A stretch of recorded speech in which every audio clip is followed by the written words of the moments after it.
Oh, yeah. Huasteca, qué linda eres. Oh, yeah.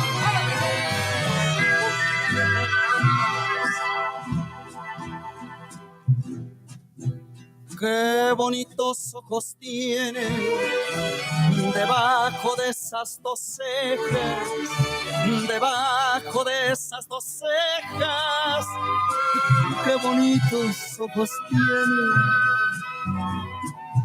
Ellos me quieren mirar, pero si tú no los bonitos ojos, pero si ellos ni siquiera parpadear. Malagueña salerosa, besar tus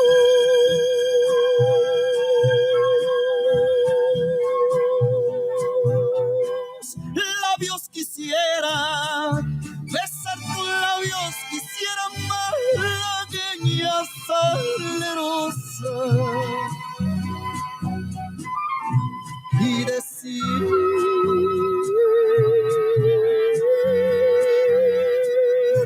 niña hermosa, eres linda y hechicera, eres linda y hechicera, como el candor de una rosa. Oh, yeah. Oh,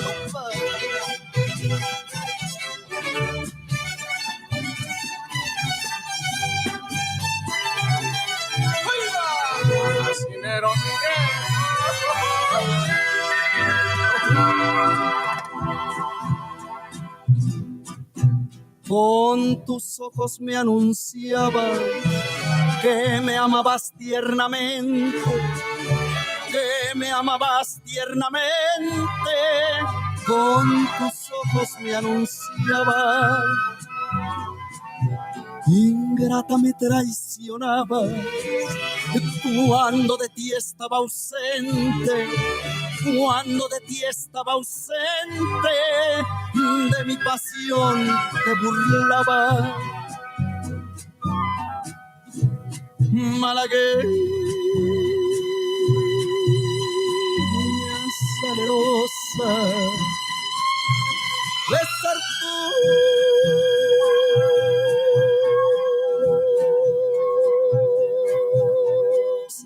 labios quisiera, besar tus labios quisiera, malagueña salerosa, y decirte,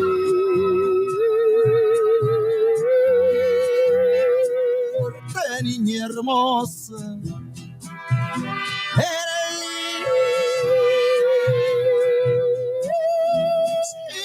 linda y hechicera, eres linda y hechicera, como el candor de una rosa, como el candor de una rosa.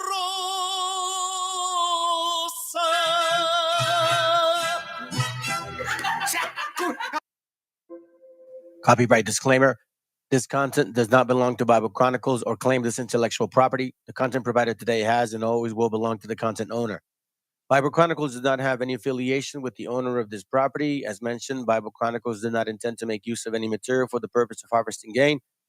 However, Title 17 of United States copyright law states material in use can only be done when it's for theological or general educational purposes, and thus Bible Chronicles believes that this principal material falls under fair use, which under protection under Section 107 of the same U.S. copyright law. Isaiah chapter 58 and verse 1. Cry aloud, spare not, lift up thy voice like a trumpet, and show my people their transgressions, and the house of Jacob their sins.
Deja que salga la luna, deja que se meta el sol, deja que caiga la noche, pa' que empiece nuestro amor.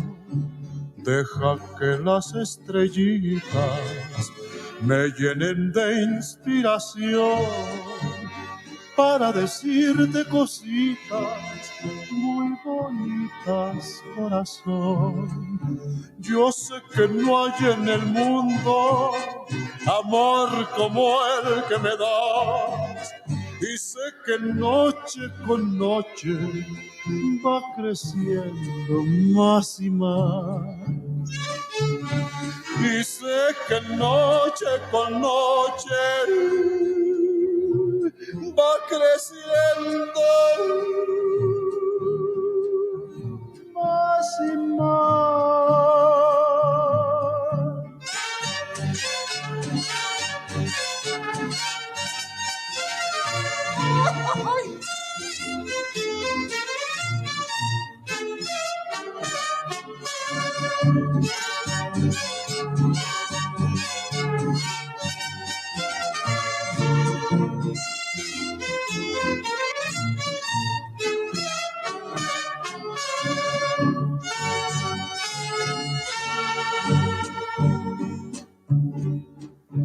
Cuando estoy entre tus brazos, siempre me pregunto yo, ¿cuánto me debía el destino que contigo me pagó? Por eso es que ya mi vida toda te la entrego a ti. Tú que me diste en un beso lo que nunca te pedí. Yo sé que no hay en el mundo amor como el que me das, y sé que noche con noche va creciendo más y más. Y sé que noche con noche va creciendo más y más. Deja que salga la luna.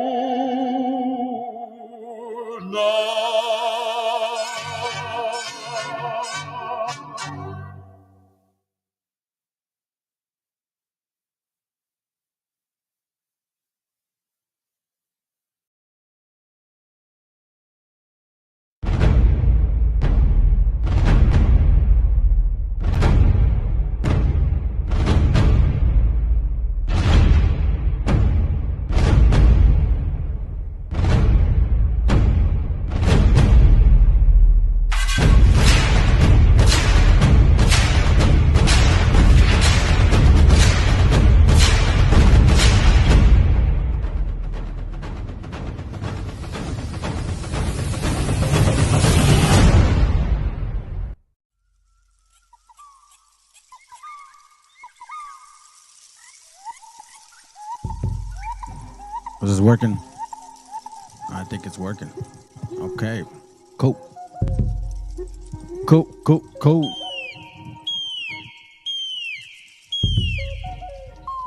Oh, man. All right, fam. How are y'all doing? Hope you guys are doing well. Can't find my other glasses, man. I'm always misplacing stuff like that. Good to see y'all again. Let me see if it's blurry. Yep, it is. Give me a second.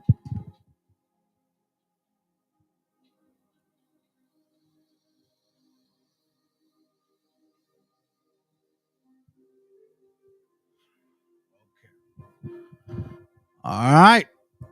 There we go. Isaiah chapter 58. Wait, I didn't say all that. Are you? All right, what do we got, man? What do we got? Hold on a second. Let me see here real quick. Boop. We got Pedro. Kumba. Shalom. Joe, what help?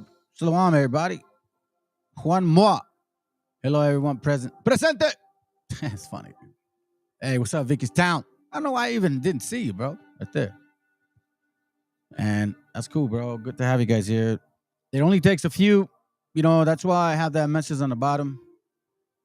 Which one? Well, it says right there, you know. Victory comes through faith in our Ancient of Days and obedience to his word rather than through numerical superiority or military might. Which, by the way, means a lot. It has a lot to do with this topic.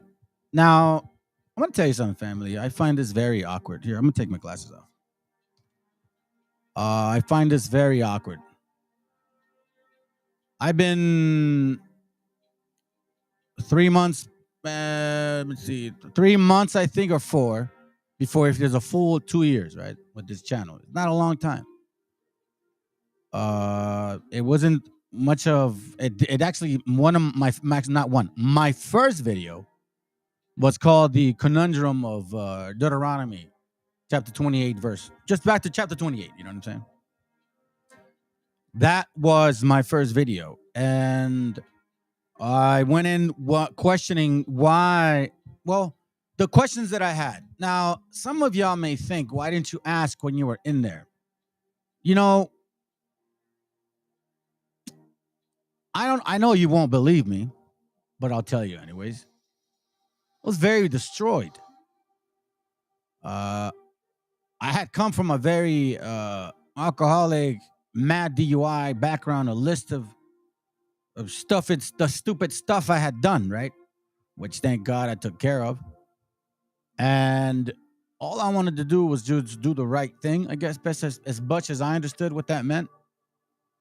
So there was a lot of things that I thought, you know what, because I'm not too familiar with the Bible, I'll just shut up for now. But I had what's called the milk. Now, I've given y'all, well, not y'all guys all, but I've given several people that I've talked to the milk, the so-called milk. And I've had people tell me, you, the hell with your milk, BHI shit, whatever, right? I find it funny because the scriptures is our book. It's like saying, oh, you know, the enemy uses this, so don't use it. Okay, well, the enemy uses guns. That means not to use one. I kind of find it weird, you know, because what I did is I actually went through the process and dug deep and broke the clods and watered the fallow ground. Whoever understands what I'm talking about, that's scriptural, look it up. Watered the fallow ground and broke the clods and, you know, bound the two furrows that we're working on, meaning the two sticks, the two kingdoms coming together again. I did the work, but a lot of you guys don't think or understand what that means. So, you know, the reason I say this is because of this. All right. Let's show you guys something. The interesting enough. This guy here, and I'll say this gentleman, because he's never been disrespectful to anybody. The guy does his work. I'll respect him for that. So I'm not gonna call him a Canaanite. I know you guys think that I'm like that. I'm not. I respect minds. I really walk over stupidity. Okay, there's a scripture that, matter of fact, let me look for it now. I had mentioned this, and I know that some of y'all, not everybody, you know, and I'm not talking about anybody specifically, kind of wonder why I talk or direct myself a certain way. You know, it's not something that I picked up along the way, okay? But I've always had this particular type of mentality, you know.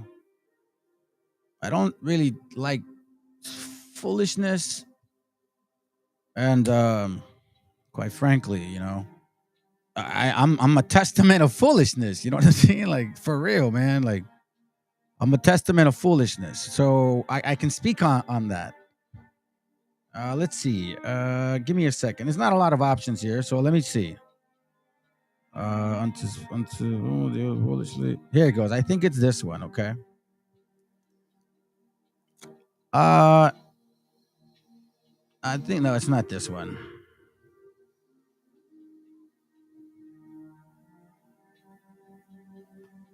Hold on a second. Anyways, so I'll look for it a bit. The reason is because look, guys, you see what this guy said right here. He goes, which again, I don't want to say he goes. But let me see. Let me show you what this goes going on here. And I'm gonna tell you something. Look, all praises to and all glory to our Father for who all of you guys that are here. You 5 of you, right? You're 4 of you. Thank you for the likes. I guess it means anything. It don't mean shit if you guys don't apply it. It don't mean anything if you don't share what you learn. Now, this gentleman, the slave trade, how Africans and Europeans work together to buy and sell people.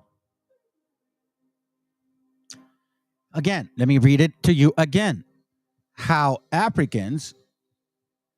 slave trade, how Africans and Europeans work together to buy and sell people. All right. Now, this is 2 weeks ago. Okay. 1.4 views. 1,000, whatever subscribers. 84 likes. God knows how many shares. Right. Look. You see this? Support where your super chats. Okay. I don't know what else this gentleman does. But you can see the notes here. I have that book. Okay. Great edifying. Okay. Great edifying. Like always, brother. Brooklyn. Keep up the great work. We still love you, brother. Now this guy says, Obadiah, in the day that thou, Esau stoodeth on the other side, in the day that the strangers carried away captive Jacob, forces 400, all this stuff, right? Psalms 83, which we're going to talk about today. You see, in this channel, I dissect shit and then I break it in pieces in front of you damn stupid ass BHIs. Because this is really stupid for you to even use that. And I'll show you how. But look, I mean, it's like talk about the sub-Saharan slave trade. Arabs were taking Africans through the... Good point. Trying to dispel the black versus white perspective. Okay. They're siblings. The man just ended somebody's whole career. The sellers were... Okay, here goes. Interesting. The sellers were Hamites. The buyers, Japhites. While you, me, and a whole lot of others were Shemites. But you know, this already my brother. I keep praying for you. I pray to the Most High.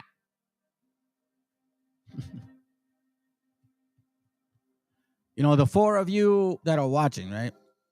And one just left already. I hope this message passes by. But you guys that are here, you're going to get it today. You're going to hear it now. So listen, I've been saying this for quite some time. Okay?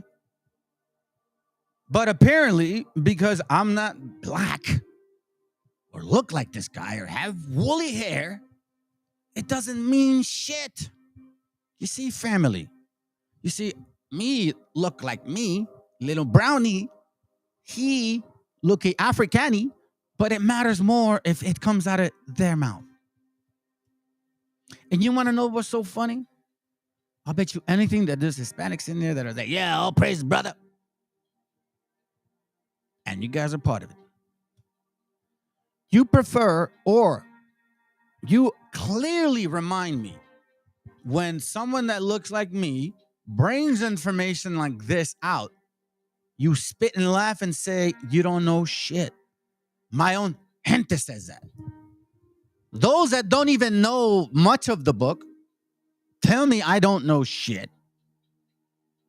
and don't deal with me no more because they think they're right. Now, somebody asked me, a good brother, by the way, asked me a good question yesterday, man. Are you a prophet?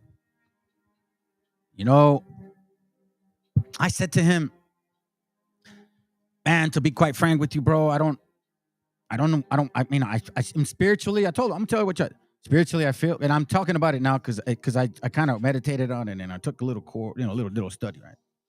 Meditated on it and I'm like, you know what?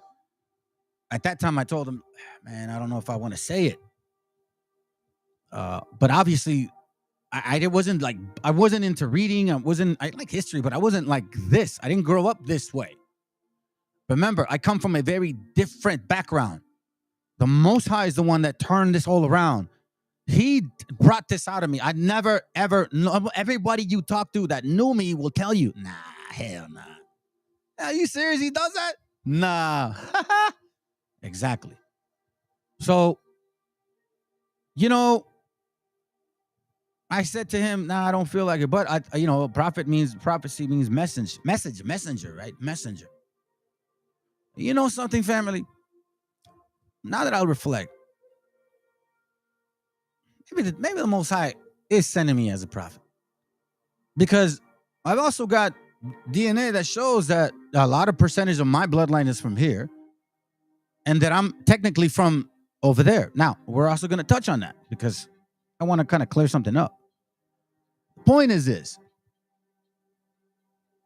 Y'all didn't believe me. But it takes something like this, and then even then, you still think you're the people of the book. I'm what's that word? I'm flabbergastic. Let's listen in. I'll shut up now. We're gonna go for several hours, okay? So everybody who's listening in, we're not gonna be here for an hour. We're gonna be here probably 3 to 4 to maybe 5 hours. Halfway through this, I'll put the link up. I'm also going to do a so-called class, whatever. Some people call it a show, so I'm going to do a show for y'all. And then we'll go from there. So we're going to talk on a lot of things. Again, somebody asked me if I'm a prophet. You know, scriptures talk about don't be lukewarm. So from this moment forward, I guess I am. And those that don't like it, you've showed me why. Let's go. People, one of the primary ideas and concepts that comes to our mind is the transatlantic slave trade. Now, when many of us think about the transatlantic slave trade, a lot of us have ideas of Europeans going into Africa, snatching people up, stealing people from the land, and bringing them over to the Americas. But when we dig a little bit deeper, we find that that just isn't the case. And what we come to find is that the Europeans had help doing this. They had teammates. And to our surprise, those teammates were the people that lived in that very land themselves. So as you can see, well, I guess.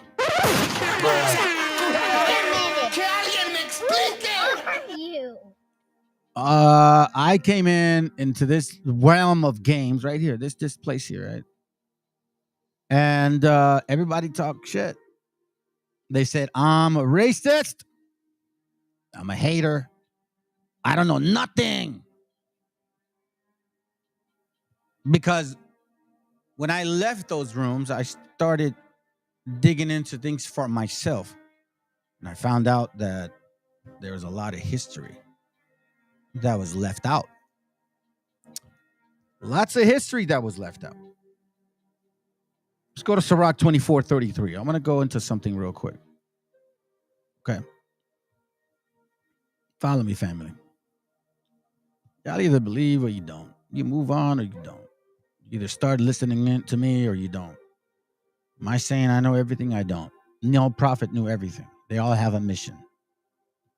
But y'all going to start learning some shit. Because I told you guys through Habakkuk 1:8 who these fools were, and you didn't believe me. You didn't believe me. Now they're speaking for themselves, and now they're saying, "Oh, we're severing ties with Ham," even though they're here. And now who is Ham then? We're gonna get up. Oh man, there's so many questions today. I love it. I'm glad that I took a break from the whole week, because you know what, family, you just don't know who attacks you, man. You just don't know. So that's why it says here, man, hold on to your crown. Fight for that shit. Because there's going to be many people that are going to try to take that for sure from you. That's without a doubt, family. Sirach 24:33. I will yet pour out doctrine as prophecy, meaning a message.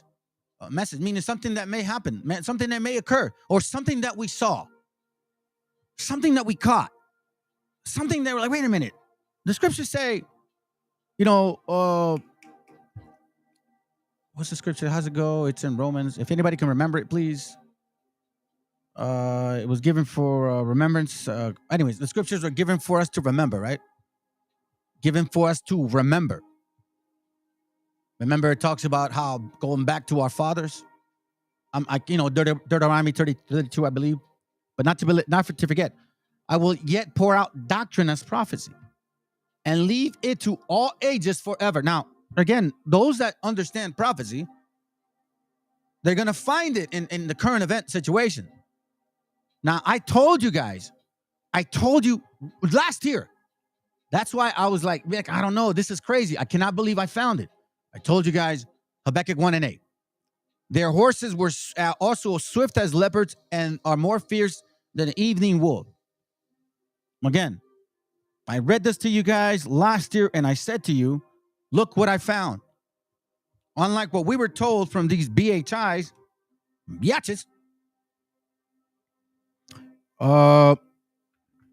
actually see something totally different.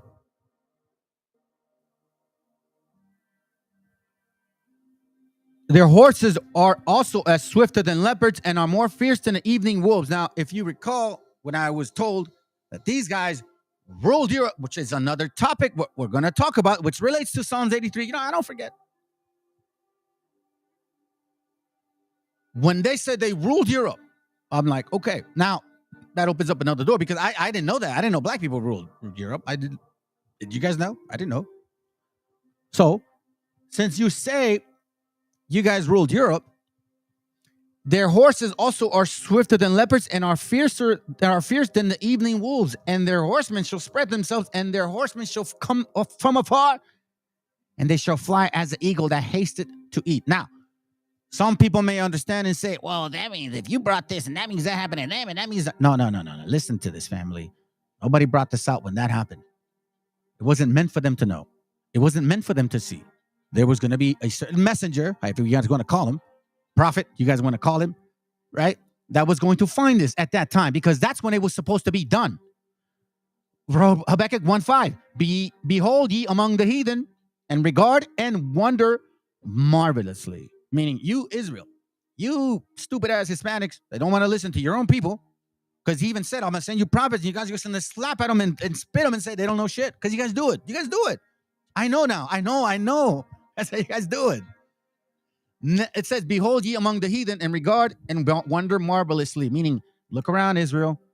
Watch what I'm going to do. Wonder, imagine, amaze yourself, watch what I'm going to show you. For I will work a work in your days. See, when the prophet shows it to you, when the messenger has it and says, check this out, look what I found. I will work a work in your days, which ye will not believe. Meaning, the person that's going to show you, you're not going to believe him. Nah, that guy's full of shit. He don't know the Bible. Shut up. You're Mexican. What you know? You ain't African American. You done got woolly hair. How you know the Bible? You ain't Judah. Behold ye among the heathen, and regard and wonder marvelously. For I will work a work in your days, which ye will not believe, especially the person that will tell you, though it be told to you. Meaning, see? It be told to you. What was it? Habakkuk 1:8, it says, their horses are swifter than leopards. Now remember, Habakkuk 1:8, which we were told was supposedly Esau, or the guy said Saudi Arabia, idiot. He said they said it was Esau here. Esau, hee-haw. Well, now we know, and we did believe it for a while, but now we know that it wasn't just Esau, right? We know that it wasn't just Esau. Correct. Correcto mundo, my friends, right? Now we know that it wasn't just Esau. Unless you guys think I'm crazy. It was, thank you, bro. It was Romans 12. Let me see, bro. Thank you. Let me use this one right here. Thank you, bro. Appreciate it, man. Thank you. Use this right here. Because I do need one down, bro. Thank you. If it is, man, I don't know. Let's find out. What was written aforetime was written for our learning. It just came to me. Yeah, no. What was written aforetime was written for our learning. What's it? Hold on a second. What? Did I die? What's going on, bro? Oh, is that what it is? Is that how it is? Give me a second, fam. No me toques, pinche diablo. Me toques, güey. Okay, come on. Hurry up, connect.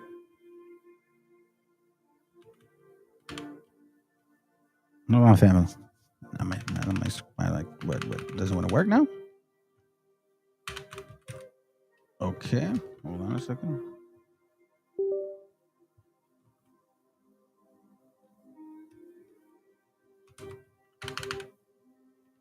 Give me a second, family. I'm trying to. Did it just die on me completely?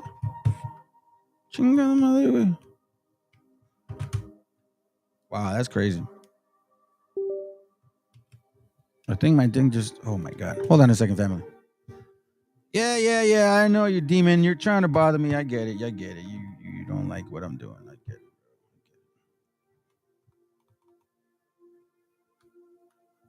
Wow. Well, the good news is I got another. Okay. The good news is I have another keyboard. Let me search it real quick. Give me a second, family. All right. Let me go. Sorry, my apologies for this. I got to take care of it.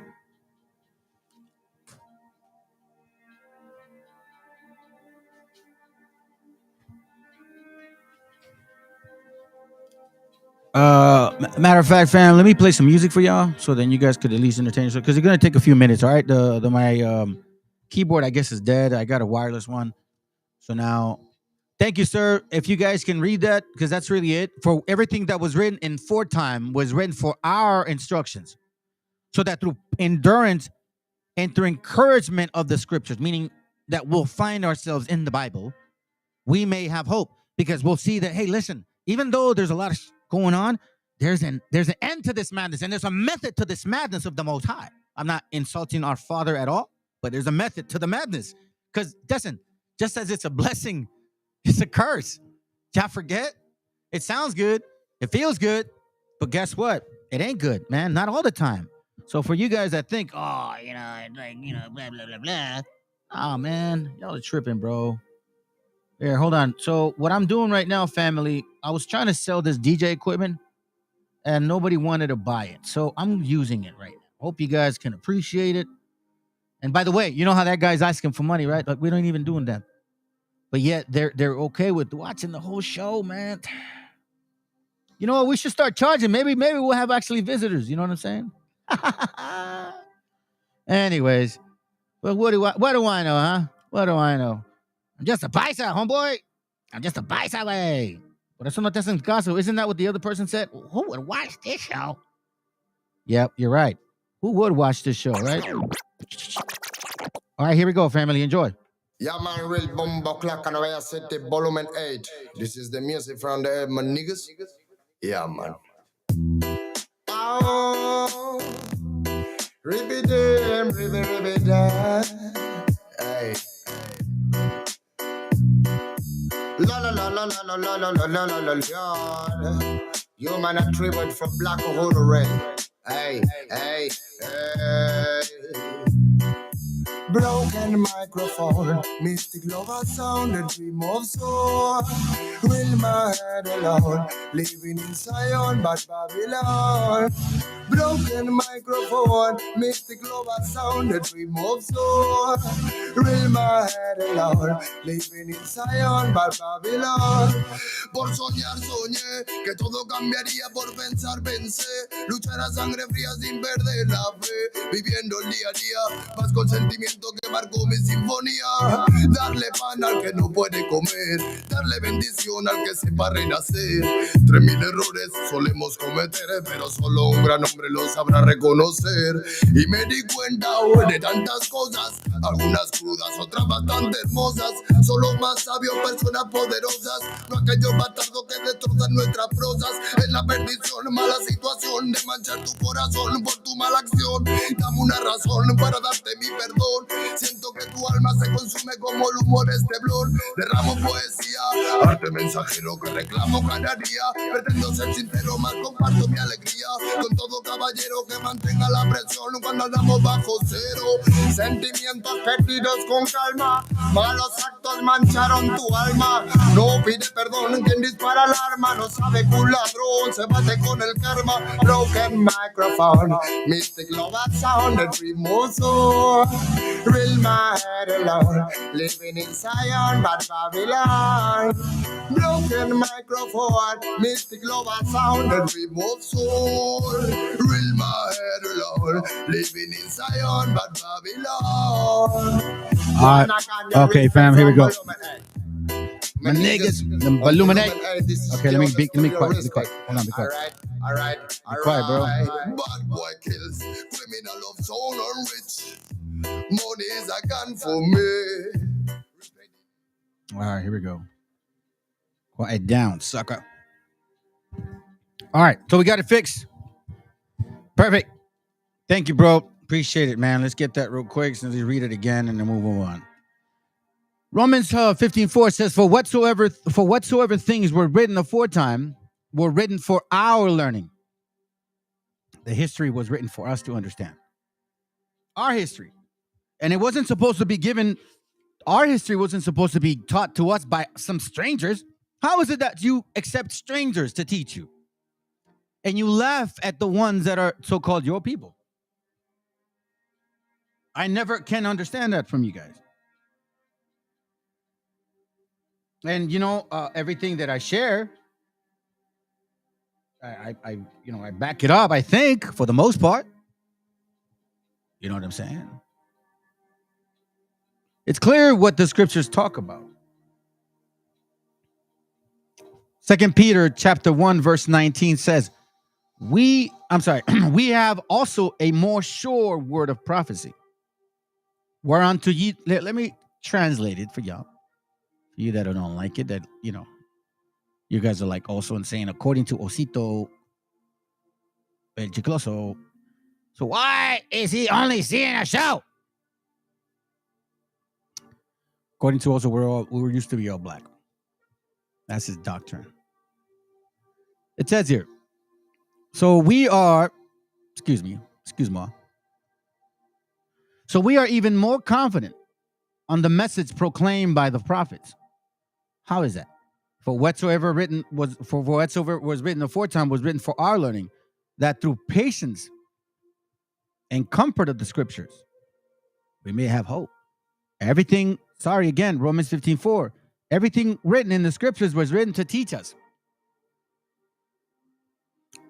in order that we might have hope through patience and encouragement with the scriptures gives us.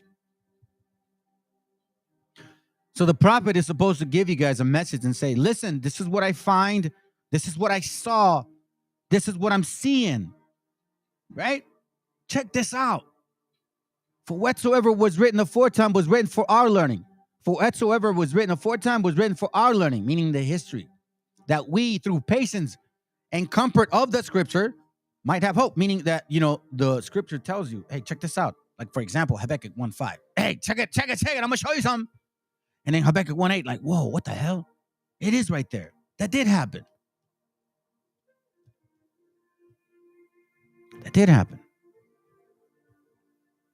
That's why when you go and share some things, it is not private interpretation. 2 Peter 1:19, for we have also a more sure word of prophecy, whereunto ye do well that ye take heed. Verse 19. So we are even more confident of the message proclaimed by the prophets. How? By proving it through history, by proving it through the scriptures, and showing you how this happened to us. you will do well to pay attention to it, also to the messenger.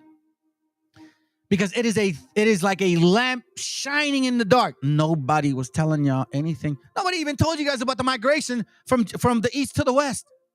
You guys had like the Bering Strait, stupid crap. Nobody wanted to touch that whole concept at all. You guys were still stuck on, I don't know, man. We came around Africa. I don't know. It's kind of hard to believe. I didn't just say it. I showed it. With track record, migration, and examples of nations that are still there that do the stuff we do. So we are even more confident in the message proclaimed by the prophets. You will do well to pay attention to it. Because it is like a lamp shining in a dark, around BHIs? Pun intended, by the way. In a dark place until the day, capital D, dawns and the light of morning star shines in your hearts. Some people are going to get offended. They're going to get offended. That's a sermon. Shut up. You either eat the whole roll or you don't eat it at all. Above all else, however, remember that none of us can explain by ourselves a prophecy in this scripture. Let me repeat it again. None of us can explain by ourselves a prophecy in the scripture. For no prophetic message ever came just from human will, but people were under the control of the Holy Spirit as they spake the message that came from God. So I'm not making this up. I wasn't planning on doing this. I didn't go to school, and I wasn't no damn scholar. Anybody that knows me should know better. I was a bum. I was a dumb alcoholic. So again, when I told y'all, hey, listen, I'm seeing this, I didn't care. Habakkuk 1:5, behold ye among the heathen and regard and wonder marvelously, for I will work a work in your days which you will not believe, though it be told to you. You're not going to believe it. Y'all didn't believe me. Verse 8, their horses also are swifter than leopards and are more fierce than the evening wolves. Wonder why is that so important to me? There was this book called The Golden Age of the Moors. This guy named Ivan Sertima, which was a pseudo historian. Even in a lot of BS, some stuff, it does make sense. Now, I use this book because he included in this book something that happened in 711 AD. Now, Habakkuk prophesied this in 600 change BC, about 1300-year difference. This happened technically in 711 AD. Never was it ever mentioned until 2023, last year. Roughly about another 1300 years. I'm no special. But if I'm being moved by the Spirit of the Most High, then all praises to him. So you guys either believe or you don't. I'm going to show you this real quick. And I showed you guys this before, and you guys didn't believe me. This is from that book, The Golden Age of the Moors. Again, they said, BHI said, IUIC, GMS, Sakari, all of you dummies said, we ruled Europe. Okay. Well, are those people? Okay. Well, this is what happened. This is what some writers said about those people, the ones that you guys claim to be, you BHIs, right? You claim to be these conquerors Moors, right? You claim to be them. So this was written about you guys, IUIC, GMS, Sakari, ISUPK. You guys all claim that you ruled Europe. Unless you don't, then I don't know. But most of your branches, that's what you claim. So this is what they said about you guys, okay? It says here. Here, let me go here so I can make it bigger. And look, I love it, man, because it's only 6 of y'all. That's beautiful. Guess what, family? They're already seen that dude's video hundreds, thousands. Man, I just laugh. And you know what? It's all good because this message isn't for everybody. It's not for everybody. So if you catch it and all glory to the Father for that. Because he could swipe me out of this whole thing real quickly. I don't mean nothing. But he's using me, and I am so thankful because I don't deserve it. This is in page 339 of this book. Remember, this was said in 711 AD. In less than 3 years, the Moors conquered the entire Iberian Peninsula, period. The color of the conquering soldiers was described vividly by a European scholar. Now, I want to make sure that you guys understand. Europeans here are not white. Let me repeat that. Europeans here are not white. Christians are. By a European scholar who sympathized with a Christian Spain. Watch this. The reins of their horses, meaning the Moors' horses, were as fire. Their faces black as pitch, like the black Jesus that they want to preach and say that that's who they are, right? Watch this. Their eyes shone like burning candles. Their horses were swift as leopards, and the riders fiercer than a wolf in a sheep's fold at night. Their horses also are swifter than leopards and are more fierce than the evening wolves. And their horsemen shall spread themselves. And their horsemen shall come from afar. They shall fly as the eagle that hasted to eat. So now we know that the scriptures are repetitive. We know that it's past tense, present, and future. Remember, what was written aforetime was written for our learning, that we, through patience of the comfort of the scriptures, might have hope, right? Because we would see this again and again, and then there'll be a messenger that'll say, check this out. Verse 5, behold ye among the heathen regard and wonder marvelously, for I will work in your days, which ye will not believe, though it be told to you. What? These guys came like this to us too. They're horsemen. We weren't used to horses like that. Remember the books that I've been showing you? They came in, they looked like deers.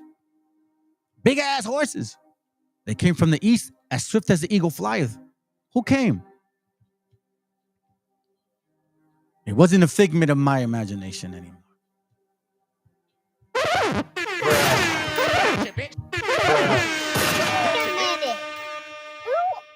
You. Wasn't a figment of my imagination, family. This is from a book. It's from a book here. While the number of African explorers is impossible to determine, they participated in some way in virtually all of the Spanish expeditions in the New World and in the 16th century. These black conquistadors set an example for the subsequent racial relationships throughout the entire Spanish colonial experience, living their daily lives with degrees of complexity that rarely would be achieved by black men and women in the early English settlements in the Caribbean and North America. Indeed, wherever the Spanish set its flag of conquest in the Americas, Africans helped hold the pennant. Now, in case you guys don't know, Bartolomé de las Casas was sending letters to Queen Isabella and King Ferdinand to stop mutilating the natives, and that maybe it's best to use the Africans as slaves because they were already servants. Because you see, family, the black conquistadors and white conquistadors, but the majority were black conquistadors. They're the ones that were fucking you guys up. They're the ones that were raping you. They're the ones that decimated the entire continent. That's why I showed y'all books. Who came and gave you smallpox in Mexico? West Africans.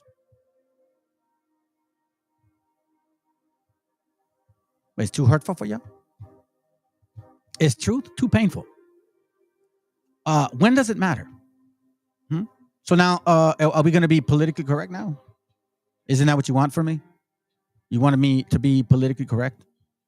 It says clearly here that, indeed, whenever the Spanish set its flag of conquest in the Americas, Africans helped hold the pennant. They participated. Let me remind you. They participated. Yeah, read it here. In the exploration of the lands that would become modern-day Mexico, Costa Rica, Honduras, Panama, Venezuela, Peru, and Chile, as well as Florida, Arizona, New Mexico, and Texas. Men such as Juan Garrido, we saw the pictures, Esteban Juan Rodriguez, Gaspar Yanga. Now, you guys may think this is funny. These guys did this. Why do you think this guy was black? We didn't know at that time. Like, why is this guy dark? Is he dirty? Eagle. Eagle. Black slavers. Eagle. Eagle. Eagle. Double head eagle. Eagle. Listen to what this side says right here. Los primeros esclavos fueron blancos y los primeros negros fueron conquistadores. Isaiah.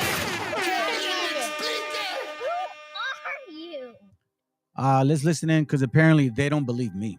They believe people that look like him. Because if it looks like me, you don't believe me. If I look like him, then you guys believe me. So let's listen to him and maybe you'll believe me. But then they even say that now they're saying they're not them somehow, some way. So that's why, family, I'm going to tell you why Wobbles are loving your history now. You see, because when they started digging into history and they started finding out, holy shit, black people had slaves. Who did they enslave?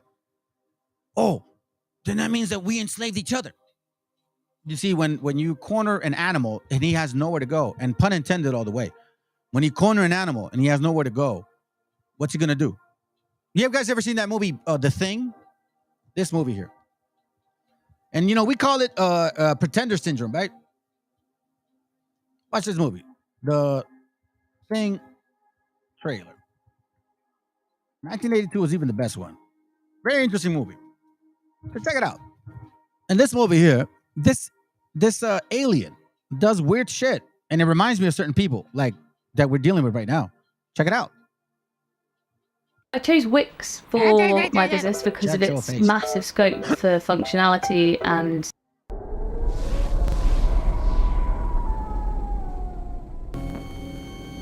100,000 years ago, it found its way into our galaxy.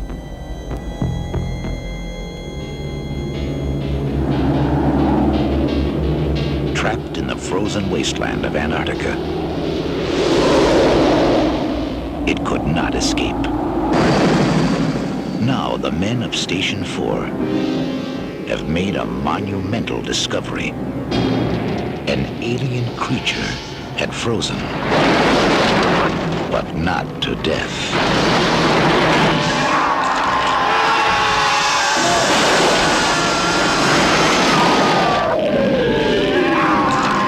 And man, it isn't Phoenix, is the warmest place to hide.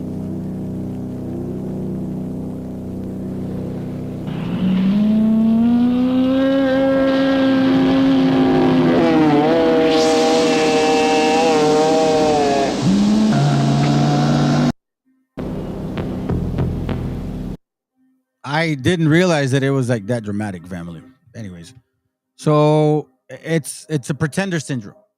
You become that. You become that person now. So apparently now they don't want to accept that they're not the people of the Bible, so they're going to then mimic you.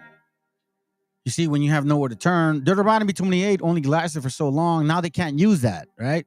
Because it lasted for a while. Like Esau, wait a minute. I got some black people in there too, enslaving others. Oh shit. Oh, I know what it. Let's get culos miados, right? Culo miado, all his siblings, all them, you know, and his culo's grandpa, and you know, and then say that they are the people of the native land. So we come in directly. Because you know what's so funny?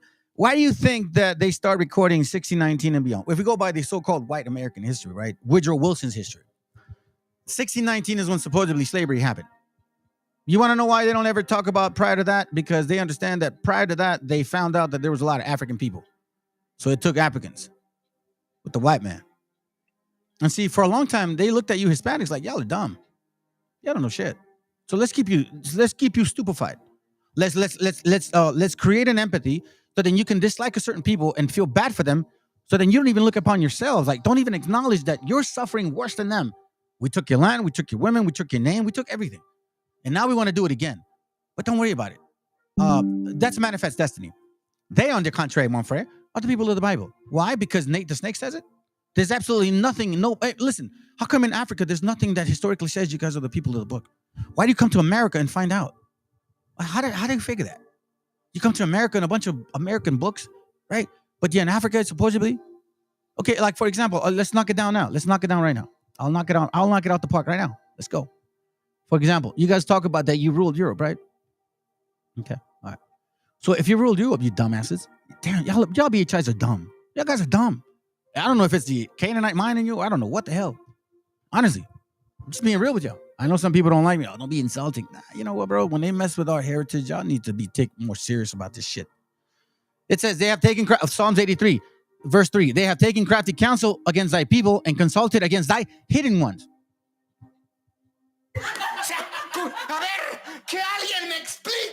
If you ruled Europe, you weren't fucking hidden. Bruh. Wait a minute. Who are you?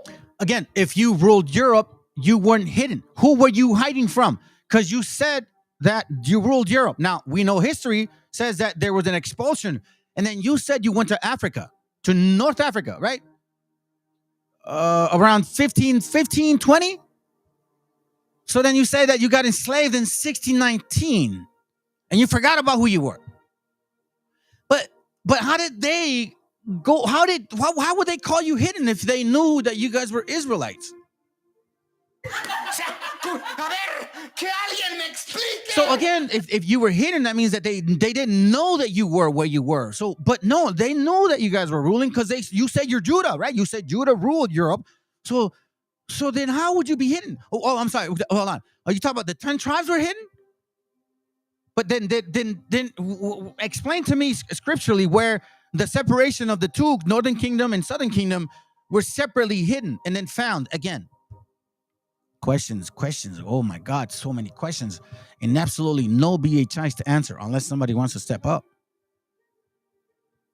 Unless somebody wants to come and explain to us that, explain to me how you are hidden. If you are in plain sight, you ruled Europe since 711 AD all the way through 1500, which IUIC says it. IUIC said it. I didn't say it. They said it. Sakari said it. GMS said it. Y'all ruled Europe for 800 years. How the fuck are you hidden? And they have said, come, let us cut them off from being a nation, that the name of Israel may be noble in their remembrance. They have consulted together with one consent. They have confederate against thee. But it says you're hidden. I know we were hidden. I know that a lot of you guys didn't know where this continent was. So I'm like, okay, I don't understand, because then they go back and I'm like, okay, if you were not hidden, if you knew those people, right? Okay, you're okay, fine. Okay, you're not hidden, you know those people. So let's continue. Like right now we're 1 up, right? I'm at the batter right now. I'm at the bat, and I think you play baseball, right? My father loved baseball. So listen to this. So we get 4 at bats, right? So right now I get a hit. I'll take a bunt. I'm on first base. Okay, cool. So now let's talk about another one. I'm trying to my other player right now behind me, and he's gonna try to get me to second base. Okay. So then let's go to because of your concept here. This is what I'm concerned about. This is why I'm like really concerned, right, and confused. Because me, my dumbass silly dove brain. I'm Mexican. I'm stupid. You know what I'm saying? Just please, Rob, just bear with me, please. Like, just please hang on there, because I don't know shit. You know what I mean? I'm dumb. It says here, verse Deuteronomy 28:49. So now remember, you ruled Europe. You were there for 800 years. You knew the white man because you subjugated him.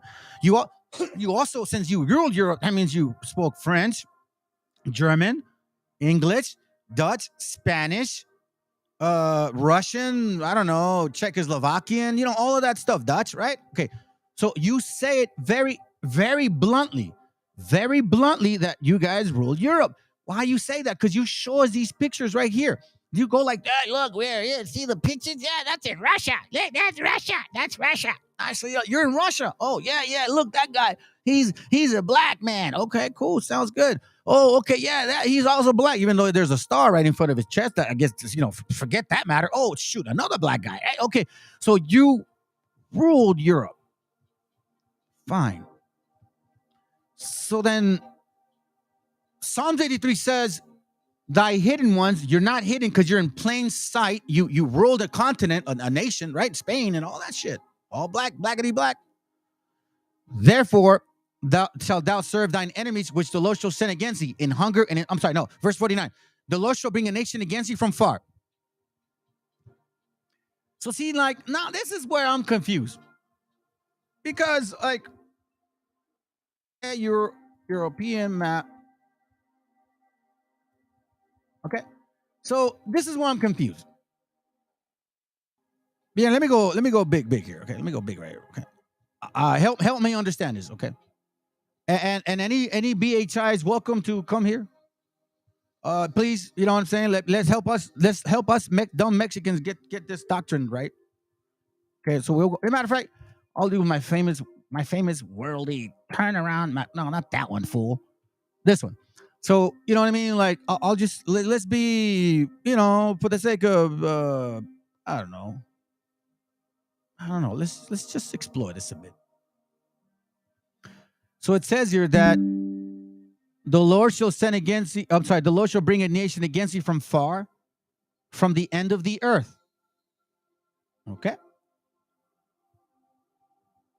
So I'm like, all right. Well, remember, the prophecy is not of private interpretation. Do not forget this, family. Okay, it's not a private interpretation. You can't say, "Oh, this is what I think," because you know what I mean. Like the other part is kind of hard. Like some people say, I don't keep the Sabbath on a lunar because, you know, I just keep the Sábado because, you know, like it's good it says. And I tried the new moon, but it's so confusing. I can't. That just tells you, oh, you should just shut your mouth. You don't know. Sad. So now, again, private interpretation, right? Okay, family. Let's use our brain a bit here. So remember, we know that the Moors, or the so-called Africans and whiteys, whatever, of North Africa came and ruled this continent right here. Okay? Right here. And if you guys check real quick, this is just to show you. This is España. Aquí está España, güey. Aquí está España, güey. Spain, okay? Africa.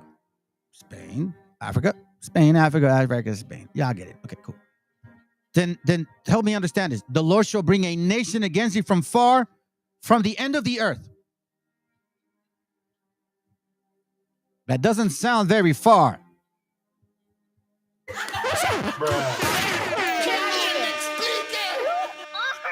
Because if you look at the map here, the Straits of Gibraltar, Spain and Morocco is like literally like, I don't know, maybe 2 hours difference. You could do it with a little boat. But yet the Bible says that a nation from afar, from the end of the earth, as swift as the eagle flieth.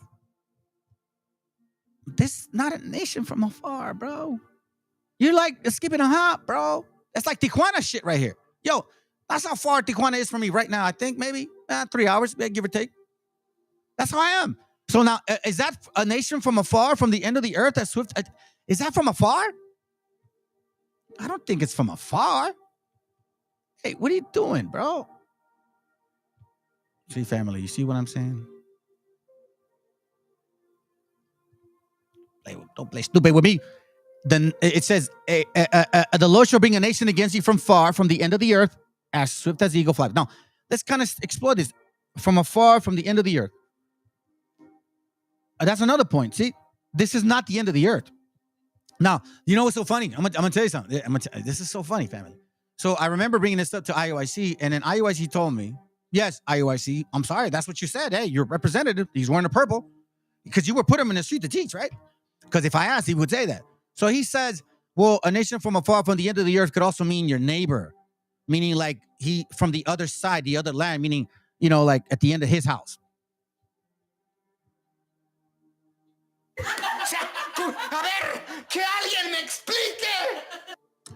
So, from the end of the earth, as swift as the eagle flieth. That didn't happen to you guys. Now, what happened to us was very interesting, but let's skip it for a second. Okay, as swift as the eagle flieth. Let's not even touch that, because, you know, that's not that important right now, right? Everybody has an eagle. But here's another interesting part. A nation, watch this. A nation, stop. A nation whose tongue thou shalt not understand.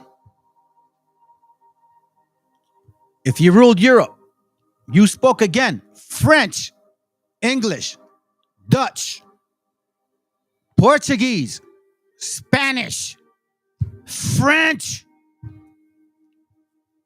How is it that a nation from afar, which they're not far from you, Africa and Europe is skipping a hop away from the end of the earth? That's not the end of the earth. That east and west, right? The sun rises, the sun sets. That's the end of the earth, right? That's not the end of the earth. And then it says, a nation whose tongue thou shalt not understand.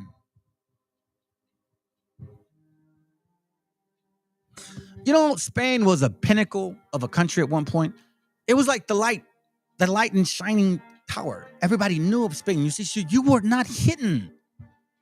So how does this apply to you?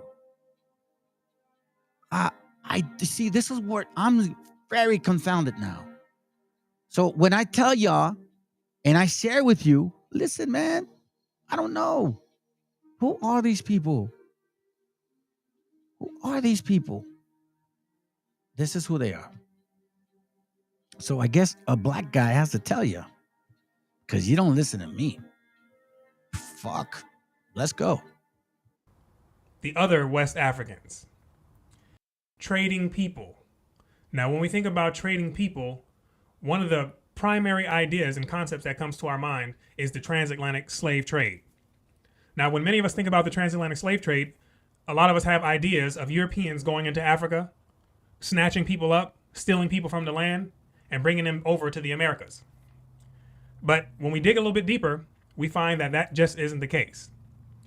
And what we come to find is that the Europeans had help doing this. They had teammates. And to our surprise, those teammates were the people that lived in that very land themselves. Again, let me remind you. Watch this. Watch what it says, family. Juan Garrido. This says the life patterns of a few black conquistadores. Juan Garrido, Sebastián Toral, Pedro Folupo, Juan Bardales, Antonio Pérez, Juan Portugués, Juan García, así como Juan Juárez, güey, como ese pendejo, you know what I mean? Miguel Ruiz, tú sabes de quién hablo, puto. Juan Valiente, Juan Beltrán, all of African descent. African black slave, Africa, North Africa, Portugal, Spain, free, mulatto, but African. Ended up in Peru, place of conquest. Look. But you guys said, no, that's my brother. Captain Taserface. White daddy.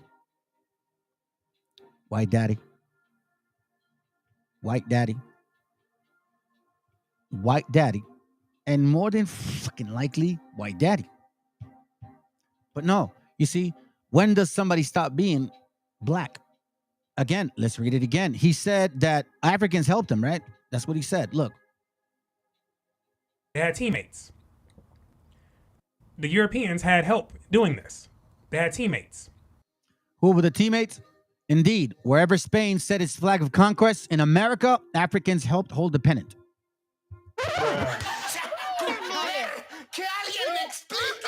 And you guys want to be brethren? You guys think I'm trying to create hate? No, I'm not. What I'm trying to show you, dummies, is real facts. You are so quick to jump on a white man and say, oh, no, you're not a people, you enslaved us. But then I'm telling you some truth, and y'all don't even believe it. You guys say, oh, no, black man couldn't have done that. Why not? They captured and they participated in the exploration of the lands that would become modern-day Mexico. I've showed y'all the other book that says that who gave you smallpox? You guys want to? Okay, I'll show you. Okay. Let's go. We're gonna tackle today. Hey, listen, I got all day. Y'all can come. Y'all can go. Matter of fact, y'all can leave if you want. I can be here by myself. I don't care. I'll do it by myself. Been doing it anyways. Y'all don't believe me anyhow. Y'all think I'm full of shit. Come into my platform, not in my platform. You come into my realm, or let's say my so-called life, so-called want to get to know me and shit. And then now I find out y'all don't even fucking care. You guys want to just, you have your own idea, your own agenda. You Old Testament keepers want to convert me to Old Testament shit. You got other guys that are supposed to be New Testament, and they believe in the Nazarene shit. You know what I'm saying? That whole book, Matthew, whatever. All the tripping. I'll read you a little bit of this, okay? And this is why I named this channel the way it did. The words of Jesus in the original Aramaic is detailed biblically and historically accounts of the original message preached by Yeshu Meshiacha.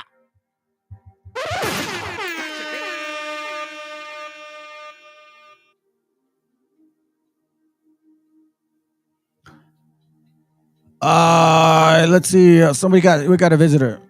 Who is Dr. Ray Haggins? I don't know. You tell us. I don't know why you guys come in and ask these questions, bro. Y'all weird. Let's see. Because remember, there's a what is that called? There's a word for it. You ask a question with the intent of expecting an answer, yet you have an answer already. It's kind of rhetorical in a way, you know what I mean? You already know the answer, bro. Just tell us who he is.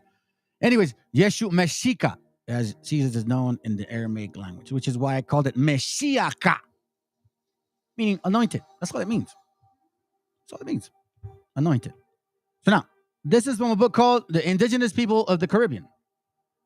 This is where it says right here. That's it. Watch this. It says, hold on a second. Okay, I'll check them out, bro. Thank you, man. Appreciate it. I will. Yeah, I got you, man. It's all good. Thank you. Thank you for being here, bro, by the way, Rob. Okay, so remember, this is the book that I just showed you right now. Okay, and again, I'm not causing any havoc. And again, I thought, look. For example, family, why is it okay to teach that certain people did something, but yet ignore that other people did the same thing? Why is that? Why is that right? How is that even just? You guys are only what you're doing is you're tripping your ways to seek love. Why? Because supposedly, you maybe you married a black person, or you have black friends. You know what I'm saying? I don't understand. Like, is it? What is the problem? Why not bring facts that make sense to our family? Because we suffer too. You know, we are people too. Whether we're Israel or not, we're still people. And you want to know something? Whatever you guys want to so-called claim and say that we are not the people of this land and want to be us, what you do is you spit at every experience that we go through personally. My mother's 85. She's lived a long time. So I know what it's like from stories. Listen to this. With the man of Narvaez, who was black, had come a black man suffering from smallpox. Swallow this pill. Black West Africans. Because he's also going to say West Africans. West Africans helped him. And we're going to read also in Jubilees how West Africans, or who was supposed to be in West Africa.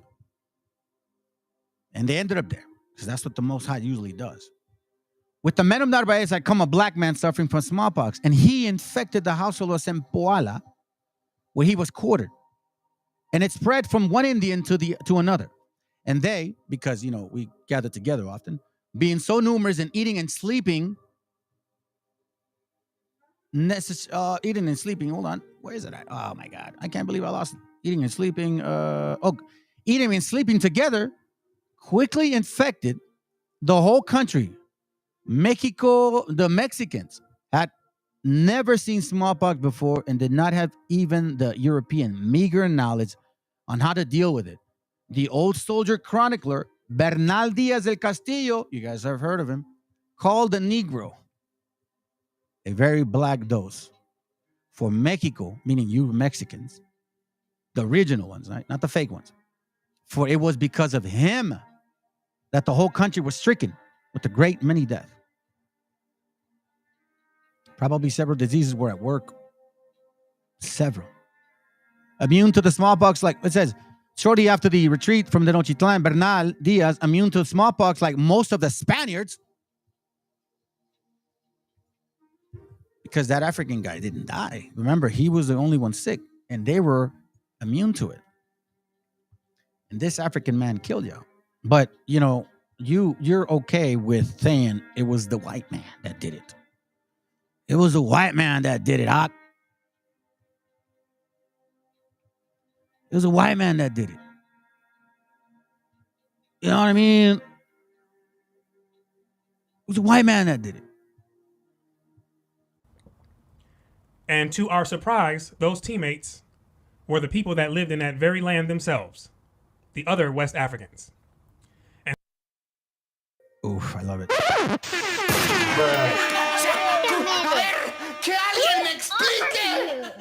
a minute. Who are you? I'm just being funny with you guys, Canaanites. Maybe you're watching, maybe you're not. We can't assume that, though, Jeremias. Maybe he's not, bro. Never know. We can't assume, bro. And I'm not saying that every so-called African or West African, so-called wannabe African American, is not our people. I believe that you guys did mix with them. I think a decent portion of you guys are our people. But we're going to be able to know. It wouldn't be complicated. You know what I'm saying? So give me a second, family.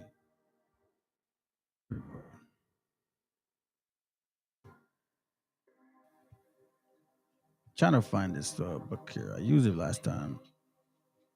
Here it goes right here. Did it there? Genealogy, descendants of Shem, the portions. Here we go. Right there. Matter of fact, that's not it. How come I don't have it, man? What's going on, bro? Get to it. Hurry up. Hurry up. Sorry, I'm telling myself, fam. I'm telling myself. Hold on. Let's use this. Damn it, I just did that, bro. Stupid. Give me a second, family. I thought I had this set. Where are you at? Apocrypha. Jubilees. Yeah, I found this somewhere. Excuse me. Sorry if I can't tell you where exactly it's at. You know what I'm saying? Just believe. Just trying to find Jubilees, family. All right. Well, I guess we're gonna have to work with this one here. Descendants here. Oh my God, this is really pissing me off. Please. And so I guess I'll use this for now. It's probably shut up. It's probably in verse 38, maybe. Probably way back there, because this is stretched out. No longer stood. Give me a second. Here it goes right here. This is Jubilees 10, okay? It says here, let's go back to, and I believe it's verse 20, chapter 10, verse 28, but in this one is extended. It says here, now, in the fourth week, in the first year of the beginning thereof, in the fourth and 13th Jubilee, they were dispersed from the land of Shinar. Right? Then it says, and Ham and his sons went into the land which he was to occupy, which he acquired as his portion in the land of the south. And Canaan, I repeat, and Canaan saw the land of Lebanon to the river of Egypt, that it was very good. So they're walking by, and they say in themselves, damn, that shit look good, homeboy. And he went not into the land of his inheritance to the west, that is, to the sea. Oh, hold on a second. There's a hint. And he went not into the land of his inheritance to the west, that is, to the sea. Where is the west of the sea? Not in Jerusalem, because he wasn't supposed to be there. West Africa. And he dwelt in the land of Lebanon, eastward and westward from the borders of Jordan and from the borders of the sea. So he said, you know what? Seditious, right? Rebelling from order. Nah, I don't want to do that. I want this. And Ham, his father, and Cush and Mizraim, his brothers, said unto him, Canaan, thou hast settled in a land which is not thine, and which did not fall to us by lot. For Do not do so, for if thou do so, thou and thy sons will fall in the land and be accursed through sedition. For by sedition ye have settled, and by sedition will thy children fall, and thou shalt be rooted out forever. Dwell not in the dwellings of Shem. So from the beginning, we see a very seditious nation, a very rebellious nation, a nation that likes to take shit that doesn't belong to them. How coincidental is it now that we're running into this whole wobbleism, and they're wanting to take something that is not of theirs? Again, do we have to answer, like, why does this happen? What was written aforetime was written for our learning. Through patience of the comfort in Scripture, you might have hope. In case you guys don't know, psychology is in the Scriptures. So when you understand psychology, obviously usefulness of the Scriptures, then you know that there's a reason why people act a certain way. So we have a spirit in these people that from the get-go, they are not going to accept who they are. They're not going to embrace the land that they were supposed to be. No, I don't want to be Canaan. I want to be somebody else. Dwell not in the dwellings of Shem, for to Shem and to his sons did it come by lot. Did it come by their lot? So remember, these people, they moved the goalposts here, right? The lot was for us, or Shem, so to speak. And they said, no. The goalpost is not there. It is over there. Over there. So then it says, "Cursed art thou, and cursed shalt thou be beyond the sons of Noah, by the curse which we bound ourselves by an oath in the presence of the holy judge, in the presence of Noah our father. But he did not hearken unto them, and dwelt in the land of Lebanon, and from Hamath, to the entering of Egypt." Now, some of these guys will say, yeah, that's why those guys are there in Canaan. No. See, we also have evidence and historical facts that show that there would be dwellings of Gentiles living there as well. Right now, the majority. So then they dwelled in Laban, entering into Hamath. From Hamath to the entering of Egypt, and he and his sons until this day. And for this reason, that land is named Canaan until this day, right? But that land is named Canaan. It's no longer named Canaan. Remember? Be mindful. Now, it says the west of where? So you guys wonder, well, how can you prove that it was they were supposed to be in the west? Okay, well, let's continue down and read a little bit more. Let's see if it's in here. Okay. Let's see. Go down. This is talking about how they dwelt in Terah, started worshiping other gods. Yeah, I need to read some of that because this book is not. Well, it's talking about from the beginning to the relationship of Abraham. So it's not too far off. Don't be scared. Not a big deal. There's a lot of 4 Jubilees and stuff like that. So, you know what I mean? If you guys don't understand. But remember, keep in mind, this is what I'm telling you. People that are not supposed to be, or that are not your, like these guys, are going to try to steal your heritage, because that's what they do. They steal, because that's the heritage, the land. The Most High heritage is land, wisdom, right? So they went to our land. They didn't want their heritage. They didn't want their lot. They're like, no, I don't want to be blackety black. I want to be like you. I want to be like you, God, because, you know, that's just the way we are. Again, I always ask, like, so is Ur of the Chaldees in Africa? They can't answer that. So look, if you guys read this chapter, it basically tells you how it does show. Here, let me see if I go back. Hold on, let me see. Where does it say the division and separation? Hold on, let's see. Okay, hold on. He's talking about the journey. Maybe it's back. Let's go back. Let's go to chapter 9. I think it's chapter 9.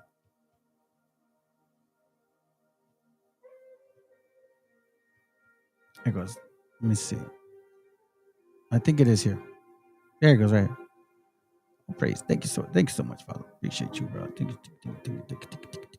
Okay, so here's basically dividing them. Okay, here it goes, right here.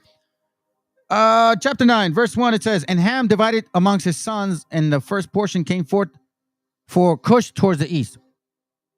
Remember, it's the division. The division started where? In Asia. Not like, you know, China. Like in India, that realm. Okay. Let's explore the map. I'm gonna show you real quick. Don't get confused, family. It's okay. Walk with me. Hold my hand. Bite. Hurry up. So the dispersion happened here. Okay? The dispersion happened here. Right here.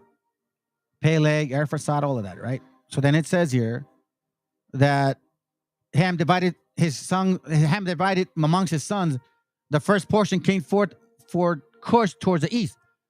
Now, don't let these Hamites, Canaanites specifically, confuse you, because remember the Shem was supposed to start here, right? Egypt, right? From Lebanon into the east and the west, all of this was supposed to be all our land, right? So it says here that it starts here for him. Cush was supposed to be here, okay, right here. This is Cush's territory, okay, right here in the east, all right. Then it says, and the first portion came forth to Cush towards the east, and to the west of him was Mizraim. So that means that west of him, meaning over here. Okay? And to the west of him, for Put. So first is Cush, Mizraim, and then Put, right? Right here. Okay, we're moving to the west. Perfect. Okay, thank you, Father. And to the west of him, to the west thereof, on the sea, for Canaan. Oh, shit.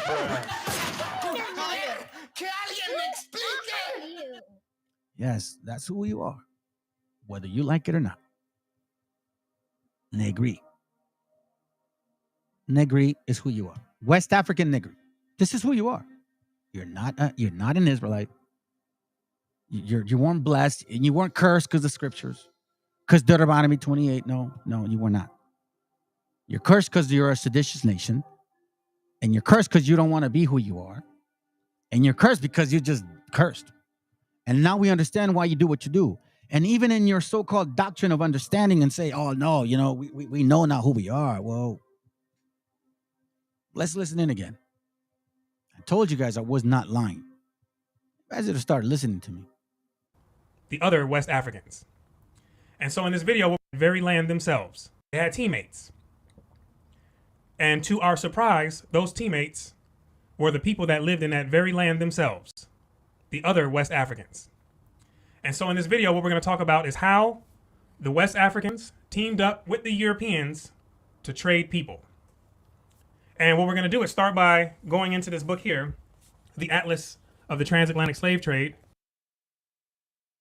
Family, I have that book, by the way. I just want to share this. And this is what I'm talking. Well, this is not a real source because this is, again, Woodrow Wilson history.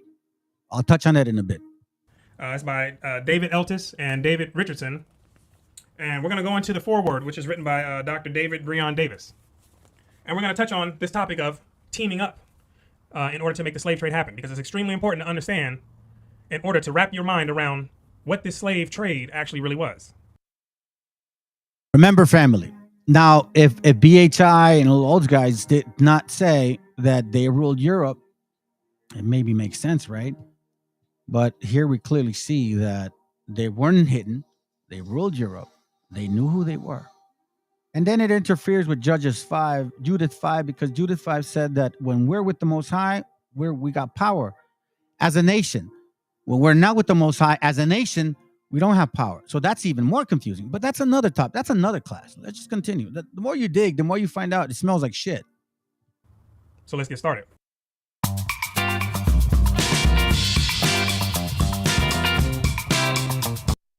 The strength and capacity of most West Africans bring us to a subject that is both surprising and upsetting to many uninformed readers. So what we expect to read after this is something that may make people upset. That's what we have to understand. But it's not going to make just anybody upset. It's the uninformed reader is who it may make upset. So some people have been told a certain story about the transatlantic slave trade, but then when they run into other information that is contrary to what they have been told, it may make a lot of people upset. Now, what's going to make a lot of people upset? The indispensable complicity of Africans in creating and maintaining the slave trade. The indispensable complicity is the absolute necessity of the Africans being involved in creating and maintaining the slave trade, because that's what we're going to find out is you have no slave trade if you don't have any Africans participating in it. It's absolutely essential. The complicity meaning the joining together, people being in cahoots with doing this particular deed. Even in the earliest history of the trade, The Portuguese discovered the extreme hazards and counterproductivity of trying to capture and enslave West Africans on their own. It says the Portuguese discovered early in history that there was problems with going in and trying to capture slaves on their own. One of the problems is that there was an extreme hazard. Now, let's get some more understanding on the extreme hazard. And by doing that, we can go to this book here by Dr. Thomas Sowell. It's called Black Rednecks and White Liberals. And let's go to page 121 to find out about this extreme hazard. During the era of the massive slave trade from West Africa, a white man was more likely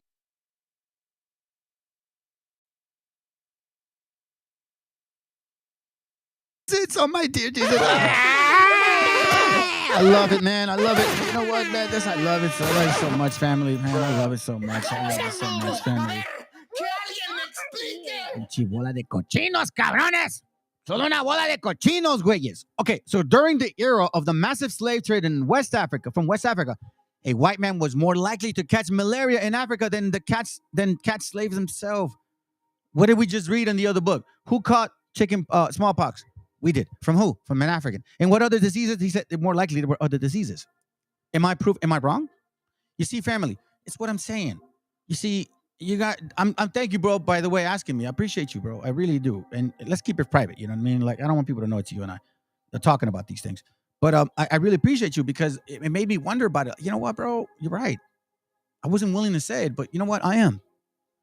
I was sent by the Most High. It must be. Because I was not born with this knowledge. I did not know none of these things. I had no clue. Nope, I was too busy getting drunk, fam. One of these days, I'll show you my record, my actual fucking record, like actual record. I don't care. I have nothing to hide.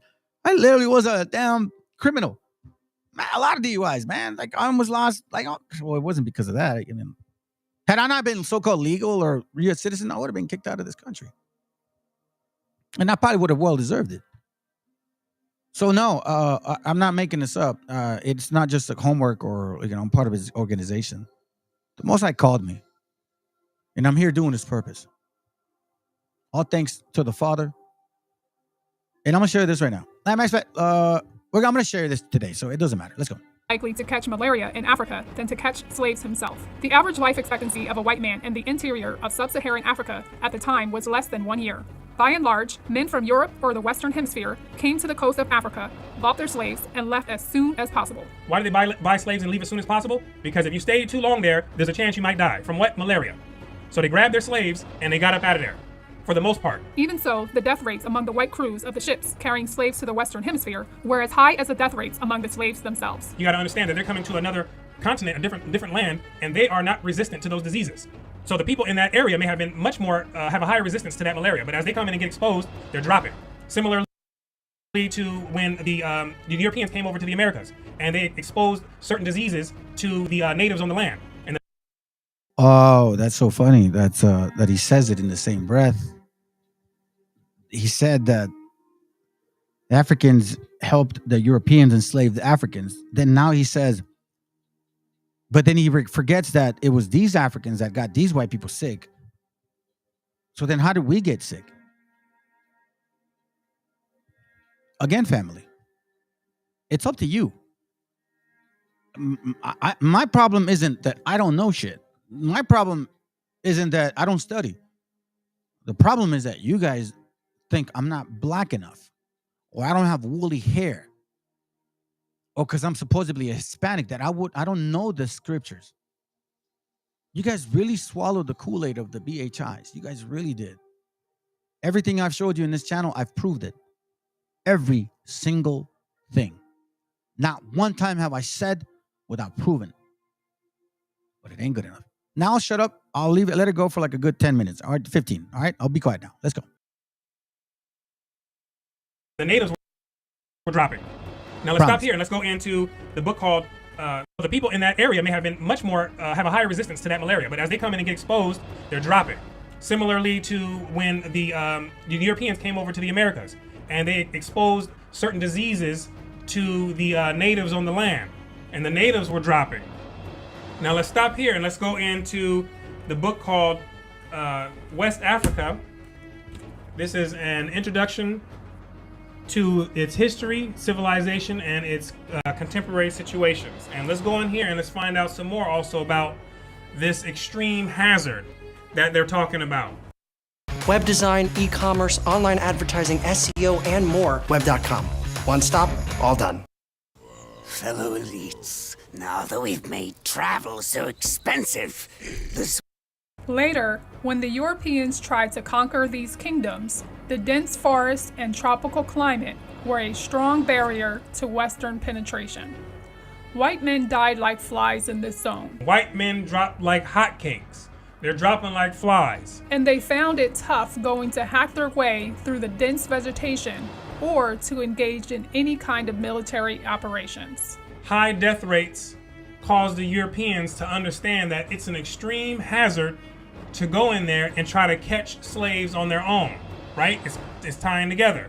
So now let's go back into the book, The Atlas of the Transatlantic Slave Trade, and let's go over that sentence again. Even in the earliest history of the trade, the Portuguese discovered the extreme hazards and counterproductivity of trying to capture and enslave West Africans on their own. But not only was it an extreme hazard, it was also counterproductive. What else would cause the Europeans to understand going in alone to catch people to enslave to be counterproductive?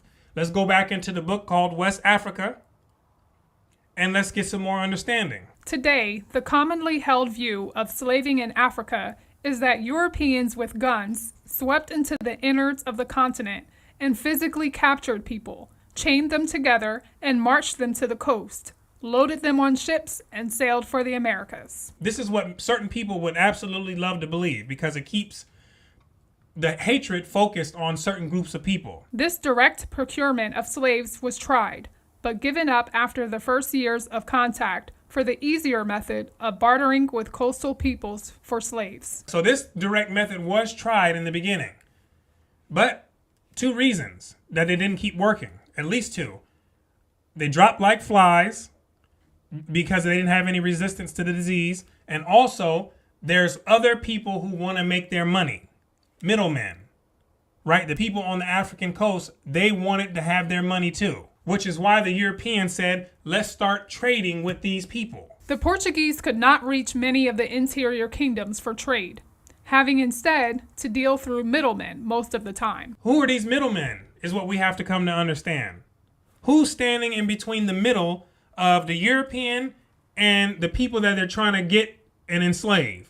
Who's standing in there in between? West Africans. The West Africans were the middlemen. Were content to have the Europeans on the coast as trading partners. Now, when you're a partner in something, that means you're working together with someone else in order to achieve some common goal, whatever it may be. In this case, it's going in and it's catching people to bring to the coast and to trade.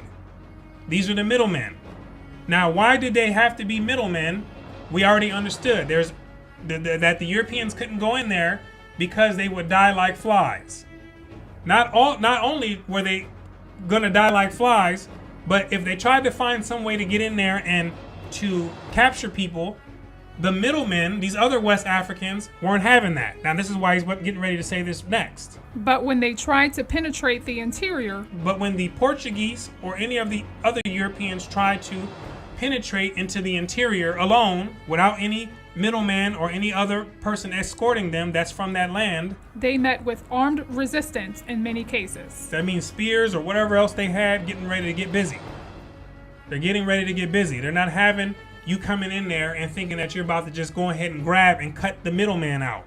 Right? So from here, let's go back into the Atlas of the Transatlantic Slave Trade and let's keep reading where we were at. West Africans could and did attack and sink some European ships in retaliation. The rulers of Congo, Benin, and some other regions succeeded at times in temporarily stopping the trade in slaves. So it's not like all the rulers of the West Africans had their hands in it. Many of them did, but not all of them did. And it's the same thing, or there's similarities between not all of the Europeans agreed with having the slave trade. There's always going to be some pockets of people who oppose what's happening, right? And in this case, there's some rulers in certain areas in West Africa who are saying, we're opposed to this, and they're coming out sinking ships and trying to stop this trade from happening. With over 200 flavor notes, every sip of Woodford Reserve Bourbon is a spectacle for the senses. No one does fall travel like Amtrak. Big cities to small towns. Amtrak gets you there in comfort and more sustainably, so you'll feel good about wherever fall takes you. Better fall travels, just an Amtrak away. Yet the crucial point was the eagerness of African rulers and merchants to sell slaves. He says, yet the crucial point, very important point that he's trying to get across. Although that there are some that tried to stop it, the eagerness. Understand what the word eager means. Eager is like someone who has a passion, who's trying very earnestly to make this slave trade happen. They were eager to sell the slaves that they had. Let's stop right here and let's go back into the book, the West African book, and let's find out a little bit more on why some of these rulers were so eager and passionate and motivated to sell slaves. Kings made their money in a variety of ways, many becoming fabulously wealthy, especially with increasing demand for slaves by Europeans. Uh-oh, here we go. It's getting spicy in here. We have the greasy-handed rulers, right? Hands rubbing together. Profits are on their minds, and that's all they see. Gold and what they can do with it. That's why. That's why they were eagerly ready to sell slaves. They had profits on their minds. And it says many of them becoming fabulously wealthy. You got to So family, I'm not sure what level he's in or where he's actually at in regards to the. I just came back. So again, and it goes back to this whole point here. This is from the Virginia, the Old Dominion, and I want to go back and forth regarding these topics because we need to touch this. This page 89, it says the last of this month of August 1619 that marked the establishment of civil liberty and self-government saw also the introduction of a new class of immigrant laborers.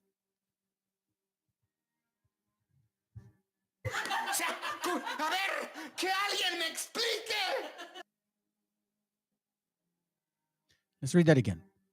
That marked the establishment of civil liberty and self-government saw also the introduction of a new class of immigrant laborers. They were not called slaves. In 1619. Why is that? Saw also the introduction of a new class of immigrant laborers. These were Negroes. Let me read that again, in case you guys don't know. And in case El Chicloso Mugroso also, these were Negroes, okay? Whose services, plural, it now appears, plural, were indentured. Oh, hold on. Yes, they were indentured, as in the case of whites from England and Europe. So we see here now that there was a level of equality, kind of like today. Blacks and whites voting for, rulership. These were Negroes whose services, as now appears, were indentured, and as in the case of whites from England and Europe, meaning similar. Previously, it had been generally accepted that they were sold to the colonists as slaves. So now we know that the Africans in Africa were also colonists. You see, they like to say no, but yes, because you guys came all the way to Brazil. If you actually read the book called "A Gift to Africa, A Gift to America," it literally shows how you guys were enslaving people. And I'm gonna show you another book too. It says here, previously it had been generally accepted that they were sold to the colonists as slaves, while the bringing of them has been ascribed to the Dutch. Recent research, however, has cast a new light upon the transaction. According to the available records, these Negroes may not with certainty be called slaves, for there is no proof that their persons were held as property. Getting very quiet in here. It says, according to the available record, these Negroes, these West Africans, like the guys, the Wabos, you know what I mean? The West Africans, the so-called African Americans, ones that claim that they are us, ones that can't prove a damn thing in regards to their diet. They can't technically show you, It says that according to available records, you Negroes, you West Africans, you so-called African Americans that are not from this continent, okay? there's no proof. These Negroes may not with certainty be called slaves, for there is no proof that their persons were held as property or on terms any different from those of white laborers whose services were engaged under public or private ownership for varying lengths of time. You guys see that? On the contrary, the evidence clearly points to the customary indenture. So let's look up this word customary. Okay. Customary meaning. You're gonna find out how interesting this word is. Commonly practiced, used, or observed, based on or established by custom, costumbre, right? Custom. A usage practice common to many. Long established practice considered under law.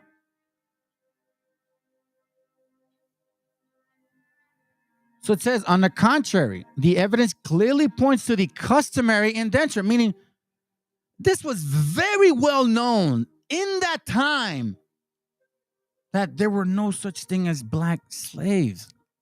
They were indentured, meaning immigrant laborers. For Virginia, now let me tell you why. They don't treat you Mexicans as immigrant laborers, as, oh, you guys are welcome. No, they treat you guys as fucking illegal immigrants. So these immigrant slavers is because their family members were allowed to contract them under what's called a head right program.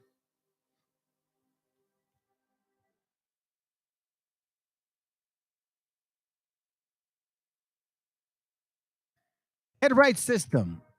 Watch this. I'm not lying, family. Okay? You guys need to look this stuff up. And by the way, don't forget to hit the likes, please. And it's not because we have any incentivization or anything like that. It's because we want to share this algorithm, I guess they call it that, to the rest of the families. Okay, so the more you guys actually, the more you guys like this and share it, then the more people actually get to watch it. Because, there's only a few of us, man. There's like 9, 10, whatever, Not a lot of people care for this, bro. But I'm glad that at least they want an African-American, so-called African-American, to tell them, because, they don't want to listen to me. Pettikill, Cornelius, Jehu, Mordecai. Explain this to us. The head right system, not this right here, everything that I'm talking about. The head right system in colonial America. The head right system was established by the Virginia Company in 1619. Now, remember, Virginia Company. Let me go back here. I'm going to go deep on y'all.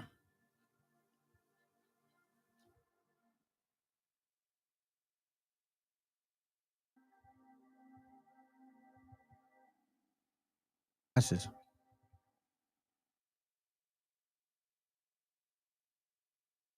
April 1606. Holy Mother Jesus. 11 amazing facts. In April 1606, King James. Ooh, better watch your back. Yep. King James chartered the Virginia Company, a joint stock venture in London, to colonize the eastern coast of North America. Because, shit, oh my God. It only gets better. Woo! Woo! Virginia, old Virginia, customary, an indentured servitude, not necessarily slaves, more immigrants, more of through the head right program, meaning that Negroes weren't that bad.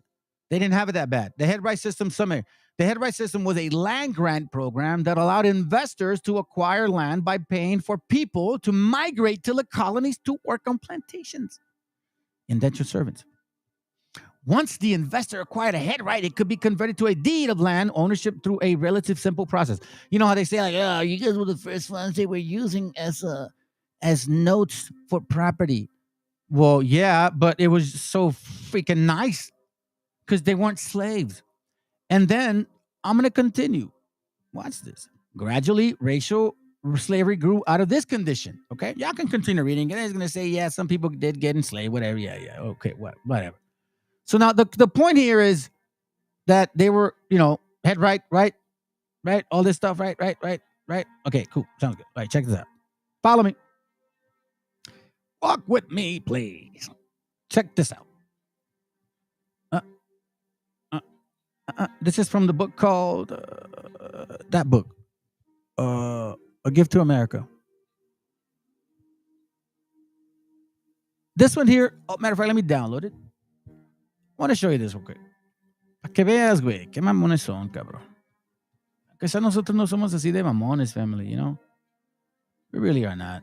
If we ain't the people, we ain't the people, bro. That's it. We're not trying to be somebody, bro. We just are. That's just the fact now. Just the fact. People start embracing who you are. You guys are the people of the book. These Negroes can't take it from you. They'll love to. They can't. That's why they put you in a position where, oh, yeah, we're the same people, but you're on the bottom. You see what I'm saying? You have to understand psychology and the maniacal madness of a Canaanite. It says your early Virginia Negroes bought white people. Watch this. Finally, Negroes bought white people in America as early as 1640. What the fuck? The United States Guide to Virginia says that in the 17th century in Virginia, Negroes used to import white servants and received head rights to land.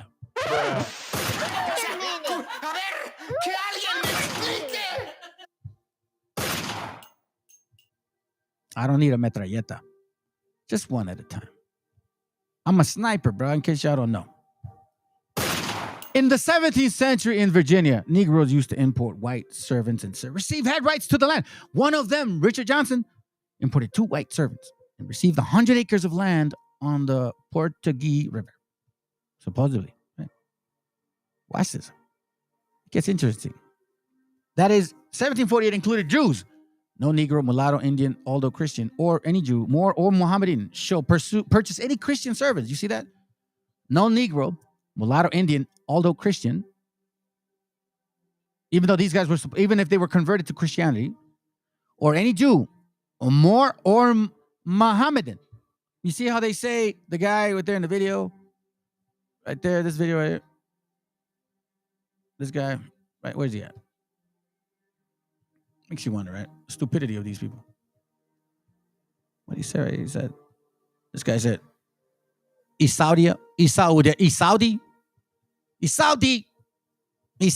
but yet it says here clearly in this book that that Jew, Moor, or Mohammedans were not allowed to purchase Christian servants, meaning white people. That these first Negroes could buy white people shows that in earliest America there was equal treatment for white and black according to class. Now, you mean white as in white people? Now remember, we know that our gente was light skin and dark skin.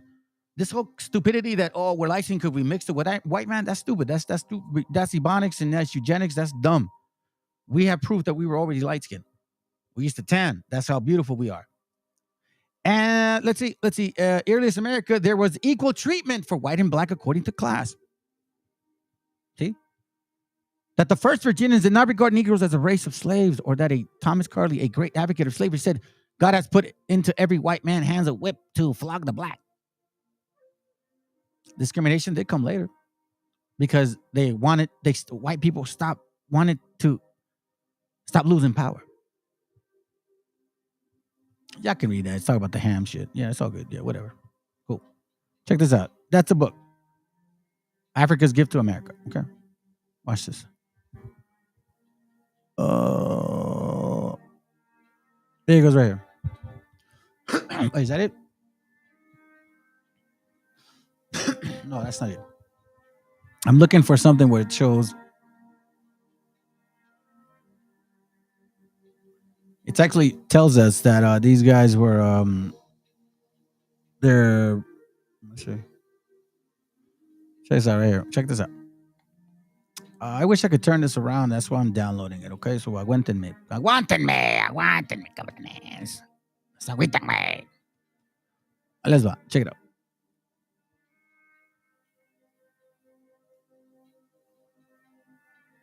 The slave trade, not a racial issue.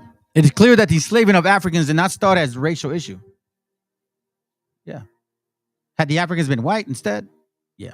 In fact, it was rather a religious issue, supposedly. Right? There's a point to the madness. Let me show you guys this.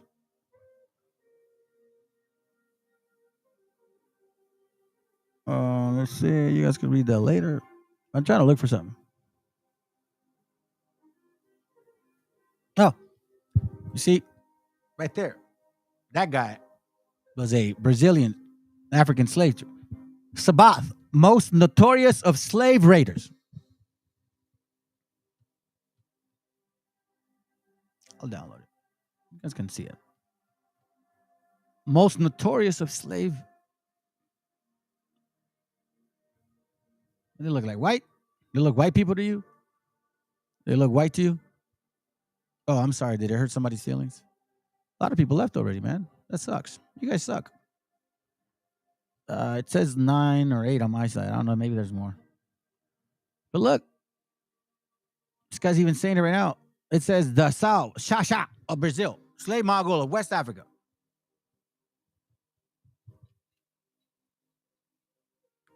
Why is this so complicated for you? You see, you cannot create prophecy. Well, you can create a prophecy, but then eventually when the prophecy is not real, it'll start backfiring. Okay? It'll start backfiring. I'm trying to look for something here.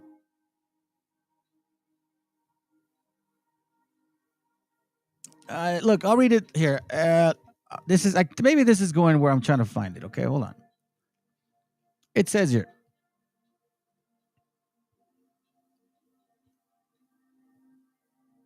Oh, look who's back. It's the girl. No, it's not it, Yehudi. I'm just showing you guys something real quick. You can stick around and listen. It says strong documentary proves that the first Africans in America were not slaves and that chattel slavery of them did not start until 1659. You see? So again, it's very clear that these Africans like Yehudi here were enslaving natives from the beginning. Just like the young man is saying right here. Right? Let's continue. So as you can see, Yehudi opens her mouth. And this is why I know that she's a female, because without even knowing what's going on, she opens her mouth. And again, it's bipolarism. It's imposter syndrome. It's bipolarism. It's schizophrenia. It's depression. It's seditious. It's Canaanicious. It's Canaanite. Let her have some water.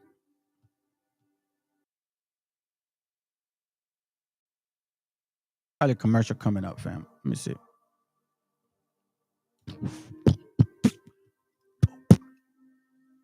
Trading people. Now, when we think about trading,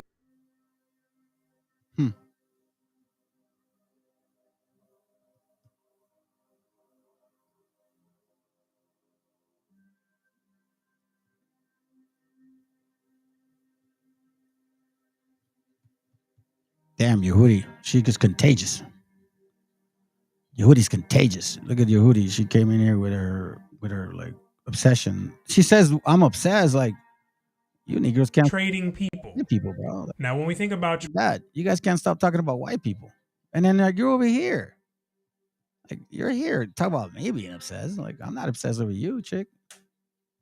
That sucks, man. Y'all can't keep your women correct, bro. Yeah, this is weird, family. Look at that. She showed up, and then this happened. So let's continue with the course.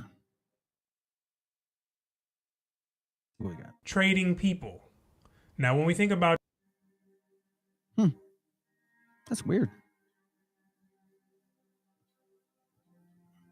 She really commonly held view of slaving in Africa is that Europeans with guns swept into the innards of the continent and physically captured people.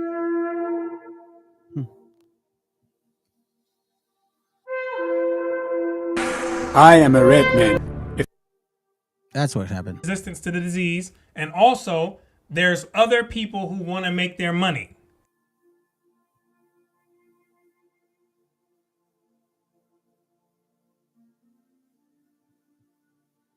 Yeah, it's true. I mean, we ain't trying to be black. We're just letting y'all know who you guys are. She thinks we're obsessed with her. No, we're letting you guys know who you guys are. I don't know why you think we're obsessed with you. They drop like flies. We're telling you guys who you guys are. Because they didn't have any resistance to the disease. And also, there's other people who want to make their money. Middlemen.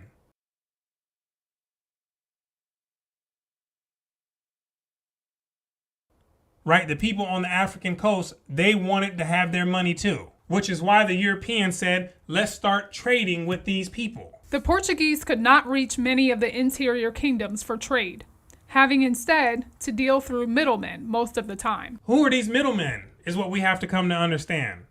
Who's standing in between the middle of the European and the people that they're trying to get and enslave? Who's standing in there in between? West Africans. The West Africans were the middlemen. Were content to have the Europeans on the coast as trading partners. Now, when you're a partner in something, that means you're working together with someone else in order to achieve some common goal, whatever it may be. In this case, it's going in and it's catching people to bring to the coast and to trade. These are the middlemen. Now, why did they have to be middlemen? We already understood. There's that the Europeans couldn't go in there because they would die like flies. Yehudi, listen to this. This is why we don't want to be you guys, okay? Because you guys are dirty, full of diseases. I'm sorry. And you smell. You want me to be real with you? Those are facts. Why don't you focus on your... We are. Yes, that's what I'm saying. I'm teaching them how you guys came here to this continent and helped the white man enslave our gente.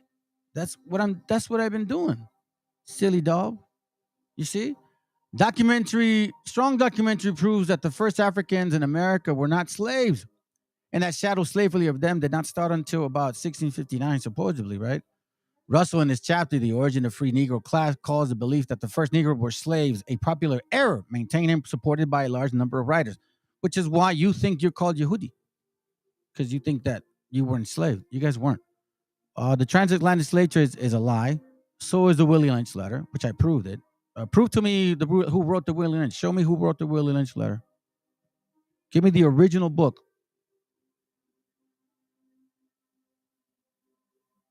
Yeah, dude. No, she's just pissed off because she's not the people of the book. She's black. She's Canaanite. It's just sad, bro. They from the beginning, Canaan was gonna be that way. They were supposed to be going to West Africa and be in their land and be hunky-dory with their whole, homosexual stuff, the way they love to deal with themselves even now.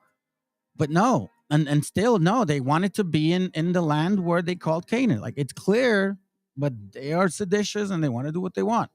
The evidence clearly points to the customary indenture for Virginia archive shows that throughout that's right. This is the point. That throughout the first century. Yeah, that's it. Throughout I believe this one. No, hold on. Throughout hold on, is this it? No. Throughout the first, hold on. Let's see. Is it? I might have not had it. It just says throughout the first century, they were already being let go in like shadows of indentured servitude. You know what I'm saying? So I don't know why you think that we're obsessed with you West African. We're just trying to show our people that you guys are not our friends at all. I'm not sure why you think we're trying to be you. Not at all. We know who we are. Do you know who you are? You think you know who you are. I'm actually showing you who you are, but you don't want to deal with it because it's too much for you. You see, this is who you are. You are from these people. You see, so your wobbles. You've been mixing with Wedos for quite some time. You and the Gringos. You were not hidden. Okay, y'all ruled Europe. Couldn't have been hidden. Means everybody knew who you guys were. Okay. I think this is the book. Let's see. I'm trying to move on to this. Where is it at? However, it is safe to assume that there were other Negroes in that expedition, as there is abundant evidence of their being with later Spanish explorers as the Albiles, which was black, Hernandez, Soto, Narvaez, Adillon, Corona, Tristan, and Luna, and Melendez. They were all black, meaning black conquistadors. Another important fact, Spaniards of that time were such mixed with Negroes and had been before the Moorish invasion of 711 AD. See, it goes back to Isaiah chapter 58 and verse 1.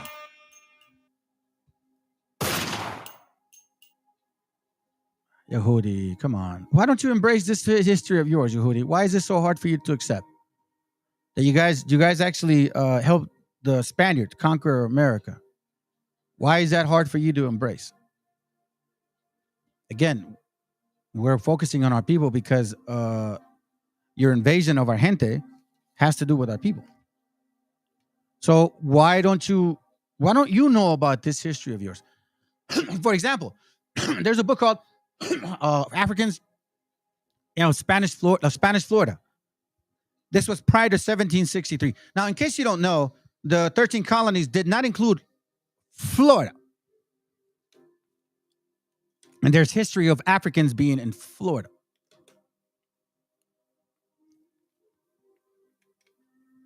Hey, look, this is even funnier. Wake your people up, bro. We good. I'm not teaching Negroes. Who said I'm teaching Negroes here or Canaanites? I'm teaching you because you finally accepted that. Wake your people up. Wake your people up. You see? Wake them up to what? You mean you're agreeing that we're the same people now? Like we're the 12 tribes? We're not. And I can prove it. That you and I are not the same people. And that we're the people of the Bible. With my eyes closed. I could take you all the way through Abraham. And why he was there and how he sojourned. And I can show you how Abraham was a complete reflection of us. And I can even show you that your history that you think you know is completely, I don't even know what word to use, man. Como decimos en español. Una sopa de fideo, güey. Another important fact, Spaniards of that time were much mixed with Negroes. And had been before the Moorish invasion of 711. That's why, family, remember, you know how us so-called Hispanics, raza, right? We know this, whoever is born in Mexico. Allá sabemos en México que los españoles eran bien cogelones, right? We knew that Spaniards loved, like, they were cogelones. They like to, sleep around. They like to mix. Well, now we know who that is. Because we also knew that the British didn't like to mix. We're like, yeah, the British don't like to mix, but Spaniards wanted to mix their seed. Huh? Who does that to this very day?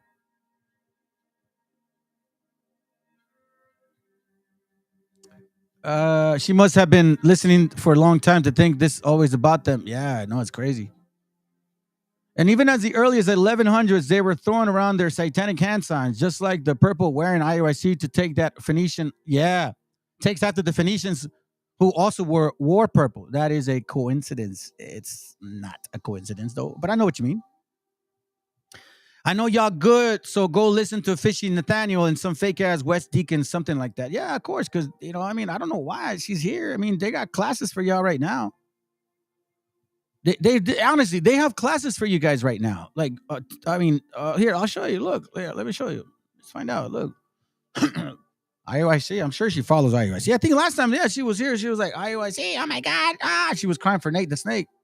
She was the one crying. And look there, right there. You see? See that?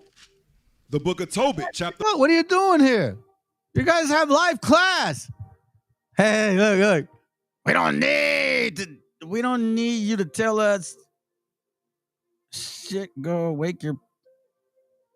We're not telling you guys. This is not for your education. This is not for your ears. Negroes don't want to hear this.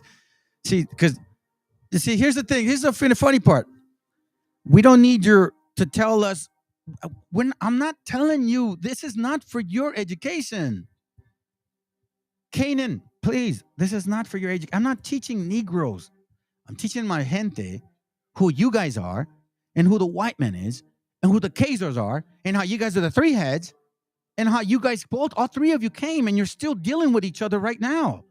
You guys are the top 3 nations that are voting consistently in America. Look it up. Not only were they gonna die like flies, but if they tried to find some way to get in there and don't tell me who I am. Yeah, that's good, bro.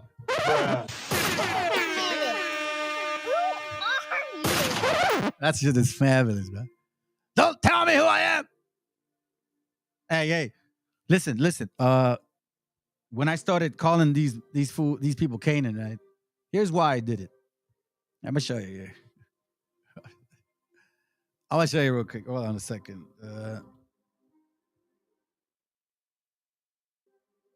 Hold on.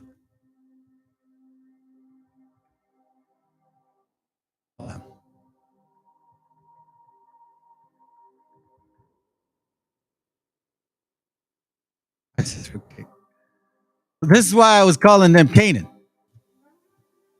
There's so much in a glass of wine that tells. You see, because like it reminded me, because it's kind of like exorcism. You know what I'm saying? It's like exorcism. Like I'm doing an exorcism.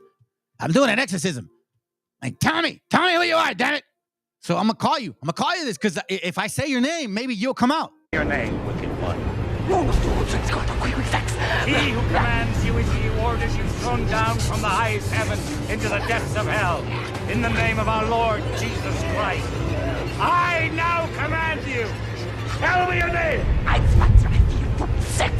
Hear, therefore, and fear, Satan, enemy of the faith.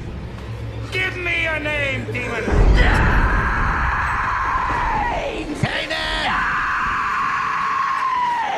Tell me your name, damn Damon. Tell me your name, Canaan.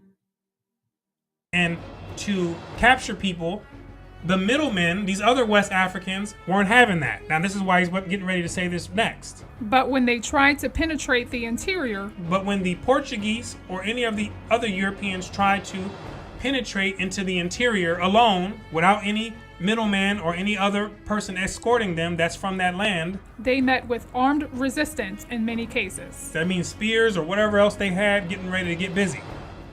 They're getting ready to get busy. They're not having you coming in there and thinking that you're about to just go ahead and grab and cut the middleman out. Right? So from here, let's go back into the Atlas of the Transatlantic Slave Trade and let's keep reading where we were at. West Africans could and did attack and sink some European ships in retaliation. The rulers of Congo, Benin, and some other regions succeeded at times in temporarily stopping the trade in slaves. So it's not like all the rulers of the West Africans had their hands in it. And again, we understand now, because remember, family, well, let's just share this with the Canaanite sister, the Canaanite girl. Hey, you know, you could be here, Canaan, you could be here, because even the scriptures say even Canaan can eat the crumbs of the people. You want some word? That's cool. You can have some word. Yeah, I would. I would love to debate him. I would love to debate him, bro. I would love to. Matter of fact, hold on a second, family. Yeah. Oh, you guys can hear me? Yeah, I would love that. But I know they won't. Now, the weird is because which deacon are you talking about?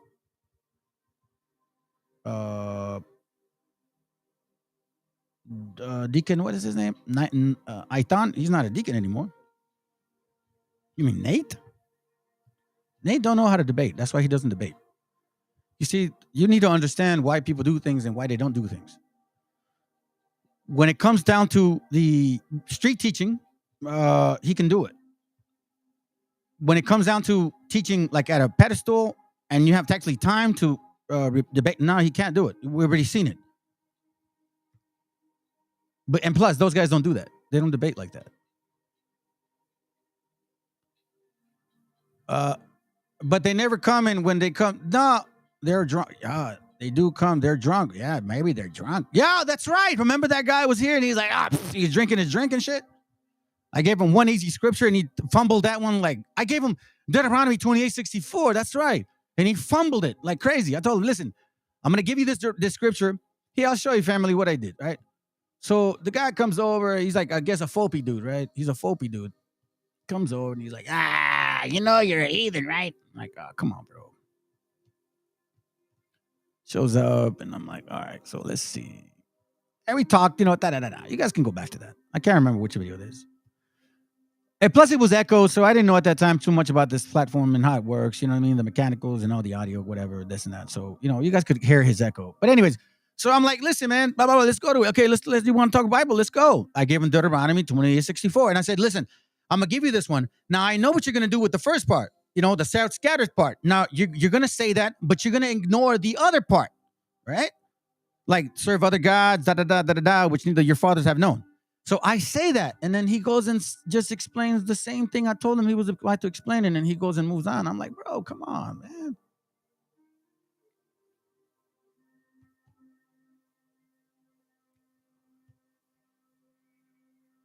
Yeah, we got our gente that celebrates the Day of the Dead, just like, didn't you Negroes? I saw a bunch of Negroes celebrating Halloween, man. What are you talking about? and a bunch of Negroes are about to celebrate Thanksgiving. A bunch of Negroes about to celebrate Thanksgiving with football. Oh.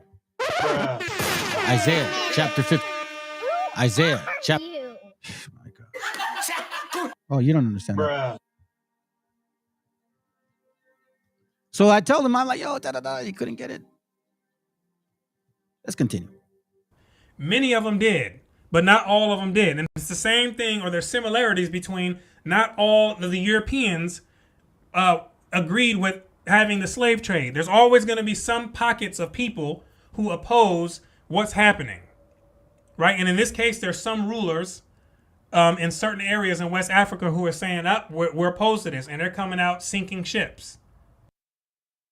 Family, check this out. I'm gonna change my video right now. That's a good point. You know, I think these camps should know by now that this channel is around. Okay, I think they should know by now. And I doubt it that they don't know about this channel. I've had people on Facebook saying, "Yeah, I'll debate you," and they don't show up. Christians did the same thing. The guy did later, whatever. But I, till this day, haven't. Matter of fact, Sakari invited me. They canceled the same day. Then they want to kind of trap me in a situation where I'm like, nah, bro, like I'm in the middle of something. And then they're like, okay, but they never followed up. Yet those days that supposedly I was ready, they couldn't do it, even though they were doing classes throughout those days. I, till this day, haven't found somebody that can come, that wants to come here and debate and try to tell me that the 12-tribe chart is real, or they try to tell me that we're not the people of the book. Like Fopi, for example. If Fopi can come over any day, matter of fact, I'll probably even go to their platform. I don't know. Hey, have Fopi invite me. I'll go to their platform. I handle all 15 of them Canaanites, bro. That's what Joshua does.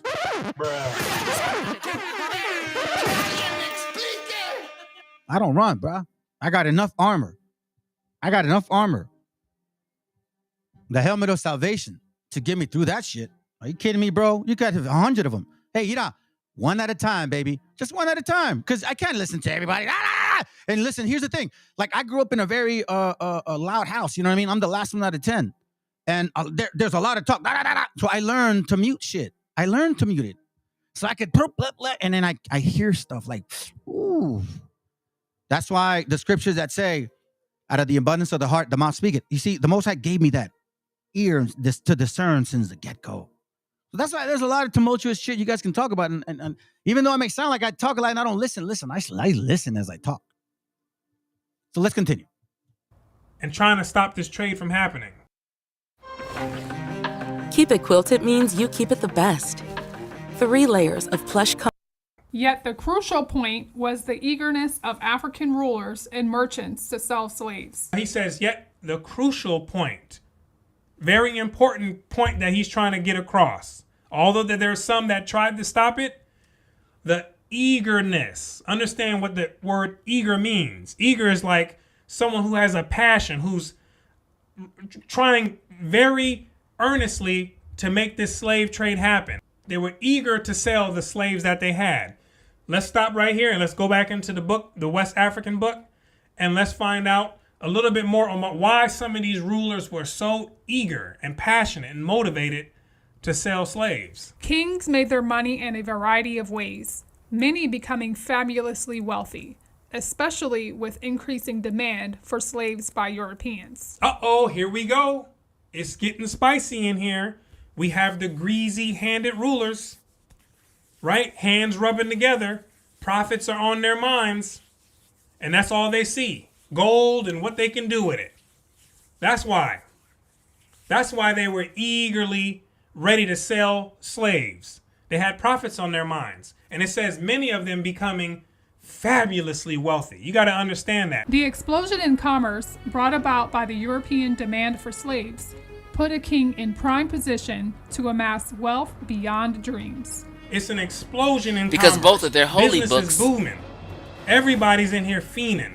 The greasy-handed got their eyes on any and everybody who they can get. You got to understand, in order to bring 12.5 million people that make it, that's not even counting the people that didn't make it. 12.5 million people. This had to have been a huge enterprise happening. Not some small thing when you can move millions of people out of a land, right? These people over here, the rulers had enterprises set up with actual people slave raiding, going out to go and catch people. Because the hands were super greasy for profits, right? They're partners in this. The Europeans and the Africans, both of them partners, both in cahoots, working together. See, family, that's what I kept telling you, man. Like, and that's something the shenanigans of the Canaanite girl here don't want to embrace. Hey, let's touch on this real quick, just so I can, kind of refresh your minds, and that's why you can connect the dots with this guy just right here. That's what he says. This guy, you're cooking with oil, right? Even though you don't have much to deal with, he says something to that effect. So let's listen to what he says again. All right. So again, we're connecting the dots. Who was the first wave? We're gonna hear it right now. The first wave of conquistadors. Okay, that's what we're learning right now. Let's go. I'm impressed. For a man with no videos, this man's cooking with gas. Look, Spain came in 1492. England came in the 1600s. Hey, that's 100 years. 100 years. Is America the same as it was 100 years ago? No, of course. See, so of course you had black people, black Moors here before the English got here. See, you're just kind of mixing history. See, it was Spain who shipped them out and shipped them over here. So, of course, there were Moors here. Well, and if you were here for 100 years, all those generations, you would eventually think that you've always been here. Just think about it. Ouch. 1492, 1600. Ouch, ouch, ouch, ouch. Let's continue. One has the demand, the other has the supply. And that's when you have those two conjoined, now you have business. And from that, the African rulers were able to amass wealth beyond belief. So much money you can't even believe it. That's why they were eager to sell slaves. I also want to bring you to the attention that people say, oh, Arabs, they're all white, Arabs. No. Some people say that they were. Check this out. Let me see if I can find it. Let's see. So we'll go with the Jewish sources. There's a ton of sources. Mainly possessed and Give me a second. Is this the one I'm looking for? Maybe this isn't it. There is a video that I was looking for. Here, let me continue. Oh. Let's go back over to Sorry about that. Let me continue. The transatlantic slave trade and keep reading. Angel Soft toilet paper is strong. Similarity in skin color and other bodily traits, as Europeans viewed them, brought African rulers and These are the no sense of a common. Perfect. Okay, I got it, family. I want to show you how these Canaanites, I'll call them that right now. See, when you act in the spirit of Canaan, I'm gonna call you Canaan. So let me get in here real quick. Hold on a second, family. You act like Canaan, I'm gonna call you Canaan, okay? So Canaan loves to say, oh, Muslims enslaved. Muslims enslaved. Hold on, let me read this real quick, and then maybe read that scripture. What is sad about this Yihami person is she probably didn't pay attention at all. It's been proven 100% now that most of these camps are Masonic funded. That's where their awakening comes from. Yep, true. Let me read that real quick. 1 Corinthians 13:46, it says, it is not glad about injustice, but rejoice in the truth. Yeah, you're right. So check it. So apparently they want to say also, oh, Arabs, they were white Arabs. No, let's reflect. Let's reflect. You see, the Most High punishes his people, but he's also going to let other people do what they do, right? Remember in Jubilees it says, and the nations separated and then they started enslaving each other. That's what Jubilee said too. Wait, what? You think that these other nations, like, they're just because they got enslaved, they're Israel? No, of course not. Of course not. Let's go. Listen. These are the original Arabs. Look.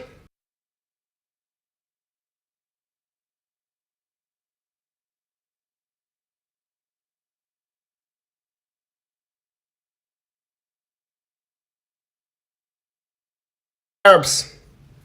Look. They look just like you. Arabs are black Semites.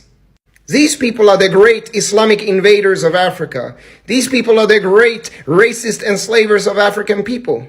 But this Arab man looks just like you. You see, the West is lying about Arab history and Islamic history, just like they are lying about ancient Egypt. They are lying about a whole lot of other things. Western colonizers are projecting their own history of enslaving Africans based on race, oppressing Africans onto other people.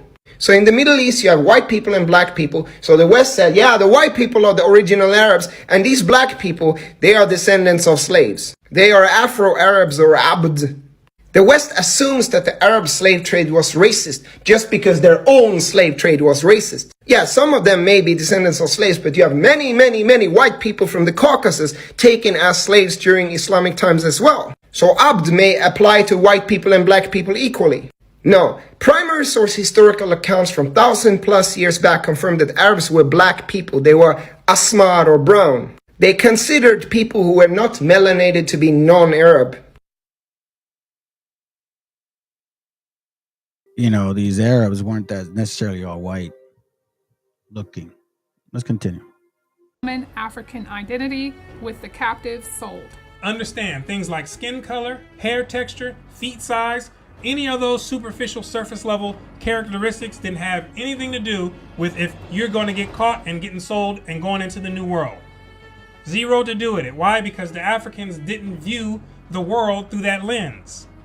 They didn't see, because we have same skin color, that all of a sudden we're brothers. No, different tribes. You guys speak different languages. You guys have... Boom. Key word, he said, different tribes. Different tribes. Yeah, Mexican is not a... doesn't apply to everybody. There's a lot of Mexicans. That doesn't mean they're Meshiacha. Let's continue. Let's finish this. Have different customs. You see the world different. We are this, you are that. If you got caught and you were one of those outsiders, you're vulnerable. You're getting enslaved, right? Because the greasy-handed rulers didn't care about what skin color someone was. Meaning that Misraim, Put, and Cush got tired of Canaan and said, I'm going to sell your ass. That doesn't mean you're Hebrews. That ideology didn't come until later from the elite Europeans. No one saw the world through that lens at this time. So let's go back over to the book West Africa, and let's go to page 282, and he's going to talk a little bit more also about the commonalities and why that didn't matter. These physical features didn't matter. Africans were instrumental in the slave trade. This is what we already come to understand. They're instrumental. You can't get a slave trade without the African. What did I say, family? That wherever the Spanish flag went, the African was there holding the pennant.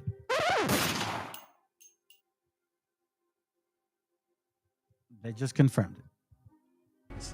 Why would they do this? Why would they sell their own? Why would they go off and go and sell their own, right? Everyone's supposed to be black. Everyone's supposed to be white.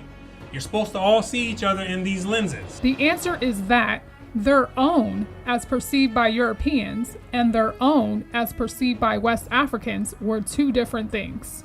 The elite Europeans are the ones who came and start lumping people together. You're black, you're white, you're these groups. They're the ones who came and forced that worldview on people. And it's a distorted worldview because people never get together based off of superficial characteristics. At least nothing meaningful comes out of that. Most black people don't even like other black people. Most white people don't even like other white people. No one's getting along off of this, trying to lump people together. And the Africans already knew that, right? They knew that. You're from a different tribe. I need that. I need to come. I'm coming in there to get you, right? If you're vulnerable, they're coming to get you. And the sellers of slaves profited immensely from the acquisition of textiles, hardwares, bars of iron, liquor, guns, and gunpowder, tools, and utensils of various kinds. This is what they were trading in the slave trade. They give you people, they receive these goods in return. This was the trade.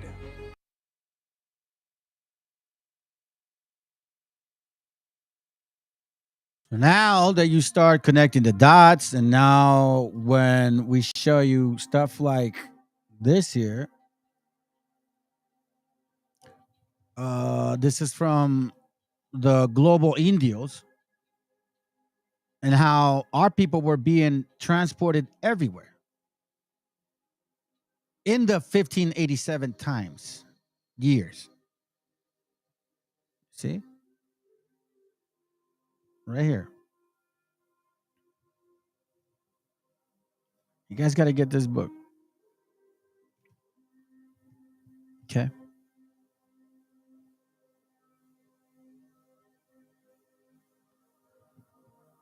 Spanish immigrants and blah, blah, blah. Transform Iberia. Okay. We're talking about Malabar Coast, Brazil, West Africa, Mexico.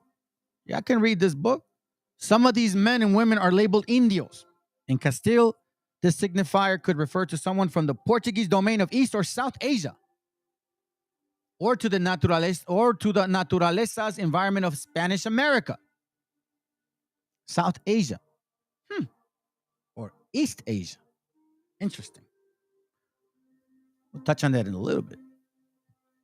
Whether in Brazil, East Asia, Spain, Portugal, we see that, look, in the details and the twists and turns of these case studies, we can see how in the 16th century, Indio was a floating construct. So construct, let's look up construct here. Meaning word construct. It says build or erect something, the idea or theory containing various conceptual elements, typically one to be considered subjective or based on empirical evidence. Meaning empirical, meaning lots of evidence, like a boatload of information. That's how they come to the conclusion. So it says here that in this time was a floating construct, meaning there was empirical evidence to prove, as the term moved in its usage from the Americas and India to Spain, or from North Africa to the village of Carmona and back again. We can see how the construct marked individuals with a specific qualities, depending on the experience, political alliances, and cultural imaginations of the litigant and witnesses during the categorization, meaning these are actual court cases, world court cases. In Carmona, a multitude of ideas about human distinctions resulting from the presence of Indios and other slaves converged and were reconfigured. As local inhabitants, Indios responded to daily contingencies such as droughts and the formation of newly family alliances and military incursions or occurring elsewhere in Spain or Northern Africa. Wait a minute. Who are you? The people of the book. That's who we are. And we don't have to force shit. It's all over the place.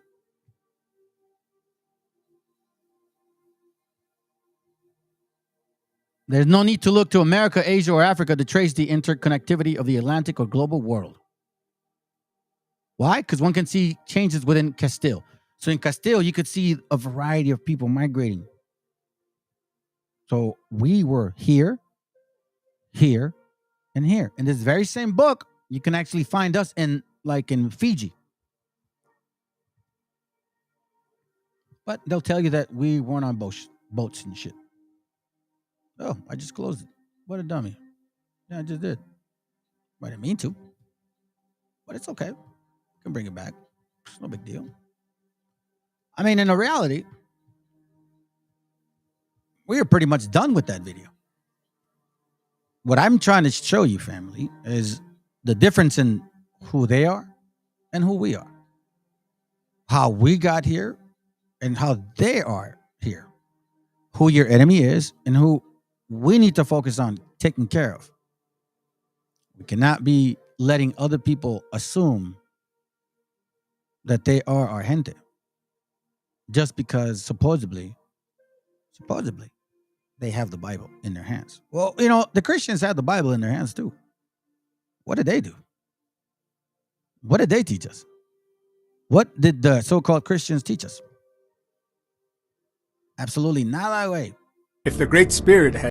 So let's I'm gonna show you this real quick. No. Hey, you see how stupid this chick is, family? You see what I'm saying? Wow. You are fucking dumb. Sorry to tell you. What a waste of a brain cell this person is right here. You see, family, do me a favor. Never be like this. Okay? There's a scripture, a very important scripture. And I think it's a good time to educate ourselves right now.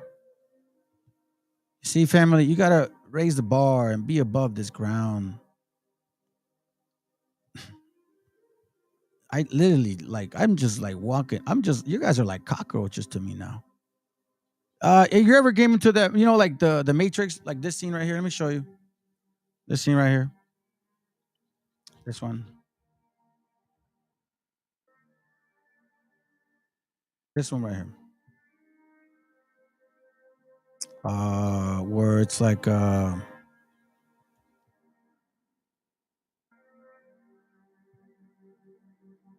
it's like he finally, you know what I'm saying? It's like some occurs, you know. What is that scene? Let me see if I can find that scene.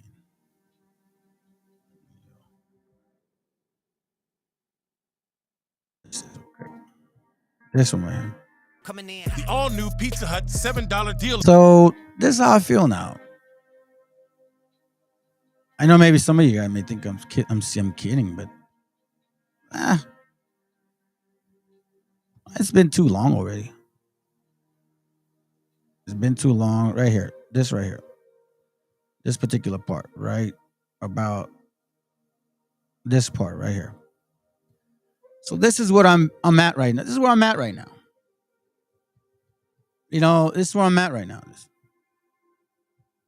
All right. So check this out.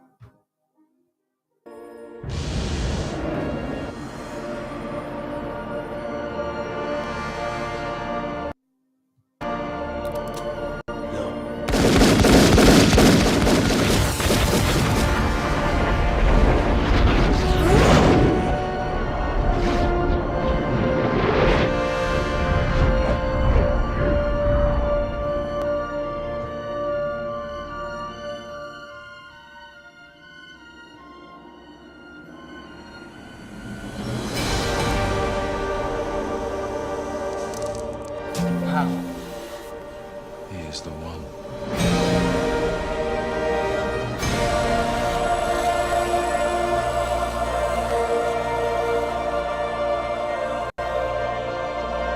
I see everything y'all do.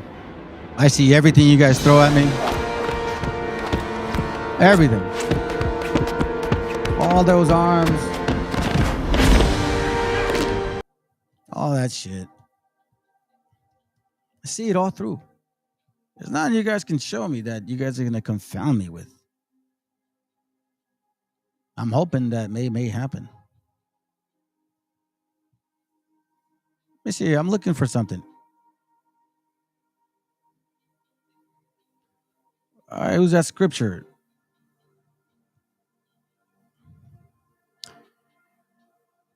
Here, while I'm looking for it, I'll read it. Because we're going to move on to that video. Psalms 92:6 says, a brutish man or woman knoweth not, neither doth a fool understand this. Brute, un bruto. Right? What is a brutish man? Like silly, ignorant dumbasses. He goeth, Proverbs 7:22, he goeth after her straightway. As an ox goeth straight to slaughter, or as a fool to the correction of the stocks. I'm looking for something, man. I'm trying to look for something here, family. I read it the other day, and my phone died, and I had actually saved it. Hold on a second. So, to do mischief, fool should be servant. The way a fool is right in his eyes. The fool is right present, but a prudent man covered his shame. Give me a second. Man, I can't believe I can't remember that one. It's one of them rare ones. I haven't really read it often. I can't remember where it was at. I found it. Again, my phone died. Let's see if I can find it. Let's see.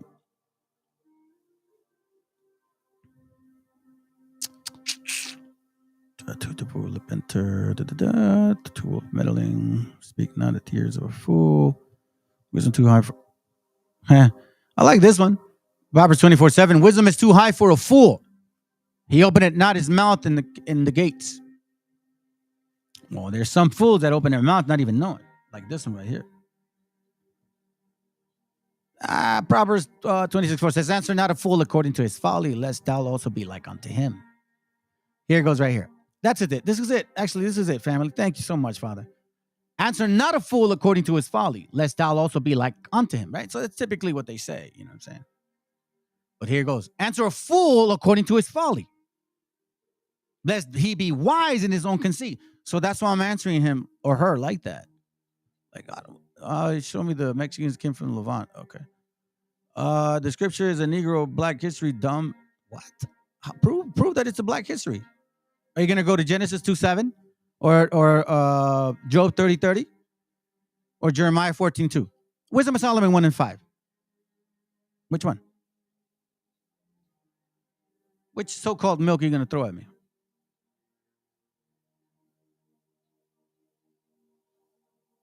Now, Revelation 1:14 and 15. Is that what you mean?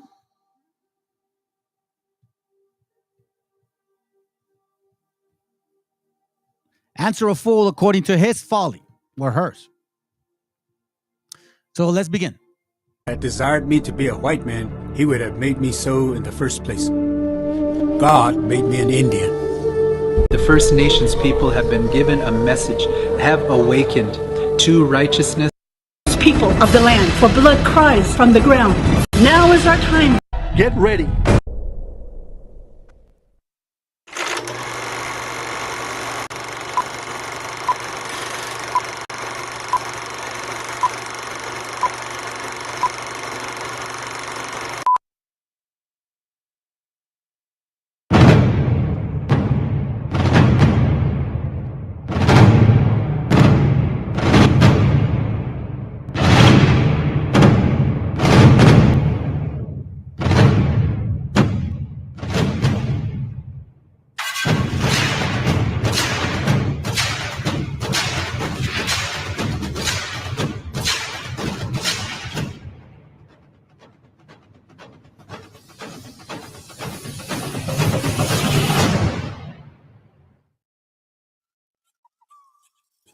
Hey, Shalom family. Hey, Q it. Man, I ain't gonna lie to you. That intro is man, that's fire. Every time I see it, bro, like I get goosebumps. I honestly get goosebumps, man, because that's beautiful. What better way? Appreciate you guys being here, man. Y'all beat me. Yeah, it's funny. I was actually reading that because I was watching it. I'm actually going to show a little bit because it pertains to what I'm going to actually talk about, man. Partus, Sequitur, Ventrem of it, 1662. That's the title. And we're going to, listen, I'm going to read different pages because we got to go deep on this. It's important for y'all to know now that there's clarity. Yeah, bro, and I ain't lying. Let me read this real quick because it's true. Yo, the Watchman Report channel woman has ties to that big four-headed Dalton. They went to the same school. All that pride they had brought down. All praises to the Most High. Yeah, that's for sure, bro. Let me just read this real quick. Shalom, brother. Shalom. 9:1. Romans 9:1. I say the truth in Christ. I lie not. My conscience also bearing witness in the Holy Ghost. Reminds me of Romans 18. Spirit beareth witness with each. Spirit beareth with. Excuse me. Spirit beareth witness. God, couldn't even say that. Hermano, I made a Discord channel. Main topic is Indios Mexicanos, but I also need info that needs to be talked about. We can't be like the Canaanites and let the enemy feed us. Yeah. Hey, it's like this, bro. Me and a brother were talking about this. Why would you? Here, let me do this because I'm not going to start right now. Why? Okay, would you go to Satan for advice? Honestly, would you go to Satan for advice? Would you go to an alcoholic on how to quit drinking? Would you go to a crackhead on how not to smoke crack? On how to quit? So why are we listening to other nations? First, you know what nation supposedly fed us and told us that we were just a bunch of Indians? That's what we were told. I asked my kids today, right? Because what is that thing? Hold on a second, family. I don't even know what that is. There it goes. I asked my kids today. In fact, you know what? I'm glad this Canaanite said this. As a matter of fact, just for the sake of it, I'm going to show you this, and then I'm going to move on. All right. So give me a second. I actually did some little digging on this, and I'm going to show this Canaanite. Since he's asking, relevant, because I don't even think this Canaanite knows what that means, because I bet you she can't prove it with the Bible, nor can she prove it with white DNA. So I'm going to give y'all, I'm going to prove it to you that white DNA says, or black DNA, however you want to say it, that, you know, of who I am, and also that I'm of this continent. Now, we're going to use, you know, for colonial terms, they're going to call me Mexican, Peruvian, whatever. But then we're going to look at the actual DNA of my so-called family father, right? Now, I was also told that, oh, well, you must be European because that's what it says. Okay, well, then that's what you say. So what I'm going to show you is a little bit more distinction as to you can't always assume things. You got to really do your homework when you assume stuff about people. Okay, family? So don't go assume things about people because you don't know. Okay? So just be mindful and be modest, man. Like, be humble. Okay, fam. So again, let me show the heathen real quick. I see a Mexican. Okay, so the most recent says that I'm 91% of the Americas. However, broken down, I am 64% so-called Mexican, 14% Peruvian, 7% Colombian, 6% pure indigenous. European, 4, 3, South Asian, 3. Okay, the recent analysis, the most recent, right? The most recent. Like my father, my grandfather, and my great-grandfather. But it says here that my advanced analysis is actually beyond that. So what it says is now I'm 92% admixture of the Americas, okay? But I'm more Peruvian. Based on what they're showing, that my breakdown is 77% Peruvian, 14% Mexican, 1% Colombian, 1% European all across the board, 1%, less than 1% East Asian, less than 1% South Asian, and less than even 10% of Africa. Thank goodness. Okay, so now, and again, that's like, but you're from over here, so you can't prove that you live. Okay, sounds good. So I didn't pay nobody for this, and this was just recent. Again, I came into this so-called understanding. The Most High woke me up, right? And then he started leading me into these things, okay? So then now, all of a sudden, I find out what, haploid thing is. So it says I'm haplo, right? Haploid, R1b. So now they're going to, oh, he's white. Let's find out. So it says here that my father is from this particular group.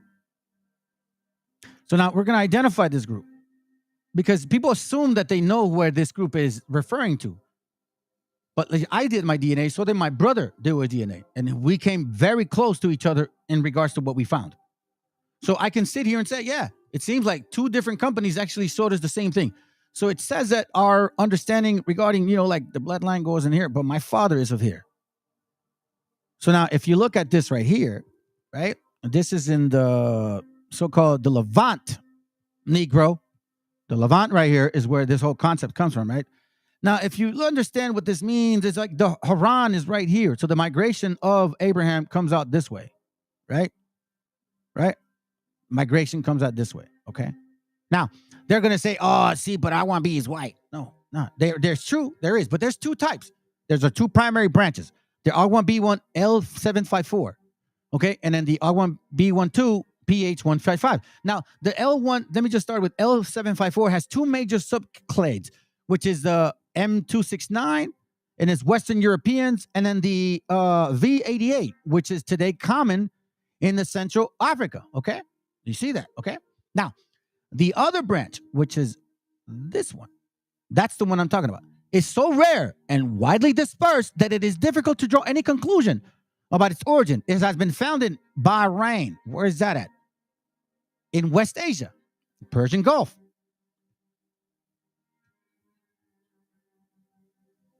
Okay, watch this. it's going to name all of these areas here of where this haplo is. Ventrem, in the island and country of West Asia, right? Watch this. Oh, come on, let's make it easy here. You see? And you know what? Let me just go back. I'm just going to go easier. Ventrem, Persia Gulf, India, South Asia, Nepal, South Asia, Bhutan, South Asia, not North Asia, Ladakh, Kashmir, India, Northern Territory, Pakistan, which is technically like in Pakistan, Republic of Pakistan, Turkey, which is in that located area, southeast. And then where else? I'm sorry, I left off right here. Where am I at? Sorry, family. I kind of jumped off here to move you around. And then Western China. You see that? So it says here that this particular haplo happens to be so rare that it does move around here and there. Now, I'm going to tell you this right now. It told me here, that's where my father is. It told my brother that we're predominantly from this area of India here and here. Now, I don't know about y'all, but I showed you the migration. So, I don't know, Yehudi Houdini, whatever your face name is. I've proven through scripture that, let's put it this way. Me, myself, and I've proven with empirical data that I am a person of the Bible. And that... Wait a minute. Who are you? And that the so-called Edomites, put me there too, very close there too, right? And then they put me here. And then I get woken up first because of the Spirit of the Most High. And you can't come here and say I don't know the scriptures because I'm proving it that I do. And I just find it so interesting. Let me see what you got.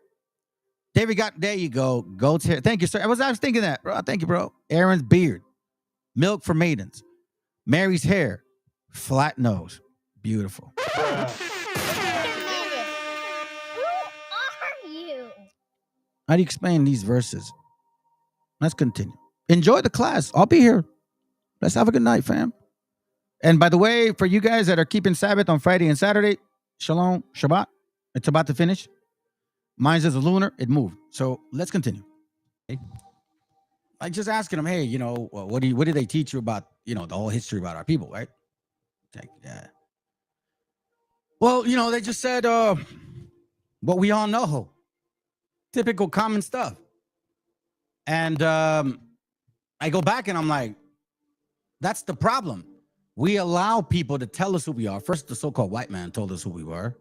And now we're letting the so-called black man tell us who we are. Like, who are you going to believe now? They both obviously are lying to us. One told us something. The other one's hiding another one. You know what I'm saying? Just saying. Anyhow, hey, there were several people, man. Everybody left. Well, hey, too bad. You know what I'm saying? Maybe you guys, I ain't pretty enough for you. Oh, well.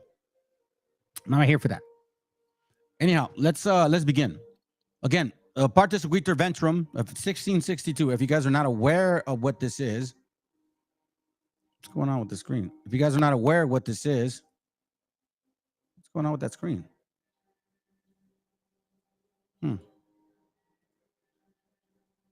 That's weird. Hold on, let me see if I can share the screen. Acting dumb. I wonder why it's doing that. Let me see if let me try to play something here. See if you guys can see it.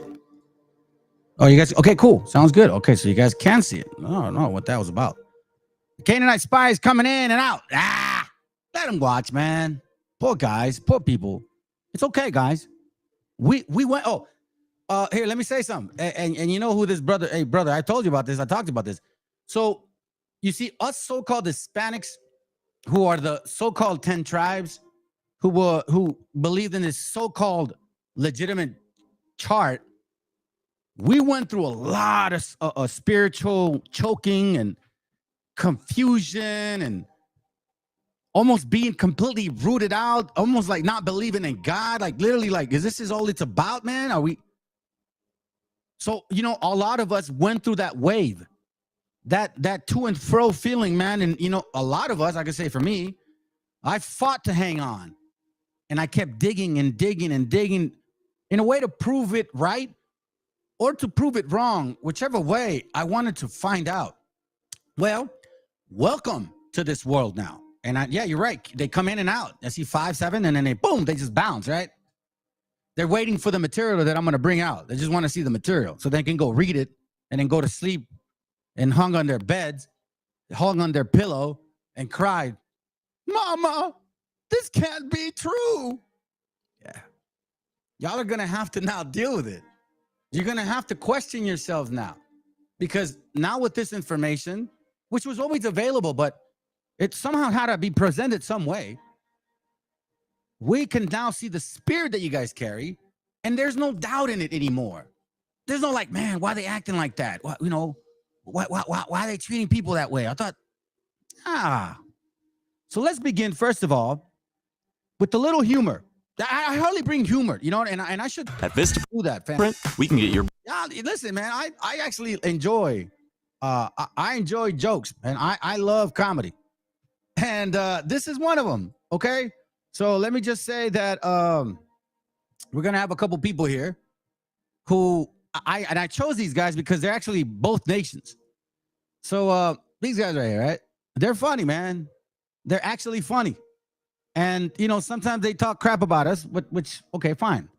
But, you know, at least they play fair and square here. You know what I'm saying? So I'm going to do it like this because I don't want to get, you know, busted, whatever. But let's laugh a little bit. Okay, so I want to show you guys that now you have to start questioning like how we question ourselves, right?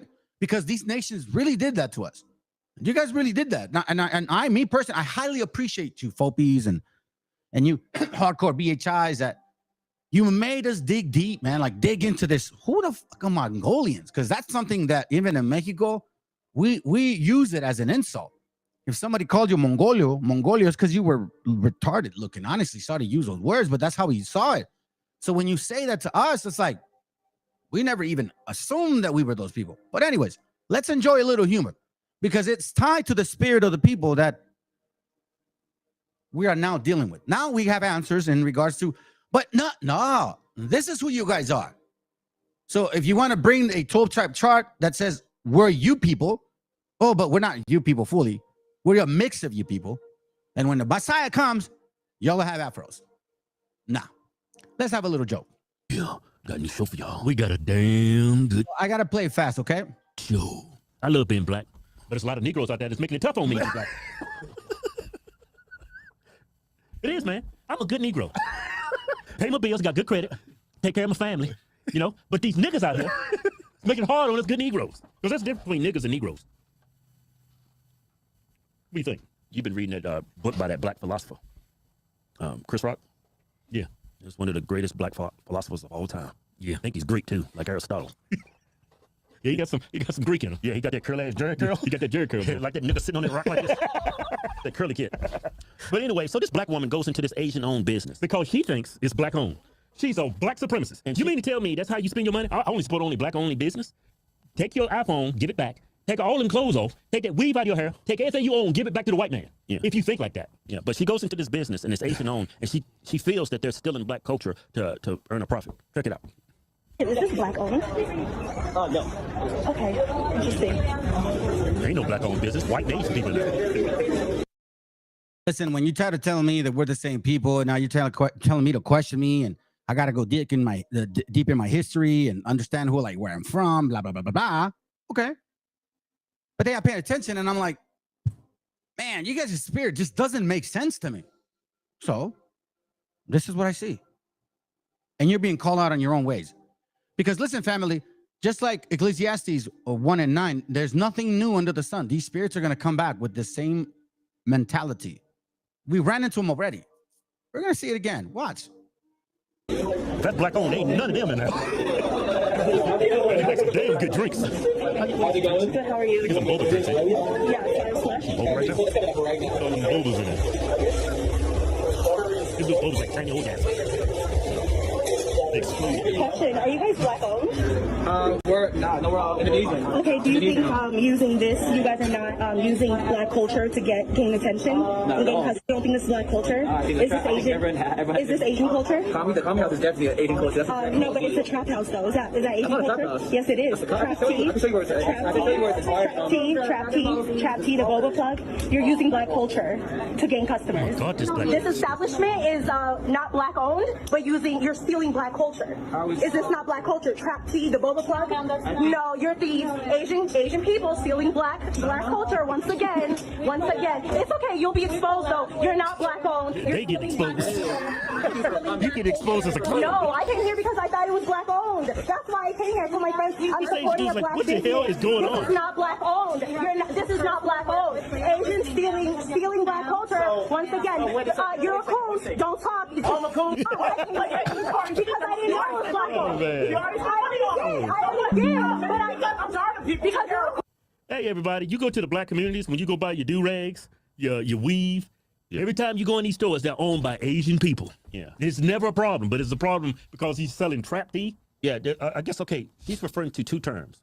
Trap, that's where you go buy drugs, trap house. Trap house. Right, and then it's drug jargon. Yeah, right. And it's plug. That's the dude plugging people with drugs, the drug dealer. Yeah.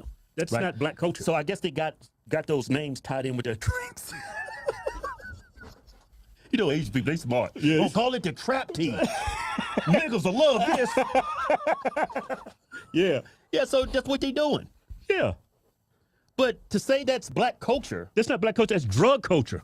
Well, you calling black people crackheads and drug dealers. Hey, hold on now. That's what she doing. Well, if we think about it, let's look at it from a point of view. She's owning something here. She's owning something. Yeah, these niggas are controlling this country. They out there got these trap houses, plugging people. Mm-hmm. When you think of drug dealer, who you think of? A Negro. Negro. K-N-E-E-G-R-O-W. Negro. Just a little humor, man. Hey, listen, a little humor, man. Because you know what? I'm going to show you something. And I'm going to show you something. Oh, damn. You never sent me those videos, bro. You sent me that one. I didn't really like it.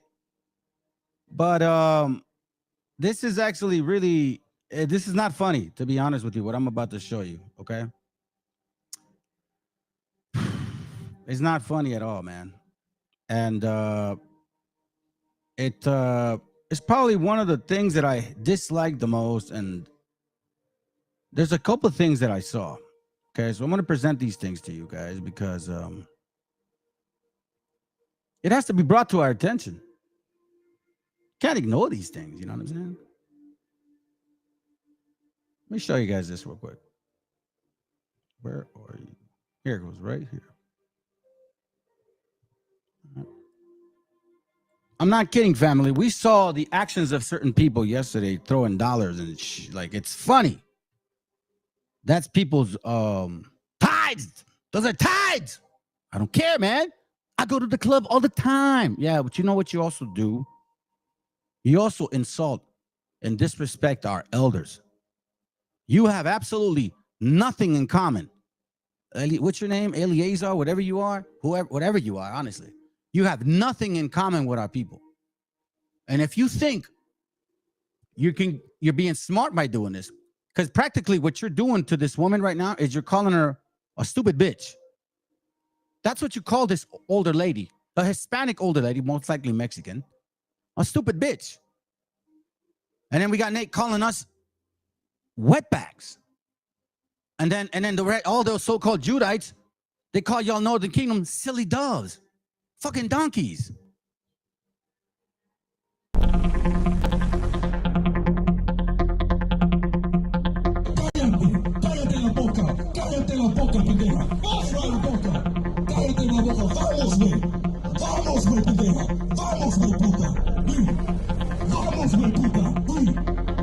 Now it's chapter 15, right? It's a free country. If we your country, now it's the white man's country. Don't sound free to me. Pinche idiota, vamos, man. Vamos. Hey, any of you on my time, I rooted for that punk. Like, when the up you thought was gonna happen? That our people that pack in the churches every Sunday to worship this white boy, we know that they're not true believers in the Most High.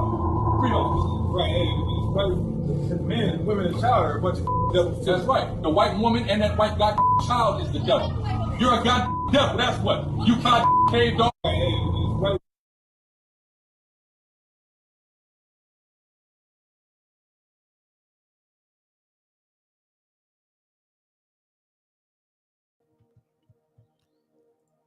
Actions speak louder than words, fam. You call this your brother?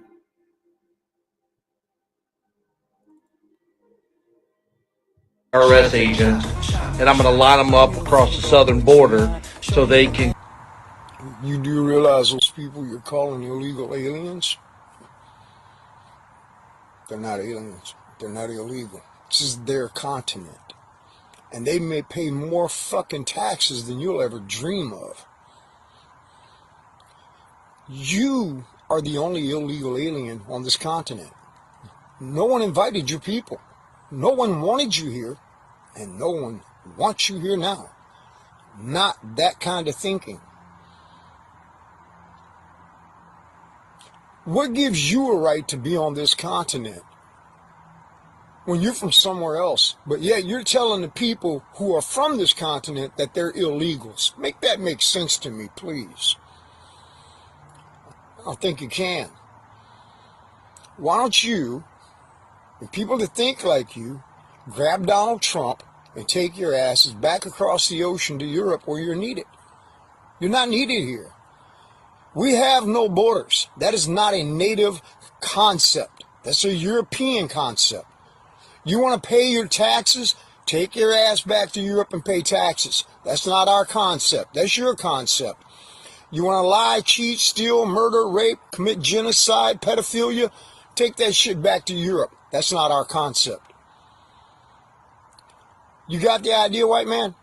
You're not needed here. You're not wanted here. As long as you think like that. You have a colonizer mindset, thinking someone fucking owes you something for something you didn't even fucking work for. Your people stole everything on this fucking continent. Prove me wrong, Mr. Illegal Alien. Latinos joined with us to benefit themselves off of our struggle. And once they got all they felt that they could get, they disappeared and never mentioned your name again. And now when Latinos struggle, they struggle only as Latinos. They never mention how black people helped them. European Jews only struggled with you to benefit from you and use your numerical strength to advance themselves. And once they got to where they wanted to be, they jumped off the black bandwagon and they never mentioned you again. Gonna use your dumb, multicultural, low self-esteem having ass. They're gonna use you as the front man, and they're going to get all the gains. And once they deplete all the resources from your civil rights and community programs, they're going to jump off your back and act like they never knew you. Lord have mercy. We do not learn from our history. Why is your self-esteem so low that soon when an Asian jumps up saying, I want to work with black people, you act like you hit the lottery? Y'all had to go to school to be taught to be native to the land. There's a difference in being taught and actually being born into this. Now this is a prime example of when you believe things that you've never researched, you only hurt yourself. You see, indigenous boarding schools was not meant to teach Native Americans to be Native Americans. It was literally to strip their culture, their identity, and their language from them so that they can assimilate into American culture. Now let's watch how he puts his brain on display. See, what you are, or what they call $5 Indian, your ancestors paid to be native to this land. Again, when you believe things you don't understand, you only hurt yourself. You see, the designation of $5 Indians was reserved for those white people who literally have friends that was working on the DAWS rolls, who they would pay $5 to be added to the DAWS rolls to get land and call themselves indigenous people of Turtle Island. I have the rightful heritage, meaning my DNA is in the land. Maury? My detective determined that was a lie. This video was not meant for bullying and harassment. It was only to correct the disinformation that was put out by that gentleman. Thank you. Yeah, their spirit is just bad, disrespectful. You think they would be humble and be a light. Yeah, that's what I'm saying, bro. That you would think that if, after all the struggle, you would be like, yeah, man, you know what I mean? After all of that, let me show you how to do it right. That's not, you guys ain't showing shit. You're good at, using famous people. You're good at collecting money. You're good at asking for alms, and you're good at yelling and screaming. And, yeah. Romans 9:8. That is, they which are the children of the flesh. These are not the children of God. Now, you guys always read that, right? And you're like, oh, the flesh, it means you get the seed. No, think about that. Remember, the scriptures say, be not conformed to this world. Romans 7 says, Paul said, with regards to, I'll show you. There's nothing good in this flesh. Romans 7:14. For we know that the law is spiritual, but I am carnal, sold under sin. So, when the scriptures talk about Romans 9:8, that is, they, which are the children of the flesh, these are not the children of God. Why? Because they will be boastful, proud, evildoers, wicked men, wicked women. Listen, family, it all goes back to, you look at the women and you look at them. A wicked woman is given as a portion to a wicked man. A wicked woman or wicked women is given as a portion to a wicked man. Don't forget that, because I'm going to show you something statistical at the end. And that's why this classes are done, so we can wake the hell up, because our people are starting to follow their ways. Look, Romans 7:23 says, Romans 7:22 says, for I delight in the law after the inward man, but I see another law in my members, meaning the flesh, warring against the law of my mind and bringing me into captivity to the law of sin, which is in my members. Then it says, Romans 9:8, that is they which are the children of the flesh, emotional, sensual, sexual, debauchery, fornication, prostitution, sodomy, Gomorrah, Amorite, Canaanite, whatever you guys are. Everywhere we look at, Amorites were destroyed by the Most High. Sodom and Gomorrah was destroyed by the Most High. Roma was destroyed by the Most High. Now we are back at it again. And there's a nation of people, two of them, that are always involved in those destructions. Hey, good evening, Rita. The whites told them they were Judah, and that's the whites, and that the whites were Esau. Why would the enemy give them the kill to their freedom? Once people get power, they never give it up. Yeah. I'll give you an example. John 6:6, man, this is beautiful. It is the spirit that quickeneth. The flesh profited nothing. Nah, these fringes are so long, man. They're 13 inches long, down to my foot. The spirit, it is the spirit that quickeneth. The flesh profited nothing. The words that I speak unto you, they are spirit and they are life. That's wisdom. It's called wisdom. Yeah. It's called wisdom. And you know what? Honestly, we're going to see something about this too. I'm going to show you guys. I'm going to show you. Show you this. Okay. But, let's now, before we get for a fulfilling career. All right. So now this is a good one. This is actually funny. Hold on.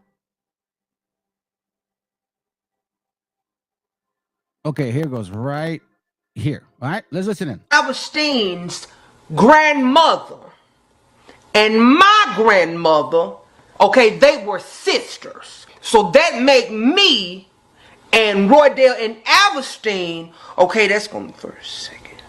Got same grandmother. They my first cousins. Okay, they cheer. Roydale and Augustine's grandmother and my grandmother, okay, they were sisters. So that make me and Roydale and Alverstein, okay, that's going first, second. Got same grandmother. They my first cousins. Okay, they Gotta do it, family. Gotta do it. Okay? And this is why I gotta do it. I know that's all nice and fun and stuff. It's funny, but listen, I know that we're supposed to conduct ourselves according to the law. But there comes a time where enough is enough. And I'm not here to tell y'all what you need to do, but I know what I'm going to do. I know what I'm going to do. Because this needs to stop. This goes to you other people too. I know, and look, the reason why I'm sharing these things of boastfulness, right, and pride, is because of what's been fed. When you use empathy and absorb everybody's energy, or so-called energy, for lack of better words, energy of empathy, and you feed it towards one nation of people, you feed that people an attitude of pride and arrogance. Now y'all feel like, oh well, I need reparations. Oh, I'm the original Aboriginal of this country. Oh, we're the First Nation, whatever you guys call yourselves. And now you've given idiots this pride of boastfulness. And actually, I'm thankful because you are exposing your spirit. I'm glad you're showing our people. You're making my job, to be honest with you, so much easier. Because if it wasn't any of this happening, then everybody like, bro, you're just a hater. You just, racist. You don't like certain people. Now, I love my gente, first and foremost. And they don't come in one color. So it's not that. When I say I love Mexico, I don't mean like the land. I love my people. And this is why, and when I love them, or like you guys, when you love somebody and they hurt you, when you when you mess with one bean, you're going to have to mess with the whole burrito, family. This is enough. This happened 7 days ago or 5 days ago, okay? You guys better start really paying attention to this.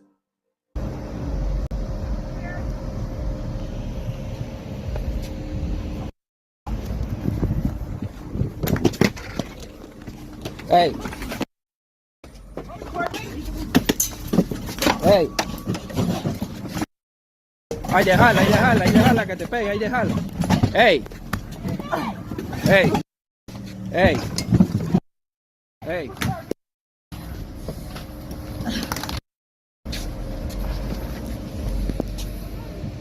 Start recording my life. Él.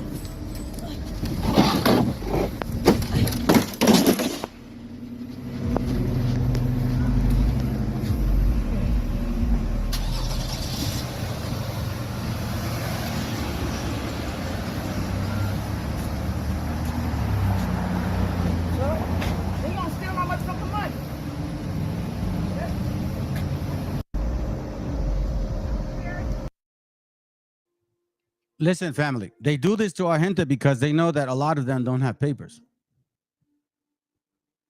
And this false pride, as if you are anything. Let me remind you and tell you, you're a fucking heathen. And I pray to the Most High that he does exactly what you deserve. This is just ridiculous, family. But you know what? Hey, IUIC, since you guys are cops and you ran the plates on ISUPK because you said they drove around your building, well, guess what? We just presented the license plates, okay? So don't you do your fucking job and see what you're gonna say. Are you gonna tell us, look, there goes the license plates? What's his name? The so-called deacon from Haiti, the guy that looks like we're not with OPP, the goofy dude. Yeah, that he just talks a lot of shit. He don't know the Bible. This is all taught. The guy's brainless. He's brainless. I'm telling you, you're brainless. Okay? You said it yourself. That's how dumb you are. You open your mouth. Because I don't even know if that's legal for you to run plates on someone when you say suspicion. But are you working? Oh, I'm sorry. There were security guards. What? Are security guards cops? So now, since you have this kind of ability, did you run like history on all the people in IUIC without their knowledge? Now that we know, and now I know why, you need to understand who is in these rooms. See, now we saw one guy, he left. I'm by, man. This is not a channel to sugarcoat you and tickle your belly and tickle your feet. Like, oh, this is nice. No, this is, you want to call it a show? It's a show. You want to call it whatever. I'm not from no camp, and I'm not telling you how to go follow a camp. This is not what it's about. What I'm showing you is real shit. Real things that happen to our people. And the nerve of you guys to go and say, oh, well, you know, because imagine all of this is happening, and guess what? Y'all ain't the people of the Bible. You guys are just illegal aliens. Oh, but poor black people. Poor white people. They're taking their jobs. Get the hell out of here, man. That's the stuff that bothers me, family. I'll tell you what, man. I don't get angry like I used to. But this is the type of things, man, that I know that a lot of you guys are probably frustrated. So let's read this real quick. So, 2 Maccabees 6:13. Thanks, bro. For it is a token of his great goodness when wicked doers are not suffered any long time. Like that dumbass broad. Yeah, you with the fake ass hair. That's right, you ghetto ass 5 kids from like 7 men. Because that's your story. That a wicked woman is given as a portion to a wicked man. These women have the highest divorce rate, and then they want to complain. You got to see the spirit. You guys want to say, oh, you're too harsh. What? Oh, now we got to be politically correct now. Well, it's okay to say illegal aliens, spics, wetbags, beaners. It's okay to say all that. It's okay to say we're murderers, we're thieves. It's okay to blame us for fentanyl, when in reality it was a fake Jew, Shackler, whatever your name is, the one that created oxycodone. That was a fake Jew. It was okay Israeli. He started the whole demographic of people dying. Watch the movie or documentary Painkillers. And now they want to blame the so-called Mexicans for something you fake people created? Nah, man, you ain't getting away with it. It's amazing how fast this exposure came within the past week. All their connections, all priests, the most high. Yeah, man. All praise that. I guess it, 1 John 4:1. Let me read this first. Beloved, do not believe every spirit, but test the spirit, test the spirit to see whether they are from God. Just like Isaiah 1:8-20. If they don't speak according to the law, that means there's no light in them. Imagine me going out there teaching, fam, and I'm like, shut the fuck up, you black bitch. Shut the fuck up, you bitch. Imagine me saying that, because that's what you said, Alizar, or Eleazar, or Cigar, or whatever the hell you are. Gorilla, white ass monkey fool. Because you don't know whose mom that is, man. That's the thing. You don't know whose mom that is. And if it is somebody's mom and they see it, man, I hope they don't take it easy on you. Let's put it that way. Because that's total disrespect of our people. I know you don't see us as your people, because if you saw us as your people, you wouldn't talk to her like that.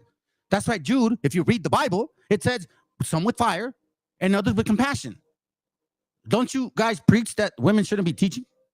Oh, they're the weaker vessel. But yet you measure to this old woman as if you're a woman yourself. You literally acted like a child, like a girl, because girls do that. Oh, it's not my fault. I know you are, but what am I? Oh, it was your country, but it's my country now. That's Bible? Y'all give this young kid your money? Are you guys that dumb?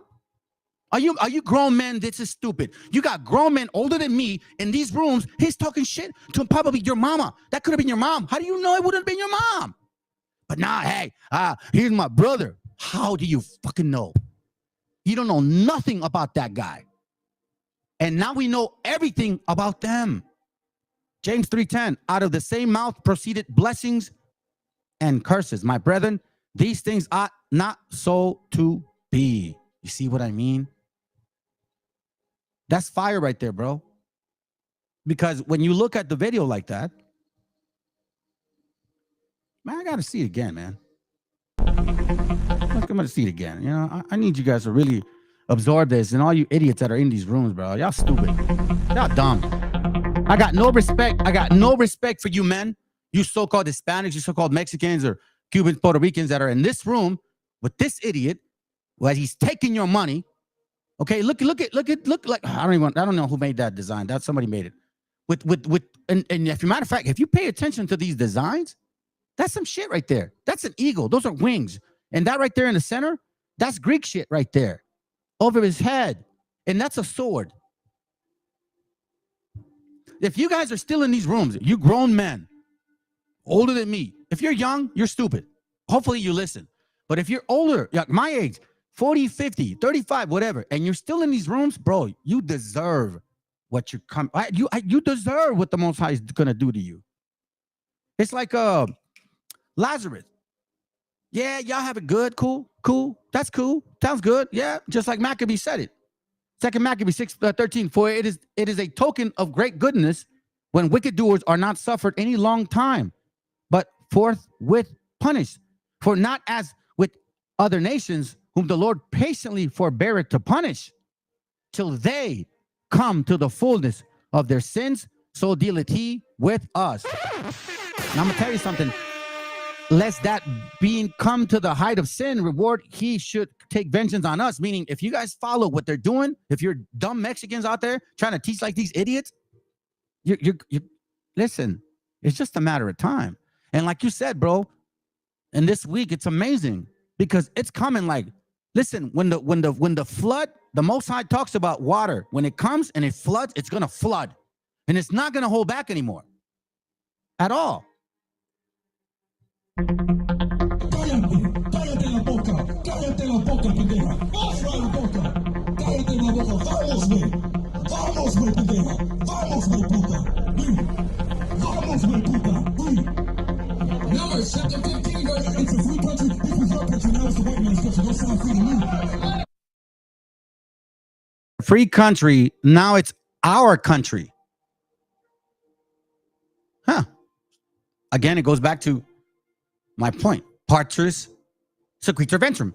So this spirit you see on this Canaanite or Edomite or Orionite, however you want to call him, that same spirit is Partus, Sequitur, Ventrem spirit. I'm telling you, it all makes sense now. Hey, any of you on my time I rooted for that punk white one. What the fuck you thought was gonna happen? That our people that pack in the churches every Sunday to worship this white boy, we know that they're not true believers in the Most High. Freedom. Right, hey, the men and women and child are a bunch of devils. That's right. The white woman and that white god child is the devil. You're a god devil, that's what. You god caved off. Hey, they hate. Yeah, I know what you mean, bro. They hate women, but they hate their own the most. You don't talk to people like that. Nah, bro. I don't care if, especially when they're older, man. Like, you don't do that to our gente, bro. You just don't do that, bro. I don't know how you even think that you can. So now let's get back to the point.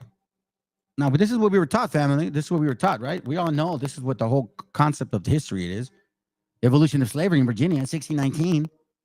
Oh, as you will see below, historians agree that. Hold on, let me do this. Oh, sorry. Says that you will see, historians agree that the first 20 Africans landed in Virginia in 1619. What is in dispute is their exact status. So this is what we've been taught, that Africans were brought here in 1619, and that we had no clue who the hell they were. Typical. That's not unnormal. All right. We know that, I don't know why I closed it, man. I should have done that. We know that we were told that they came on ships and that we weren't really involved in slavery. And that, all of these so-called Negroes, had nothing to do with slavery. And that it started in Jamestown. And it was 20 Negroes. And that, conditions were always horrible. Now, check this out. But then it gets interesting here. Who knows when the first slave law was passed in the 13 colonies? Let me read that real quick before I continue. Proverbs 19:11. With his mouth, the godly man destroyed his neighbor. The godless man, with his mouth, the godless man destroys his neighbor. But through knowledge, the righteous will be delivered. That's why you have to know how to speak to people. That's a great scripture, bro.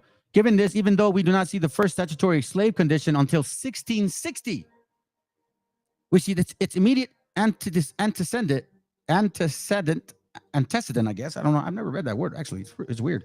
In several runaway slaves, serving cases occurred decades before the law of slavery appears. So here we see that for the first time, we see like a law about slavery in 1660.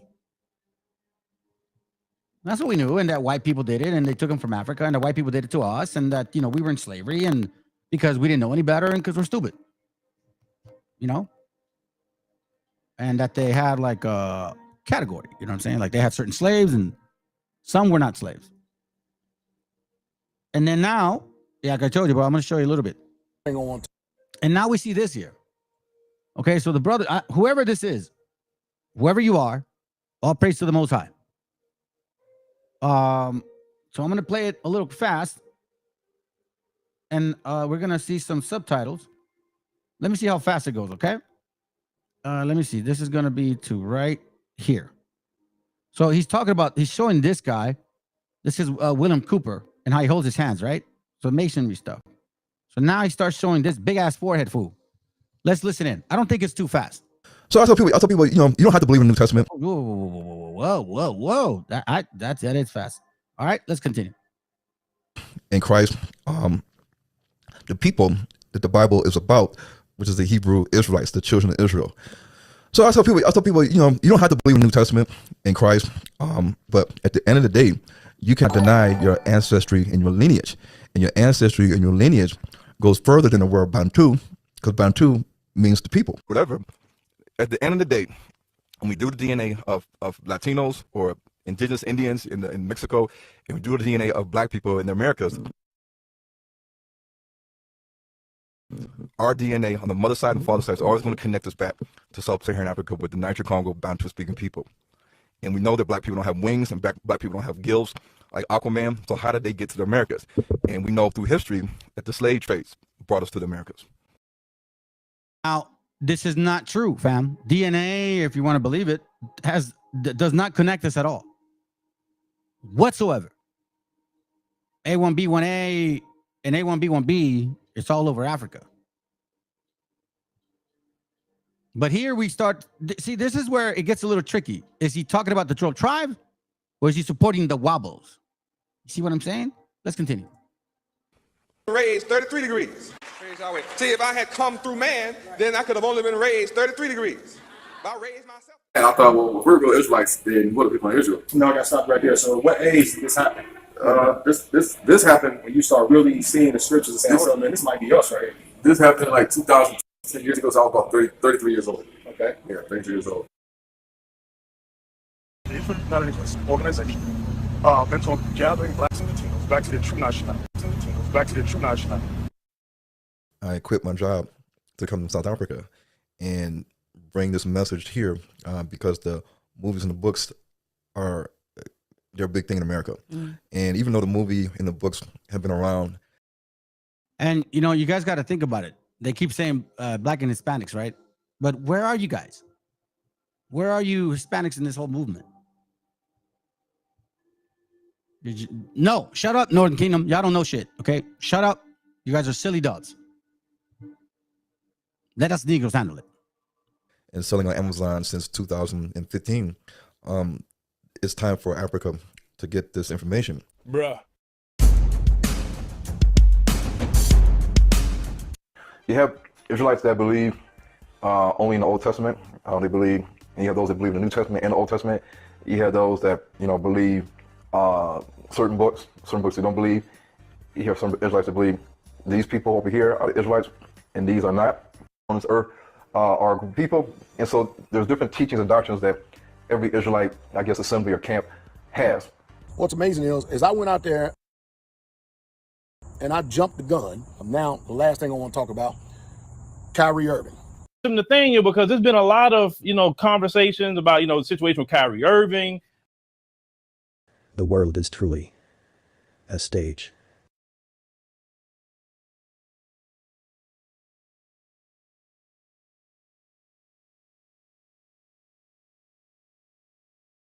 I quit my job to come to South Africa and bring this message here because the movies and the books they're a big thing in America. I don't know why. So, but why now? Especially now that we understand the heat is on now because of the Kyrie Irving situation. So, why now, Ron? You think because so you have to kind of question the timing as to why now. I think his behavior is agent-like, and because the powers that be, they will use our own people to infiltrate. Bruh. Oh, I do this every day. Yeah, but you don't do it every day on video. And when you do it on video, it's throwing up hand signs to the Illuminati. You are not to do that. You are not to do any kind of Masonic, demonic hand gestures. Why can't you just keep your hand in your lap and talk when you're on video? Because you can't, because you're worshiping Satan. That's why. And so I put up these videos to show you the comparison with the same demonic elders in churches, in the Christian churches. They're throwing up the hand signs, and you got these Hebrew Israelite brothers throwing up the same hand signs and gestures. Oh my God, here we go. See, even after, like, now it's like, yeah, you got these heathen Israelite sellouts. No! Y'all are... All right, so anyways, so this is what we're not seeing in our faces, right? So now, let's find out about the first slave law. The first slave law was in Barbados Slave Code, okay? It was officially in 1661.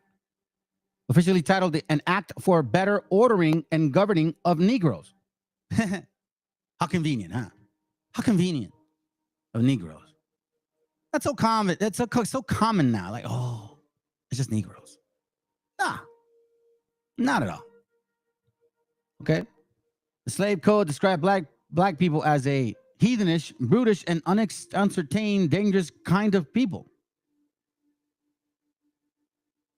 You mean to tell me that you had to come up with slave codes in this continent when you already knew them back then?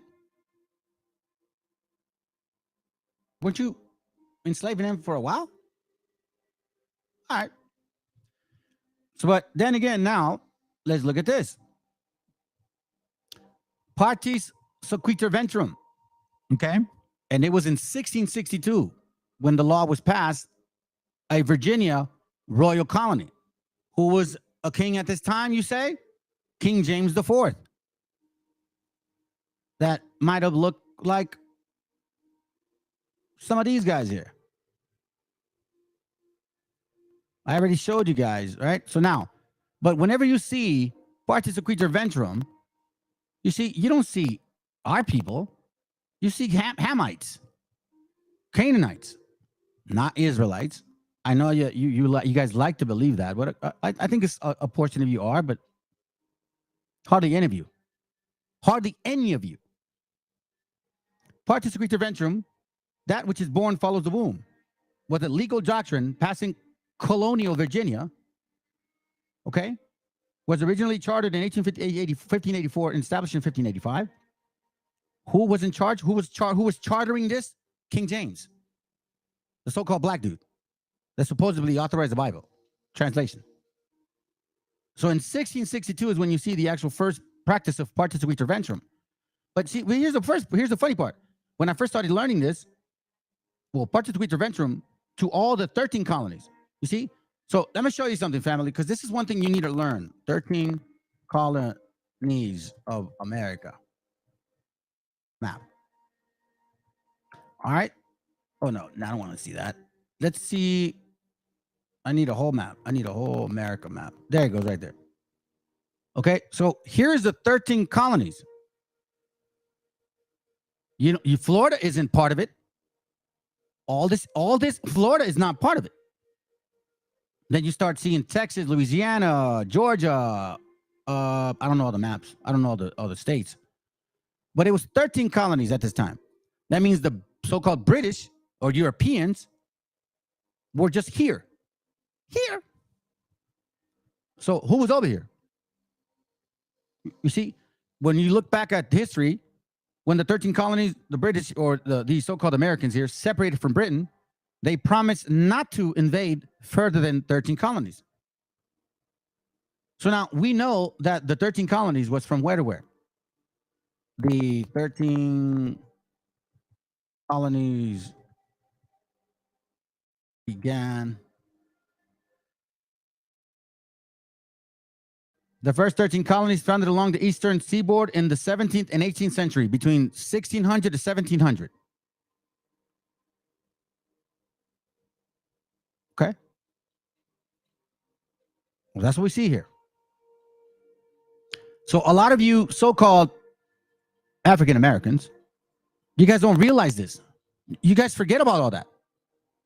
You think Partus, Sequitur, Ventrem with all black people? No. Not at all. So now, let's look at this. Matter of fact, I'll even let somebody help us here real quick. One of their own, so you can see. A common characteristic for the first illustrious so-called African Americans to rise into prominence was a melanin-deficient parent, in most cases, a father. This outcome was mostly a result of Virginia colonial slave statute, Partus, Sequitur, Ventrem. That which is brought forth follows the womb, meaning the legal status of a child born of an enslaved Indian woman will always remain enslaved. This law gave planters and free white men in general carte blanche authority to impregnate captured women without having to so much as even claim responsibility for their mixed-race children. Just as common, these children were sold on the will always to Ventrem. That to prominence was a melanin-deficient parent, in most cases, a father. This outcome was mostly a result of Virginia colonial slave statute, Partus, Sequitur, Ventrem. That which is brought forth follows the womb, meaning the legal status of a child born of an enslaved Indian woman will always remain enslaved. This law gave planters and free white men in general carte blanche authority to impregnate captured women without having to so much as even claim responsibility for their mixed-race children. Just as common, these children were sold on the mulatto maid market as house niggas for an added sticker price as compared to their darker-skinned counterparts. In this aspect, Virginia colonial law was totally contradictory to English common law, which states that a child's status follows the father. Of course, this law extending from the earlier Virginia codes was designed this way to assure legalized rape of indigenous women without consequence, and naturally the perpetuation of slavery through a duplicitous modification of English common law. Children born of a white mother and black father were considered free and were counted among free people of color. White men were freely allowed to abandon or kill their children without recourse, solidifying their position as the first deadbeat dads in American history, to the point that many of the most notable so-called black men in history, like Frederick Douglass and Booker T. Washington, never even knew who their white fathers were. You heard it. It wasn't from me.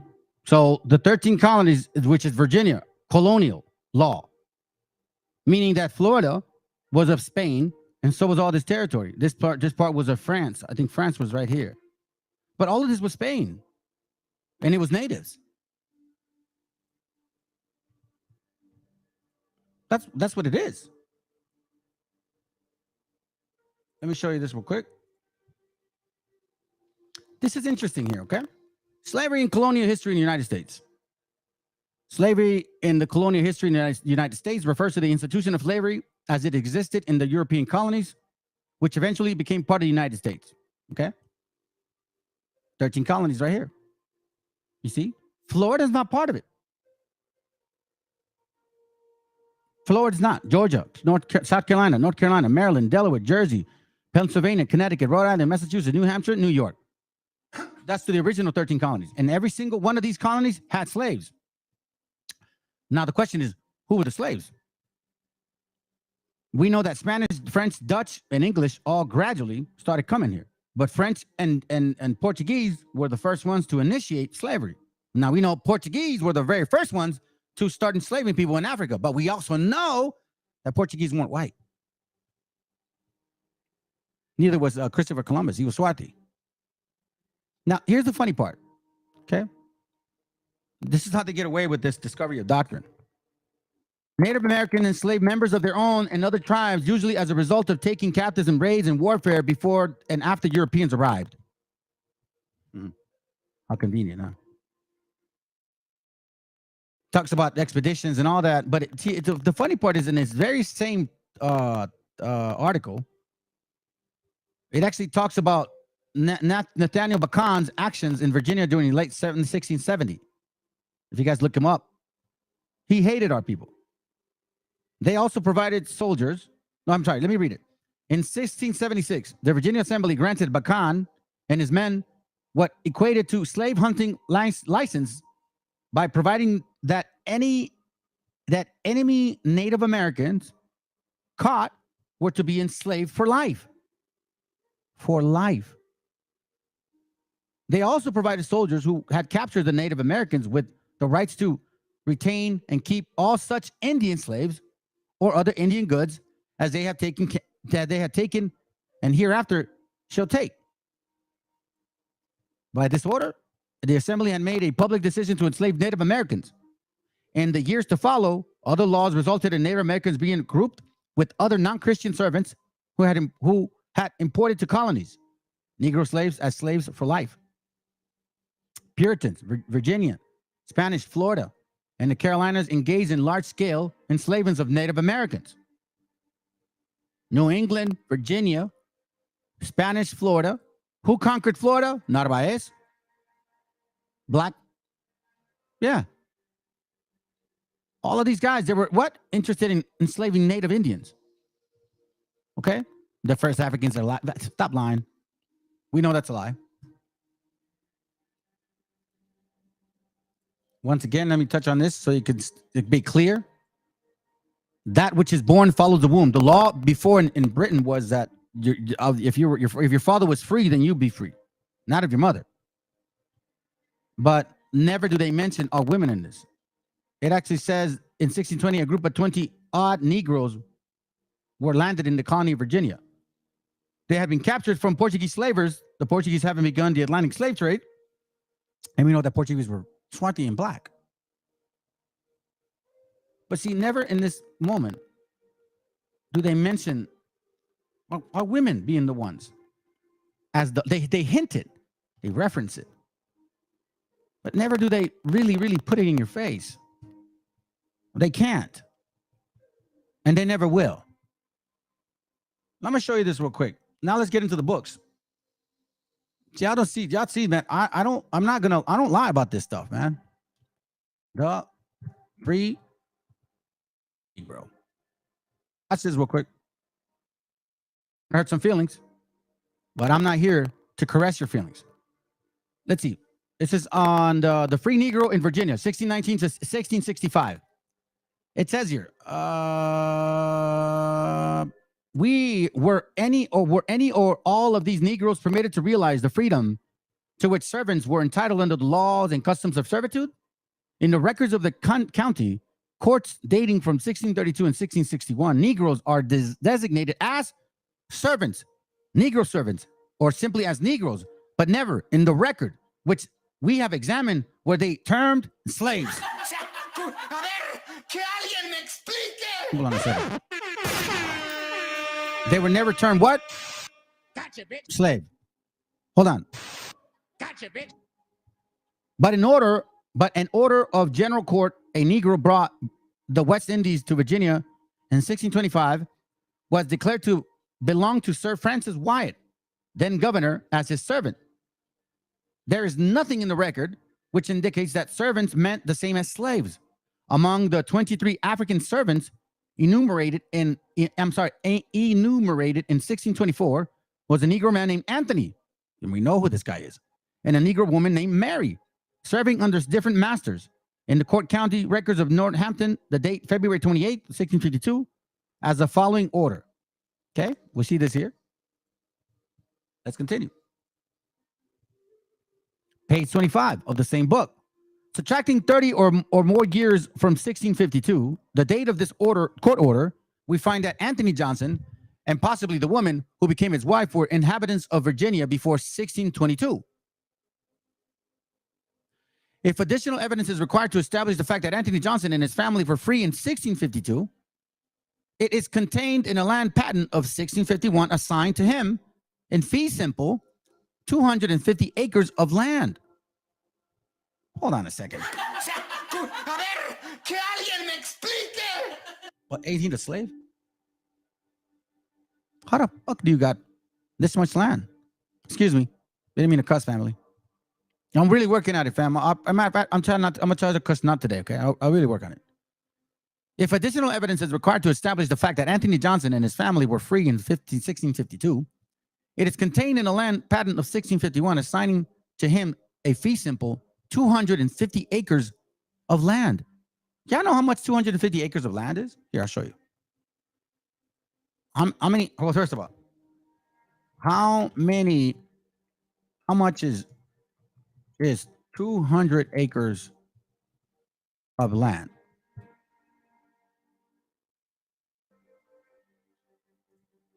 That's about 200 acres of land, fam.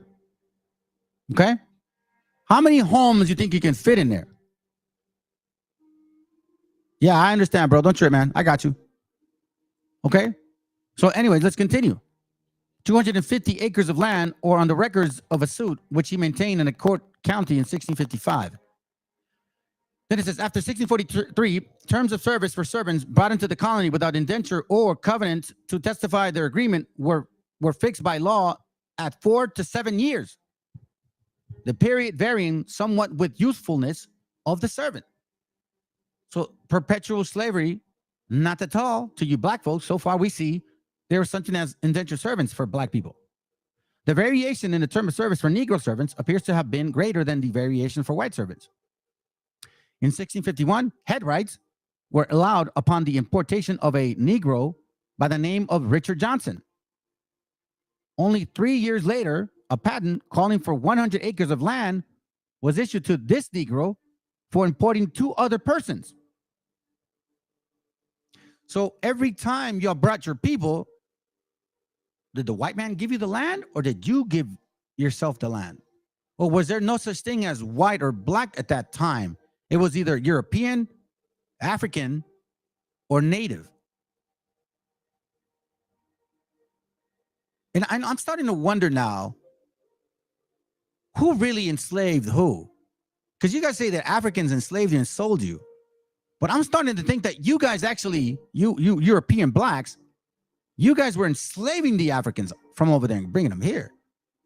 No wonder a lot of them don't like you guys. They know what tribe you are. And the problem is you don't know what tribe you are. Only 3 years later, a patent called for 100 acres of land that was issued to this Negro for importing 2 other persons. Now, how did you get this land, Negro? Hence, it appears that Richard Johnson came in as a free Negro or remained in a condition of servitude for not more than 3 years. What the hell? A Negro who came to Virginia about 1665. Remember, Partus, Sequitur, Ventrem was already established. But we see free Negroes getting land through headright programs. It doesn't make sense, right? Okay, let's continue. Then it says, it appears from a certain indenture to be found on records that the term of service to which a Negro might be bound could be for almost any number of years. In the following agreement, for example, the term was 10 years. But it thought fit and assembled unto Mr. Steph Charlton in court that John Honorable, I guess, G. Hammer, that John G. Hammander, Negro, his servant, shall from ye date thereof serve ye Mr. Charlton, his sirs and assistants until the last day of numbers, as well as we should see for the years of our Lord. 1658, and then ye see Negro is to be a free man. Another example of a contract of indentured Negro servants, the following extract from the Northampton County Court Records, 1645 quoted. We see here one thing that you guys ignore. that Negroes remain in condition of servitude for not more than 3 years. Not more than 3 years. And I'll show you this now.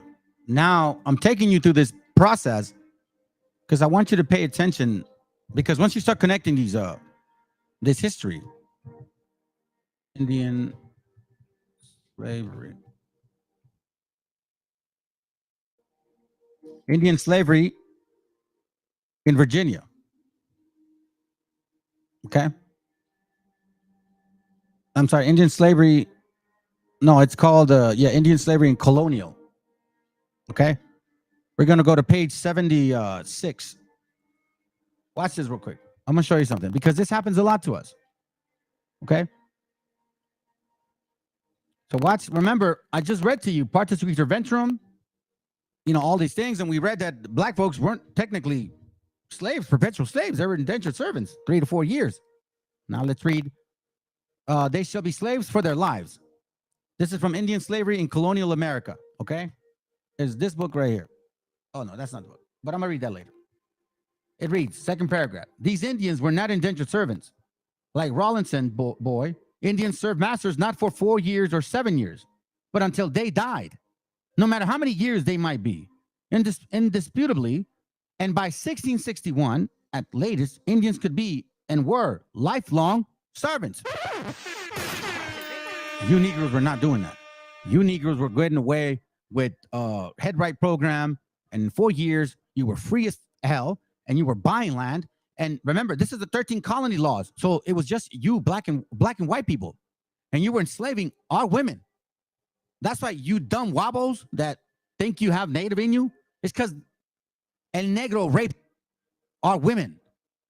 So I guess be thankful in a sense that through rape, that you were the real mamsers. You see, we lost 2 people. Why? Because it hurts you. It hurts you. These are facts. So unless you don't like it, then hey, hit the fucking link. Hit the link and prove me wrong. Or tell me that these books are lying. Because here we see that Indians were not indentured servants. No, undisputably, by 1661, at the latest, Indians could be and were lifelong servants. Judging from the deeds and wills of 1640s through 1660s, Indian servitude was generally something more than lifelong service. The children of Indian servants were also servants for life, born into that condition. Moreover, Virginia did not limit slavery only to Indians captured from distant Spanish territories by dubious allies or disruptible traders. Virginia, after decades of struggle for survival from 1607 until 1640s, was stabilizing, growing increasingly more powerful and secure. Remember what Thomas Jefferson said? As long as they continue to strengthen, hopefully we get weakened so then they can take over the whole entire land or continent. Still, there were occasional threats to security. By the 1650s and early 1660s, with trade opportunities and expanding, contact with distant tribes increasing, rather than hindering or limiting slavery, armed conflicts between colonists and natives provided justification for and rationalization of slavery. For example, in 1660, when Northumberland resident John Powell complained of damages occurred upon his state by unspecified Indians, the colonial legislator passed an act authorizing county commissioners to demand monetary satisfaction from all Indians living within the county bounds. If any of these Indians did not or were unable to immediately comply, then so many of them as the court shall think fit shall be apprehended, sold into a afferage or Sorings, I guess, county. The governor and give me a second. And council subsequently appointed the authorized themselves to cause some of those Indians to be apprehended and to be accordingly disposed of. So now let's read here, okay? Yeah, I'll continue. This transpired some 16 years before Bacon's rebellion at an event cited by early scholars as a seminal event leading to the eventual but temporary enslavement of certain Indians, and perhaps most notably, 2 years prior to the Virginia First Legislative Act recognizing the condition of Negro slavery. probably realizing a profit from the direct capture of sale of Indian slaves in 1660, as in 1646, the Berkeleyan administration sought with its Indian Slavery Act of 1661 to circumvent the growing power and influence of the independent traders.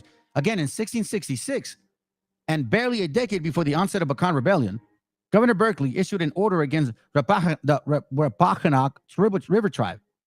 Members of this tribe allegedly murdered some colonists in that section in violation of the Treaty of 1646, as mentioned before.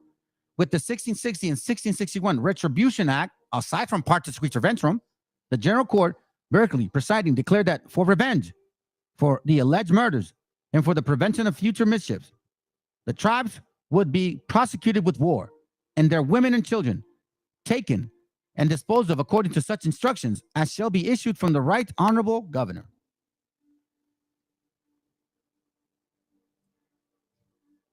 So all white folks buying, and who's selling our sister? This freaking Canaanite, you heathen right here. You better swallow that pill. You better swallow that pill. Examine yourself. Because I know this is going to be a very, very, very difficult thing to comprehend for you. But quite frankly, I'm glad you're going through it. Because you deserve it. You deserve it for all the lies. You and the other and the white heathens. Y'all deserve it. Y'all deserve what's coming to you. This land was taken and destroyed families. And it's funny because this land here destroys families spiritually. The highest divorce rate in the entire world. Y'all getting what you deserve. I already read that. Let the blood. Here, let me show you this. Let me show you this page here. Let the blood stay pure. So let's talk about this term Negro, okay? Because I know that some people get offended, like, listen, that word don't even apply to you, black man. Let me get into this. The word Negro doesn't even apply to you. You took it, just like every culture vulture. It's awkward that you kind of like, oh, you're stealing black culture. Trap tea. Trap tea? They said that these Asians were stealing black culture because they called it trap tea, which is some gangster shit. Damn, bro, you steal everything. I mean, you buy their hair, their products. I don't get it. And then you even take whatever. Okay, let's do this. Due to the European broad use of the term Negro, it appears that the radical. Hold on, let me read it. It appears that the racial identity of the Negars brought ashore the James River in 1619 remains ambiguous as well. John Smith recorded in General Historia of Virginia. About the last of August came a Dutchman of war that sold us 20 Negars. These 20 were stolen from a Spanish vessel by Dutch pirates of the West Indian coast. Remember who was responsible for the Dutch? King James. And remember, King James authorized the translation of the Bible in 1611, but yet the same Dutch company is enslaving Negroes. About the last of August came a Dutchman. These 20 were stolen from Spanish vessels by Dutch pirates of the West Indian coast. The names of 11 of the 20 captives had been preserved, which bear their Spanish affiliation. One captive was a Negro woman named Angelo. According to Helen Cathedral, this name is not common in England or found in Africa. See that? One captive was a Negro woman named Angelo. According to Helen Cathedral, this name is not common in England or found in Africa. Additionally, names were Anthony and Isabella, and there were also two other Anthonys, two Johns, Williams, Francis, Edwards, and Margaret. Those names may or may not have been anglicization of Antonio, but Juan, Guillen, Francisca, Eduardo, and Margarita. Now check this out. The use of the term Negar to describe the new arrival is not without significance. The Dutch adopted the term from the Spanish as they had no such equivalent in their own language. Remember, the Spaniards were Swati. The Dutch were Swati. The Portuguese were Swati. These were black people, or so-called negros. But check this out. Well into the 18th century, the Dutch used more or morion when referring to black Africans and not Negro or nigger. What? Similar to the Spanish, it appears that the Dutch use the word Negro as a general term for slaves, yet the early English definition of Negro remains ambiguous. It does not appear that the term was initially synonymous with slaves due to a large portion of free population in England and in Virginia having this classification. You see what it says? It said it does not appear that the term was initially synonymous with slaves due to a large portion of black people being free in England and in Virginia having this classification. In the Virginia colony, the colony legislation often used the categories Negroes, Indians, and mulattoes to describe free and enslaved people. For example, Chapter 13 of a 705 statute, which defines slaves as real estate, referred to all Negroes, mulatto, and Indian slaves. In 1723, a statute that established a number of free people as a titleable, referred to as all free Negroes, mulattoes, and Indians. Was the term Negro, as used in the above statement, synonymous with Africans?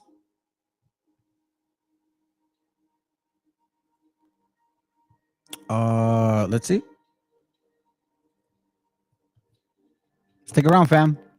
I'm gonna be here for a bit. I'm gonna keep reading. The English in the 16th century were referring to people of Africa as Moors. The English in the 16th century, meaning from after 1492, 1500 through 1600, okay, were referring to people of Africa as Moors, not Negroes. Yeah, we're Moors. You black Americans, you guys were Moors. They called you Moors. They never called you guys Negroes. The Negros, they used the word for Moreno. That's what Negro meant. Moreno. Not black. Afro, Asia, or Africanoid, whatever you guys want to call yourselves. Not at all. Okay? Let me get that for you real quick, bro. Matthew 5:26. Verily I say unto you, thou shalt by no means come out thence till thou hast paid the uttermost farthings. Let me get the translation on that. Matthew 5:26. Matthew 5:26 reads this, so you can just simplify it. There you will stay, I tell you, until you pay the last penny of your fine. Beautiful, bro. It says here, we're referring to people of Africa as Moors, and later as Blackamoors, Ethiopians, and Negroes. While the above 1705 statute referred to Negroes, mulattoes, and Indians.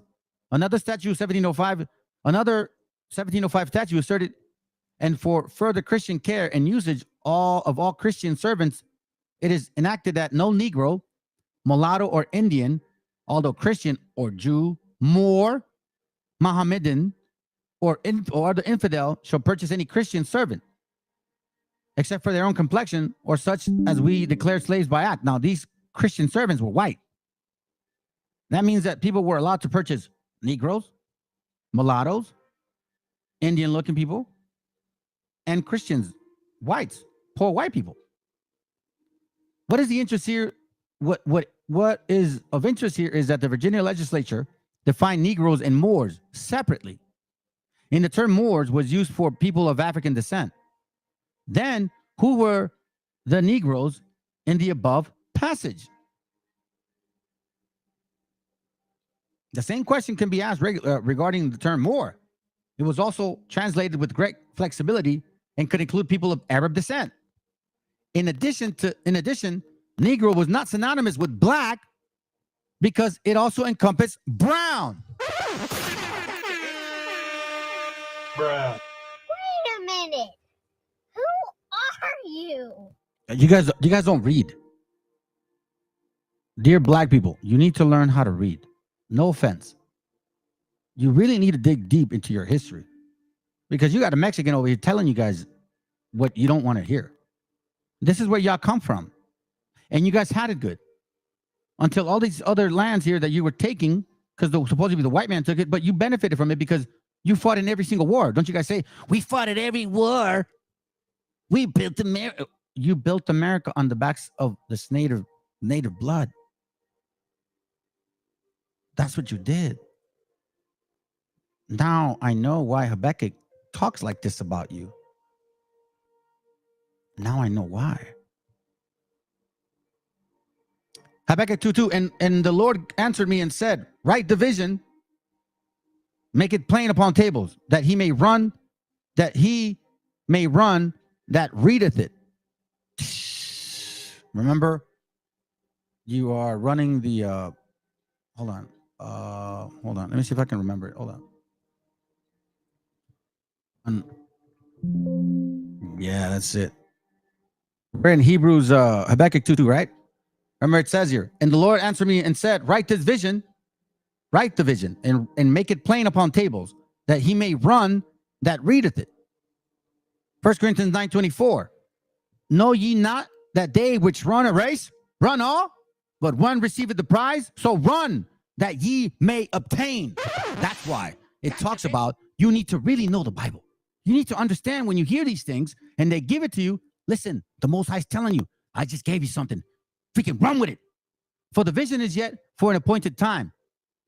But at the end, it shall speak. We're seeing it now. The summer's nigh. And not lie, though it tarry. Wait for it. I know y'all getting been frustrated. Like, man, these guys are just like, no, just wait for it. Because it will surely come and it will not tarry. Just like Maccabees 6. Yeah, it looks like Most High is dealing with them. But he ain't. He ain't. Sorry, family. I'm a little hot here because it's hot in here. He ain't dealing with them. For the vision is yet for an appointed time.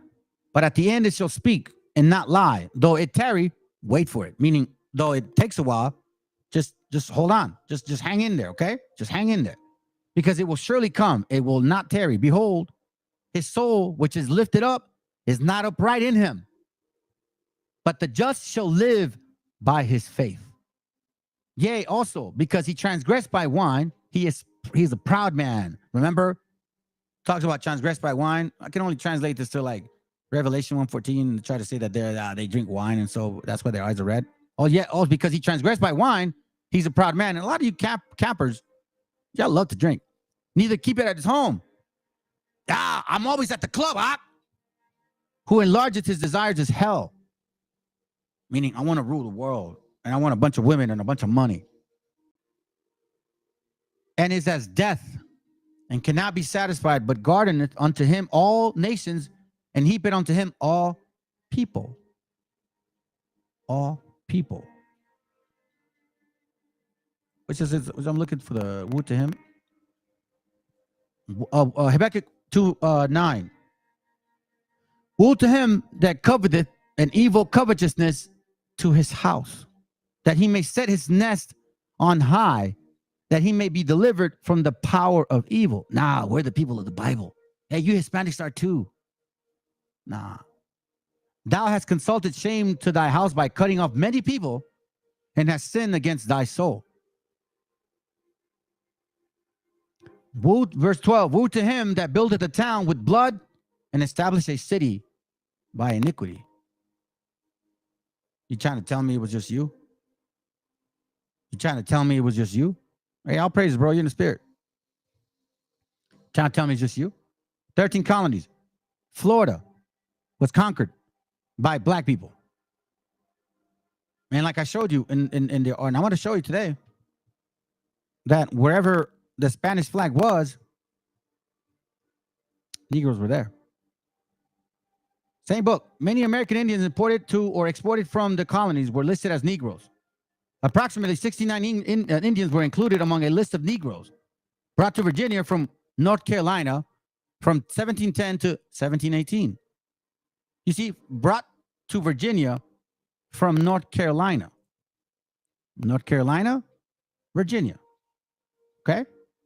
So now that, we brought Negroes from Africa. How convenient.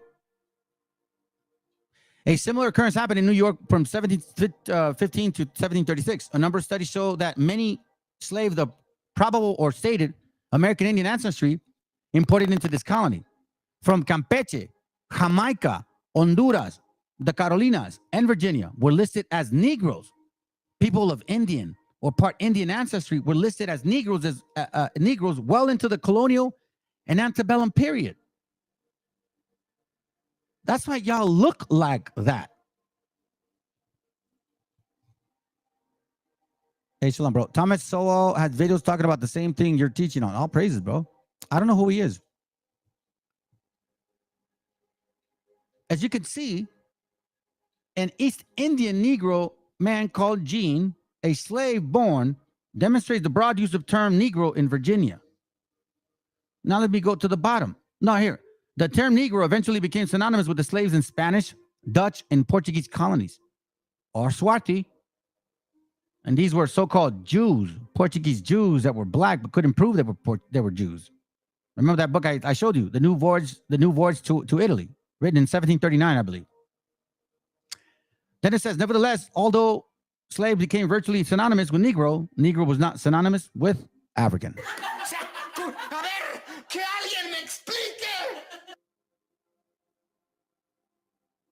Wasn't synonymous, was it? No, it wasn't. These are facts. I'm not lying. There's a link. Let me find out who Thomas Sowell is, bro. Let me check it. Thomas Sowell.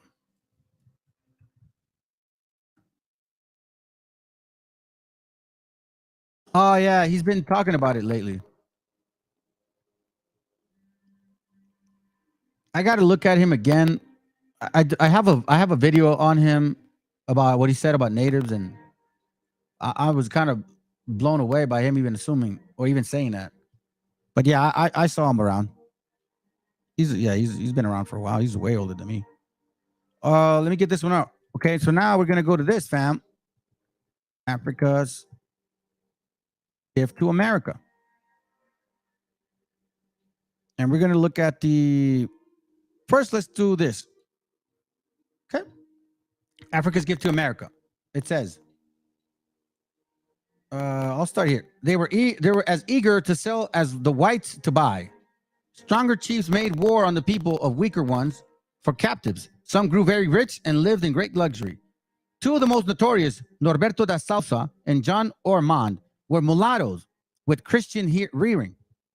Da Salsa, prince of slavers, better known as Chacha, was born in Brazil. John Ormond had been educated in England. The Salsa lived in a place in Dahomey like a Maharaja.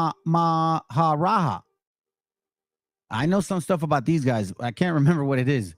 I'll dig it later. He had a harem drawn from many parts of the world.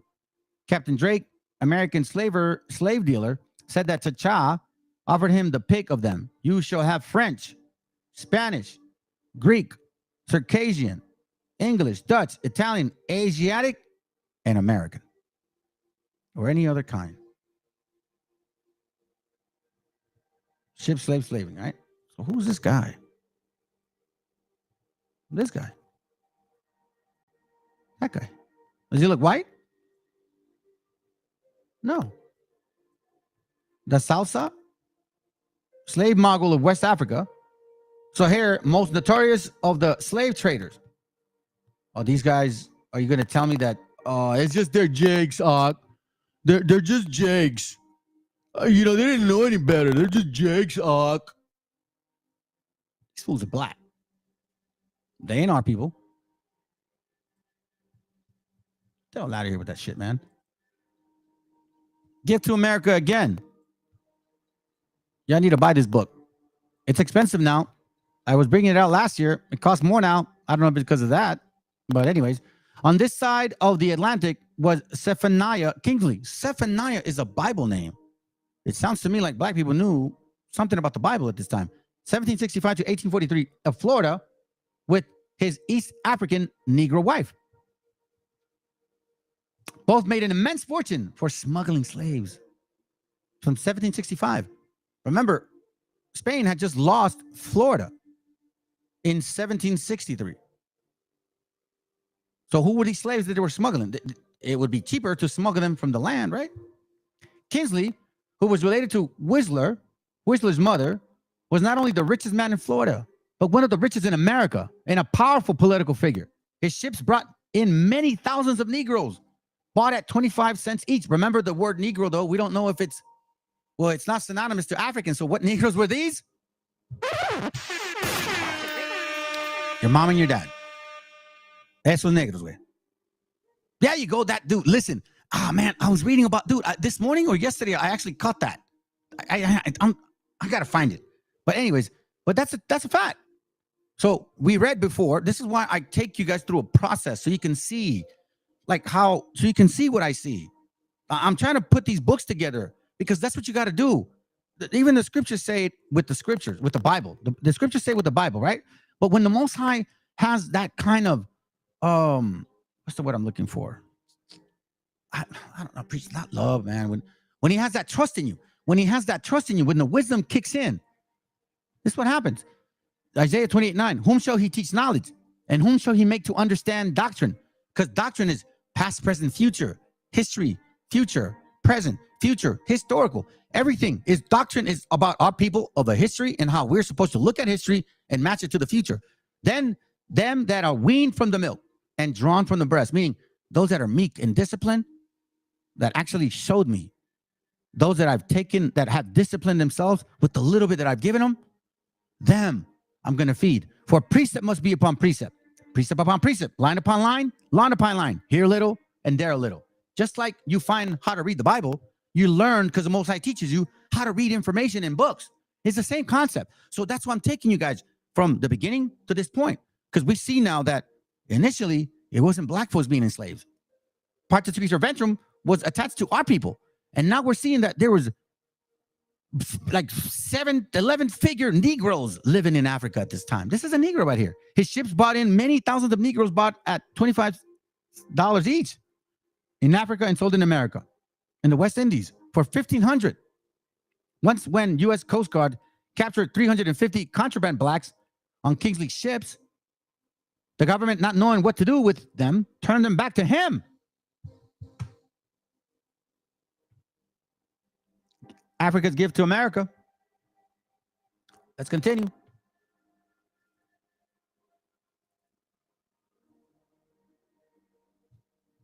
Africa's gift to America. It says here, 1526, the Allion was a party of 500, mostly Negroes. This guy was the one that went to Africa. I'm sorry, to Florida. And a few women landed in St. Eleanor in the Carolinas and started downward till they reached the mouth of James River, Virginia, where they started the colony of San Miguel, the exact site on which the English founded Jamestown. So you see this?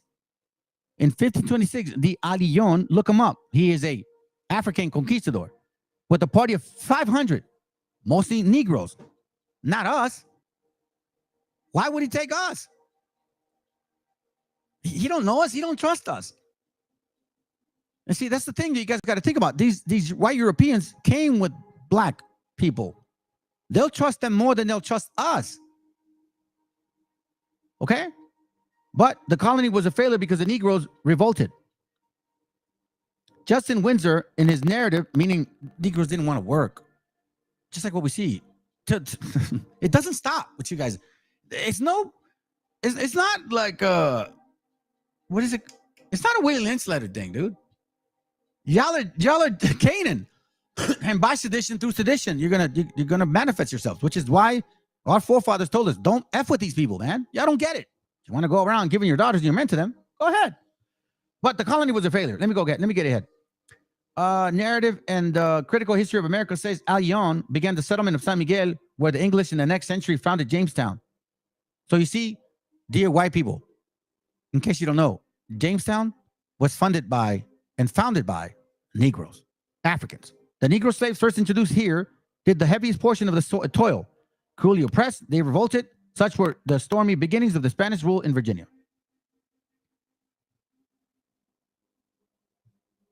See, they might have revolted and stayed in Virginia. If he knew of the Spanish attempt, he did not mention it. That's why you gotta understand what's going on here. Like, these wobbles are y'all are lost, man. I feel sorry for you guys. Actually, I don't feel sorry for you guys. I don't, because I don't care. Y'all don't want to listen.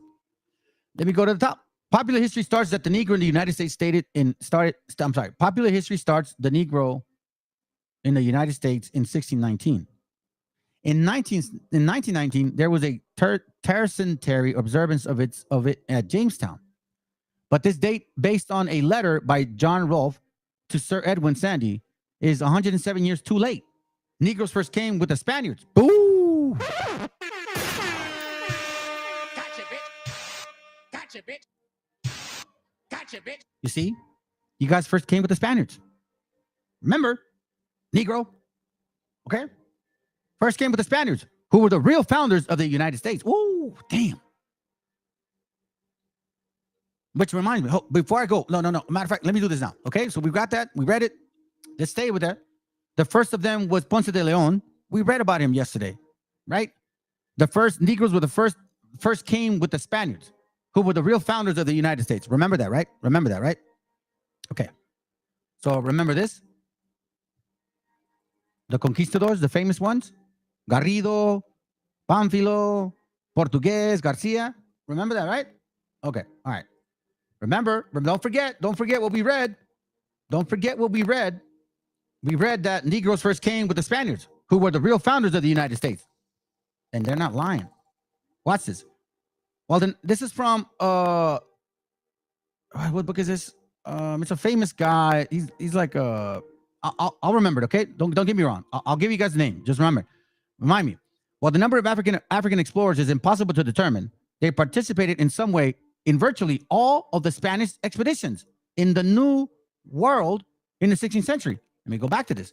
This is from Africa's Gift to America. Negroes first came with the Spaniards, who were the real founders of the U.S. Okay? Now go back to this. Then it says, these black conquistadors, hold on a second. These black conquistadors, okay? It didn't say just black slaves. It didn't say these black servants, these black assistants. It said these black conquistadors set an example for subsequent racial relations throughout the entire Spanish colonial experience. Why? Because when you look back at what happened to our people, the decimation, the smallpox, the chopping up the bodies, the raping of our women, the feeding to dogs, the throwing overboard, the hanging by hooks, the burning at the stake, it wasn't just white people. It was you Negroes too. These black conquistadors, you damn devils, set an example for subsequent relations throughout the entire Spanish colonial experience. Why? Because we knew that Spaniards were crazy as hell. Now I know who was doing the act. Y'all with the muscle. And you want to sit here and tell us that we're the same people? Get the hell out of here. Get the hell out of here with that. I think I slipped. I think no, I got it. Romans 15:4. It says, for whatsoever things were written aforetime were written for our learning, that through patience, because a lot of y'all were questioning yourselves whether you were the people of the Bible, I don't know, blah, blah, blah. Written for our learning, that through patience, because this is a common, we have to help each other. We, through patience and comfort of the scriptures, might have hope, because the scriptures taught us this. This didn't come from me. The Bible taught me this. The wisdom that the Most High has given me is what led me to actually read and read properly, because I didn't even speak English, family. I wasn't born here. Okay, I started speaking English. I came here when I was 8, 9, 10, 11, 12. Around 12 years old is when I was like speaking English kind of decent. So the Most High, man. He had it all planned. These black conquistadors, you rapists, murderers, the real wetbags, the real illegal aliens, as well as the white ones, don't think I'm not including you guys, set an example for subsequent racial relations throughout the entire Spanish colonial experience, living their daily lives at degrees of complexity that rarely would be achieved by black men and women in early English settlements in the Caribbean and in North America. Indeed, wherever Spain set its flag of conquest in the Americas, Africans helped hold the pentent. They participated in the exploration of the lands that would become Mexico, Costa Rica, Honduras, Panama, Venezuela, Peru, Chile, Florida, Arizona, New Mexico, Texas. Men such as Garrido, Esteban, Yanga, Rodriguez. Go back to this. The Negroes first came with the Spaniards, who were the real founders of the U.S. The first of them was Ponce de Leon, who landed in Florida. You Negroes got to do some digging. You guys have no idea that you black people were here in Florida. Hey, FOPI. Hey, IUIC. ISUPK. GMS. All you dumbass. And you Mexicans, Puerto Ricans, all of you dumb Cubans, every single one of you that are in these camps, you have no idea that after 1763, a lot of these people in Florida went to Cuba and Puerto Rico and all the islands. And did you know that up until 1861, they were actually enslaving Mayas and sending them to Cuba. They don't know anything about. You guys don't know anything about this continent. Leave it for the souls that have been here before. Leave it for them. Psalms 49. Their inward thought is, Psalms 49:11. Perfect. Their inward thought is that their houses shall continue forever. That's what you thought. Nah. Oh, man. And you know, that's beautiful, bro, because it leads me to another point that I'm going to get to. Nah, you guys, we knew about them. We were here before. Their inward thought is that their houses shall continue forever. We're the real people of the Bible. No, we're the actual Aztecs now. We're the Mayas now. And their dwelling places to all generations, they call their lands after their own names. However, it is safe to assume that there were other Negroes in the expedition, as there were abundant evidence of their being later with Spanish explorers de Aviles, Hernando de Soto, Narvaez, Adillon, Coronado, Tristan de Luna, Menendez. Spaniards of that time were much mixed with Negroes. Read this.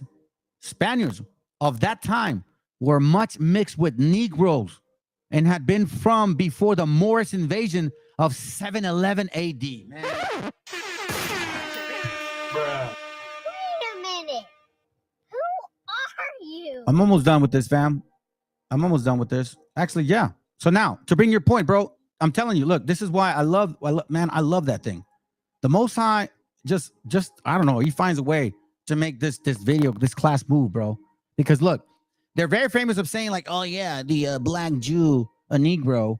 It shows that our people knew about this land, and that you guys aren't the people of the here, that you guys were put on slave ships and shit like that, right? That's what they say. That's what they say. And they use this famous book here. I'll show you right now. Give me a second here. They use this famous book here. Right up. What is this famous book? This big book? Big book? Hold on a second. Give me a second. I highlighted that thing. And I know when I see it, I'll see it. Give me a second. Bear with me. Because I know I put it here. I was trying to show people something. And if it ain't here, man, I hope it's here. This is the one that I should have put in there, but if I don't find it quickly, here it goes, right here. Boom. Okay. The Negro, a Jew. Okay. So watch this real quick. Did the Negroes know of America? Diodorus Siculus. So who is this Diodorus Siculus? So I'll show you who this Diodorus Siculus is, okay? Diodorus Siculus is this gentleman right here. Hold on a second.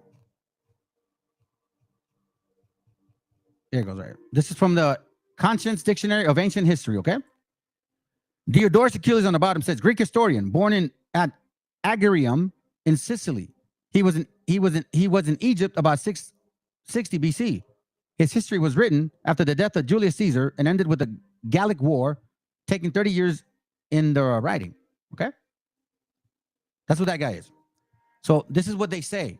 And listen to how wicked as hell y'all are.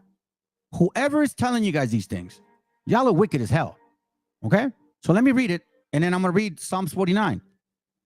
Diodorus Siculus tells us that the Phoenicians in early times sailed beyond Hercules Pillars along the African coast, and there, meeting with storms and tempests, were carried to the remotest part of the ocean. And after many days came to a vast island a great distance of Libya, and lying very far west. The Phoenicians informed the Carthaginians of this place. The Carthaginians prohibited other nations from settling in it, they reserving it for themselves as a place of retirement if they should ever be driven from their native soil. So now, when you read this, meaning what? Their inward thoughts is that their houses should continue forever and that their dwelling places of to all generations. They call their lands after their own names. This is Psalms 49. But what does Psalms 83 say? You know what it says. Here's why it says that. So they say this, right? But if you go to the actual link about what he wrote, this is him. Diodorus Siculus, library. Okay? So you Canaanites, y'all mess with the wrong people, man. Especially now. If the Most High woke me up and puts his name on Joshua, guess what? You guys said him again. You guys are dealing with him again. Now I'm trying to look for Caleb, bro. Caleb, wake the hell up, man. Come on, hurry up, because these other damn tribes are too scared. Watch this real quick. We're going to go to 0.523, I believe, is where they say this, right? 0.519, is it 0.519? Okay. So here it talks about, let's see, right here. Okay. What they share is this here. Right here. This is what they share. 5.20.3. I'll read it. The Phoenicians then, while exploring the coast outside of the pillars for the reason we have stated, and while sailing along the shores of Libya, were driven by strong winds at a great distance into the ocean. And after being stormed, tossed for many days, they were carried ashore on the islands we mentioned above. And when they had observed its facility and nature, they caused it to be known to all men. Consequently, the Tyrrhenians, or the Phoenicians, at the time when they were masters of the sea, purposed to dispatch a colony to it. But the Carthaginians prevented their doing so, partly out of concerns lest many inhabitants of Carthage should remove there because of the excellence of the islands, and partly in order to have ready in it a place in which to seek refuge against an incalculable turn of fortune, in case some total disaster should take over. The same thing, right? This is why Psalms 49 says this. Their inward thought is that their houses should continue forever. Let's just show this part. But they don't tell us this part. Let's read right here. Here. It says, but now, as we have discussed what relates to the islands which lie within the pillars of Hercules, we shall give an account of those which are in the ocean. For there lies out in the deep of Libya an island of considerable size, and situated as is in the ocean, it is distant from Libya, a voyage of a number of days to the west. Its land is fruitful, much of it being mountainous, and not little being of level plains, meaning Mexico. Not little of level plains. I'm trying to catch where I'm at. And not a little being of level plains of surpassing beauty. Through it flows navigable rivers, Tenochtitlan, which are used for irrigation. And the islands contain many parks planted with trees of every variety, and gardens in great multitudes, which are traversed by streams of sweet water. Chalupas. On it are villas, private villas of costly construction. And throughout the gardens, banqueting houses have been constructed on a setting of flowers. Tenochtitlan. And in them, the inhabitants, whoa, wait a minute, hold on a second. The inhabitants pass their time during the summer, since the land supplies in abundance everything which contributes to enjoyment of luxury. But I thought you said that nobody was there. Again, Psalms 49:11. Their inward thought is that their houses shall continue forever, and their dwelling places to all generations. They call their lands after their own names. Here's why, family. I said the fall of Granada has everything to do with our history. The fall of Granada has everything to do with our history. Because if you really think about this, right? Think about this for a moment, family. Let's just kind of deal with me here a second. We know that historically, these other nations, we saw the example. Conscience Dictionary of Ancient History, okay? We saw a link about these great philosophers written about civilizations, centuries. We know of Asian civilization, Arab, African, European, right? So if you're the type to calculate and you studied like animals and you took down herbs and you jotted everything down, but yet you did everything possible to destroy our history. Why? If we were just savages, if that's all we knew was just bestiality, I guess. Why? That's the question that I'm starting to find. I'm trying to wonder, like, why would you destroy all of this? I'm going to show you guys why. I'm going to show you guys why.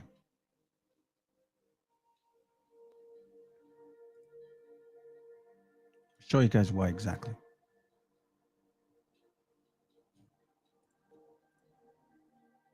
We start with this. Because I always wondered, man. We learn about Granada. We're going to learn about us. Why did they do everything to destroy our history, our traditions, our culture? Right? So let's start with this, fam. This is from the 10 tribes of Israel, historically identified with Aborigines of the Western Hemisphere. Barbara Simmons. Let's go to page 8 real quick. Page 7, I'm sorry. Page 7 reads this. Okay? You guys kept jotted everything down. But yet our history, you destroyed. And you did everything possible to get rid of it. Just like the scripture said. Psalms 83. We see Psalms 49. What they were trying to do, they want to continue. Psalms 83 says they have taken, Psalms 83:3, they have taken crafty counsel against thy people and consulted against thy hidden ones. They have said, come, let us cut them off from being a nation, that the name of Israel may be no more in remembrance. Let's read. This is on page 8. Sagahun further complained that he was forcibly deprived of a very valuable painting representing the great temple with the court by which it was surrounded, which he says was sent to Spain. It is very evident that everything in Mexico, calculated to draw attention to the ancient history of the country, more specifically if connected with religious recollections, was carefully removed from notice immediately after the conquest. Pieces of sculptures were mutilated and buried. Paintings were burned. Temples and edifices, which from their size it was impossible to destroy, were suffered to fall into oblivion. And that magnificent monuments of ancient art, such as the temples of Palenque and the places of Milan, were passed unnoticed by Spanish authors. Sagahun, when engaged in the compilation of a history after it had been taken away from him and again restored, meaning they gave it back to him. Hold on, let me a second. Sorry about that, fam. Meaning they gave it back to him. Received 3 cautions. First, write nothing to prove that the Hebrews had colonized the New World. Secondly, to be guarded in what he said of the devils having imitated God and taken to himself a chosen people in the New World and counterfeiting the rites and ceremonies of the Jews. And thirdly, pay attention to this, family. Not to advance the hypothesis that Christianity had ever been proclaimed to the Indians or to treat too largely on the history of Quetzalcoatl. Why? Why destroy our history? Why? If we're just heathens. We're just heathens. Record it. Ah, this is what we found. Look, these are buildings. Because you did it to everybody. You jotted down every single history. Black and white people, Europeans. You jotted down every single history. But our history, now you want to say that that we're not even the people. And you don't see no pushback for no white folks from government saying, hey, listen, you black folks, you need to stop saying that because that's not true. No, they just say nothing. Masonry at its finest work. But I'm not done. I'm not done. Au contraire, mon frère. What's up, Nate the Snake? Whenever you want it, bro. I know you're old school cop. Whenever you want it. We're about to say, well, you got to be about 10, 13 years, man. I'll give you a break. You lost some weight. You can handle it. You can go to 180, man. I'll go down to 175. Yo, that's beautiful. Check it. First Maccabees 3:48, and laid open the books of the law wherein the heathens had sought to paint the likeness of their image. Remember, the book of the law was scrolls. I'm sorry. They weren't books. The scrolls never had pictures. So when they opened the scrolls, they put their image on these scrolls.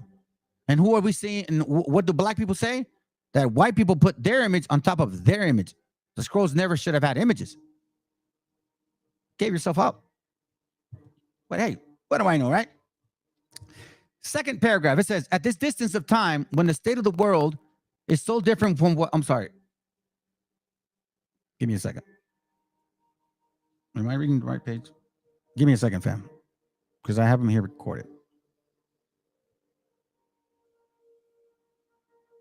Yeah, at a distance of some time, when the state of the world is so different from what it was in the 16th century, it may not be readily conceived how easy it was for the Council of the Indies, to the power rested in it, of pertaining or prohibiting the general circulation of all writings relative to America, to keep the rest of Europe in a state of darkness respecting the history of the new continent.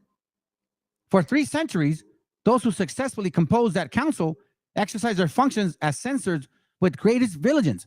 Man, I ain't gonna lie to you, family. I showed you guys the book that about the Lutheran guy. They were saying, like, since the Spaniards came, we weren't allowed to have a Bible, no printing of it whatsoever, and Europeans were not allowed to know anything about us, and no writer could write about us or anything to do with religion or anything to do with Hebrewism or anything about Quetzalcoatl. So I'm going to say something. I didn't want to put too much weight on it, but what would be so strange for the Meshiacha to come here? He created the world. Remember Matthew 15:24? I know you guys think like, oh, that's all Israel. No, it's not. No, it's not all Israel. It's not the northern kingdom. It's not the southern kingdom. Matthew 15:24. But he answered and said, I am not sent but unto the lost sheep of the house of Israel.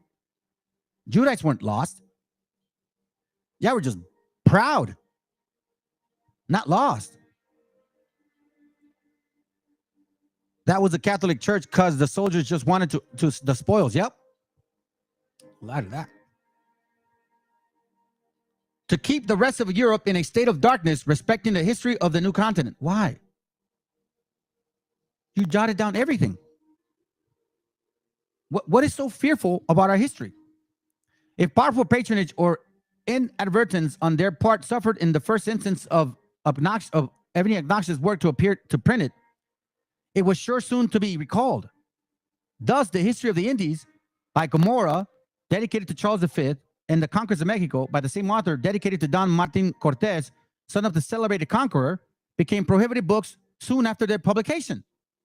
But there were other works against which a silent war was waged in Spain. We shall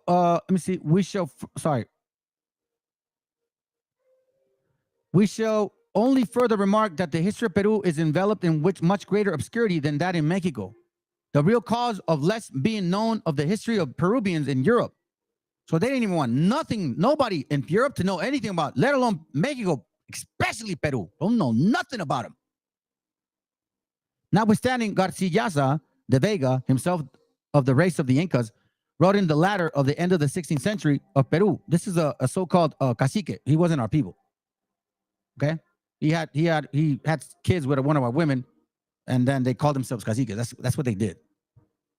It says it's probably that Peru was discovered many years after the discovery of the conquest of Mexico, and Europe was not to be surprised a second time by a sudden appearance of fresh ocean decades of mythological paintings. As part of the paintings collected by Boturini, was sent to Europe in Spanish vessels, which was taken by an English privateer. It was never known whether these paintings reached England or whether they were thrown into the sea as of no value.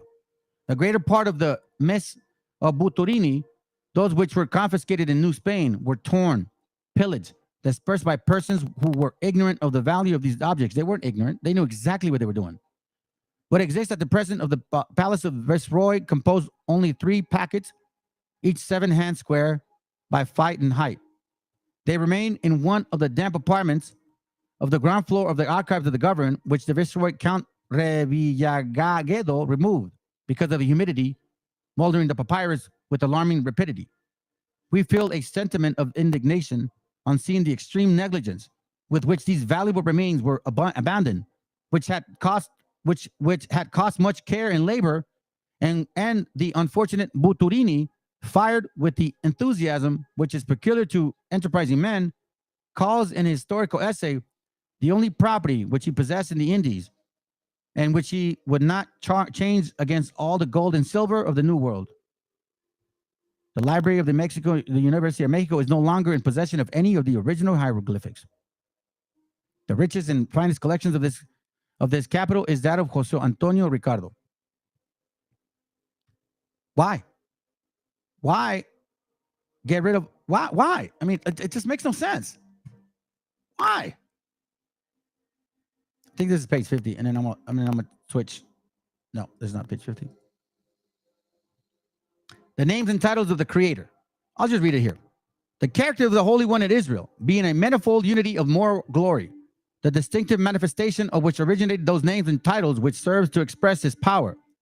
It may be useful as an object of intellectual contemplation, as well as an illustrative of that portion of the subject under new review, to trace to their Hebrew raw sources those surprising analogies which are demonstrative of the origin of the Peruvians and Mexican theology. Tenochtitlan, Lord of our bodies or life, was he who resided in the garden of Tenochtitlan. Ometecuhtli, Most High, is another title. He is represented crowned as the supreme and is the father of Quetzalcoatl. Why hide this? Why destroy everything about who we are if we're heathens? Why not keep our records, man? Let me see this real quick. Let me show you something now. I'm going to tell you what they did. I'm going to tell you why. I'll go through it real quick. Let's go to page 89. Y'all see what I'm talking about. Page 89. Come on. Page 89. Too much. Page 89. Okay? This is what they were trying to hide, fam. In everything related, religious observance, in everything relating to the treatment of the Mexican children, even in the mode of their punishment, even of the mode of punishing them, the Mexicans resemble the Jews. Torquemada also observed that festival took place of the naming of the infant, and afterwards on this being weaned, omitting further mention of the baptismal ceremonies and use of circumcision, both which may be presumed on the authority of very ancient writers were in use among the Mexicans. In nothing did the civil policy of the Mexicans more closely resemble that of the Hebrews, that in their dedicating their children to the temple, and afterwards sending them to be instructed by the masters of superior rabbi in the doctrine of their religion and moral and ceremonial law. Hey, brother, Al, you know that conversation I had with you, bro. That's why I'm telling you, man, that if you have fruitful children, is the best feeling ever. Says this is why what these camps are teaching y'all is BS, bro. They're quick to leave their women. They're quick to leave their children. First Maccabees 2:10. What nation had not had a part in her kingdom and gotten of her spoils? Pfft. No joke, bro. The largest heist, holocaust, and robbery against our people. There are over 2,000 codices and amoxles where truth can be revived. Just got to weed out all the foreign garbage. Yeah. And you know, I appreciate the Most High because he's helping me weed out all the foreign garbage. I'm seeing things clearly. Now let's go to page 94. Why did they get rid of this? Maybe because of this? The offerings of the Mexicans consisted like of the Jews in the lives of animals or blood, incense, in the first fruits, which like the Jews, they presented 3 times a year. Oh, 3 times. Oh, that's beautiful family. Man, I'm telling you, man. Y'all the people of the Bible, man. Stop trying to say you're not. Stop being afraid, for God's sakes. Daniel 16. Oh, is it 16:16? Which one is it? Yeah, Daniel 16:16. 3 times a year shall all thy males appear before the Lord thy God in the place which he shall choose, in the feast of unleavened bread, in the feast of weeks, and in the feast of tabernacle, and they shall not appear before the Lord empty. The offerings of the Mexicans consisted like those of the Jews, the lives of animals, incense, the first fruits, which like the Jews, they presented 3 times a year, which Torquemada undertakes in the following manner to explain. It is certainly a thing calculated to create astonishment to see in their offerings of the first fruits, the 2 republics resemble each other, meaning the northern and southern kingdom. But we need not feel much surprise at it, since it was the devil who persuaded and instigated that. Remember, he was forced to write this, right? And substituted himself for God. So Satan is teaching our people to do good. Whenever it was possible, and being the case, the task was more easy, in so much as these Indians were extremely dedicated to religious worship. He found it little trouble in inducing them to tender to him with this kind of offering and sacrifice, which, as we have observed, all paid very generally and regularly without being either remiss in offerings or inexact in its proper quantity, meaning they gave as much as they could. They didn't say, oh, I'm just gonna share the portion and give the rest. Nah, not at all. Not at all. Our ancient customs and traditions sync with the Bible. Exactly, bro. Exactly. That's why I'm telling you, man. This is what they were hiding. 102. Let's go. Today, I'm bringing out the bullets. Y'all can save this information anytime some silly dub wants to come and tell you, oh, yeah, what tribe do you see yourself on the chart, Art? And shut up, dumbass.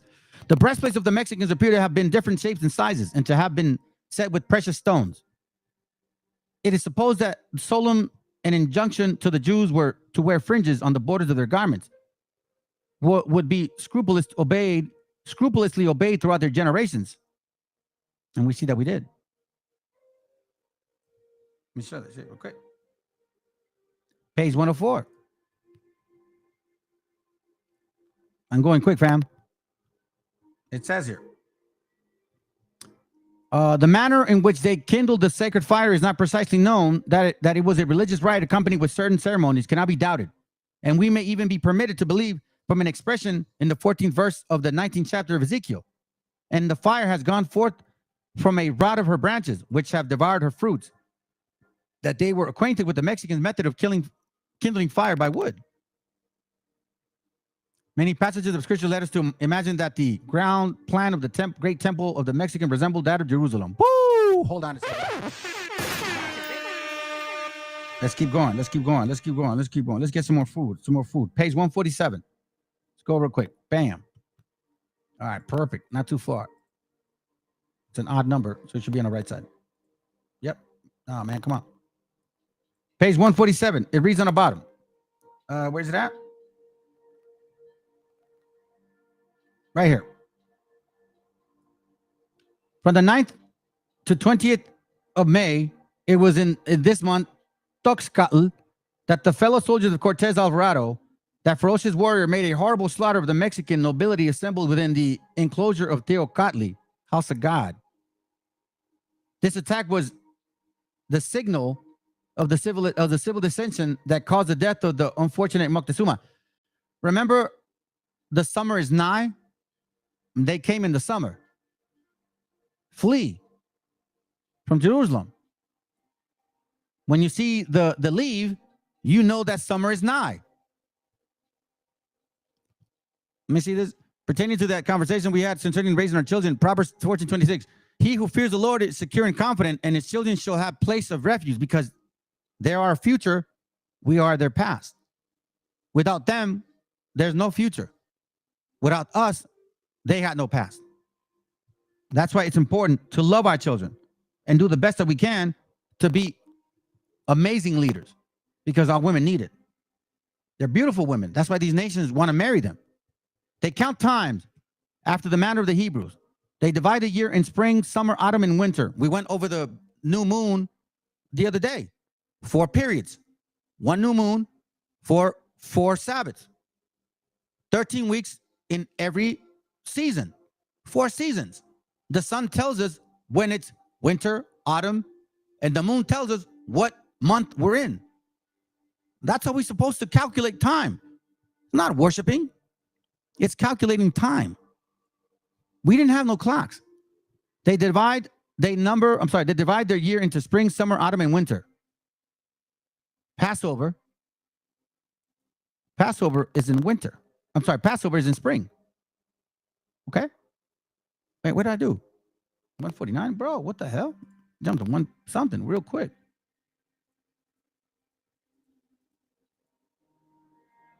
Give me a second, fam. I messed up. 149. They divide the year into spring, summer, autumn, and winter.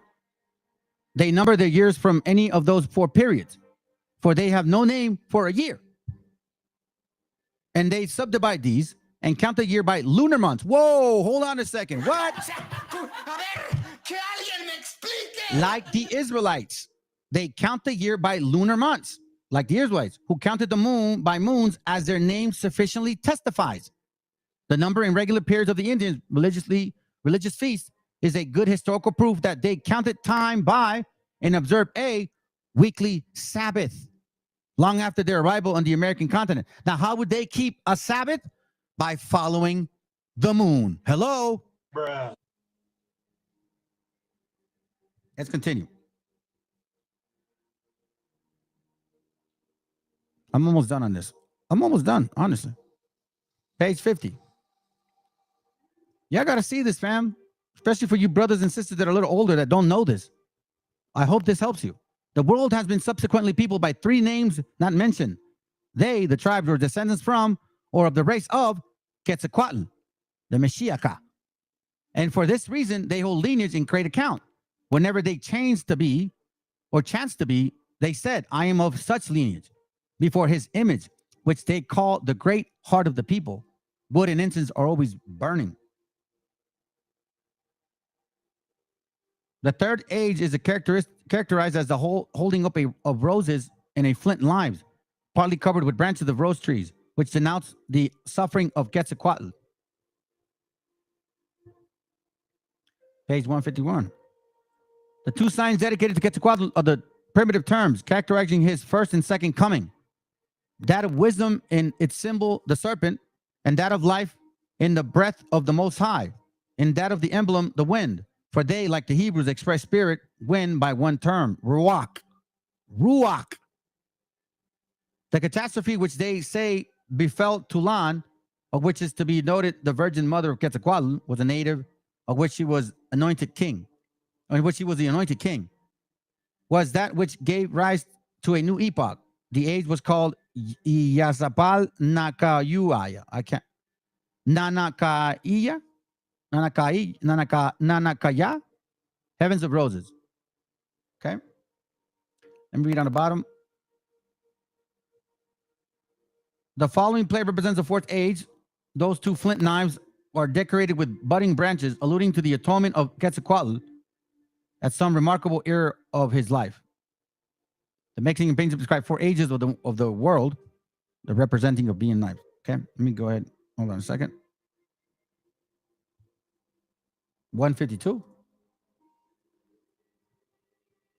It says here on the bottom. The Mexicans appear to have given due consideration to a subject very explicitly detailed by the prophet Daniel in what has been well denominated his calendar. The gold, which symbolizes an ancient Babylonian empire, was not figuratively nor spiritually, but literally impossessive. Not only succeeded, but supersedes by that which of the symbol was silver. The Medo-Persian dominion was in turn superseded by that which was brass indicated, and in due time the Grecians' domination was superseded by the Romans, which was characterized by the iron. The 5th universal empire, that of the Messiah, which is a symbol of by the adamant, shall at really and politically supersede the last aspect of the Roman Empire, basically saying that Esau is the end of the world as we know it. 158. Almost done, fam. We are naturally disposed to acquire that was the Theomotli, the name of the divine book, which contained the history, mythology, calendar, and laws of Toltecas.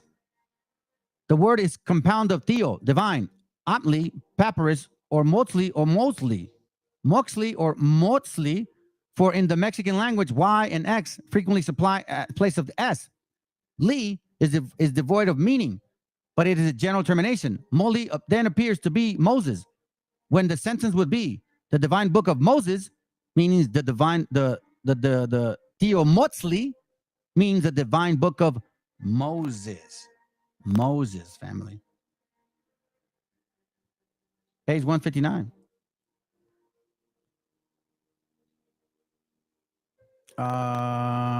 It says Garcia notices himself other Indian names which resembled Hebrew. Let me go to the bottom. The Peruvians, Quipo, might have been quite a symbolic writing like that of the Japanese, and the Spaniards seem to have consigned them to eternal Biblion. As regards the tradition of letters in Mexico, it may be properly recollected to that Torquemada says of the book. Sorry, Bam. Which the Indians declare that they buried under the ground on the arrival of the Spaniards, between the columns of which Christ was painted crucified, and the intermediate space was filled up with alphabetical characters. Sahagún affirms in the following very singular passage that the children who were educated in the temple in Mexico learned hymns which were written down in books and characters. They instructed them in all the verses which they were accustomed to sing. to which they gave the name of divine songs, all which were written in their books and characters. This passage from its singularity has been marked in the original, blah, blah, blah. I'm trying to hurry up because my phone's going to die too. Page 161. Bottom part. Sagahun says, in the reign of Yatzquatl,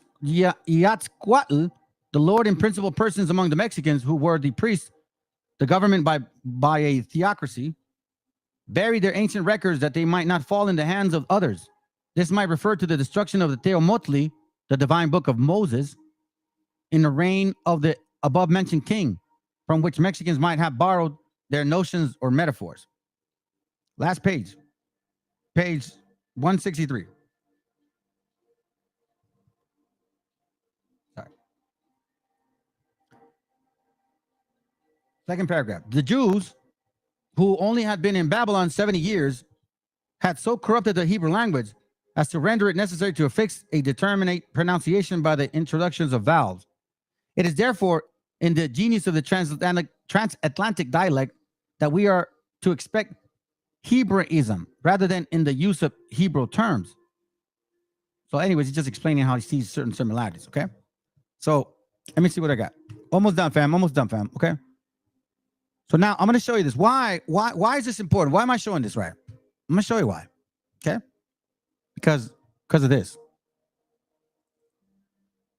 Watch this. Listen to what he says, family. Listen to what he says regarding the Meshiacha, okay? Or México. Al que busca estar directo con Dios. Esa es la respuesta. Más preguntas. Dime, Mónica. Ya voy a mí. Todo el mundo tendrá derecho. Dime. Gracias. Buenas tardes. Buenas tardes. ¿Qué relación existe entre el Mashiach y México? ¿Y México? Pues, para empezar, el nombre de México no es México. El nombre de México era Mexica. Y Mexica no es otra cosa que Mesías. Así que hay una energía. Y Mexica no es otra cosa que Mesías. Y Mexica no es otra cosa que Mesías. Así que hay una energía mesiánica en México. Fíjate, por eso cada vez que voy ahí yo tengo una vibración especial. Los mexicanos sois extraordinarios. All right, so I'm going to tell you something. We don't need their approval, family. We don't need their approval.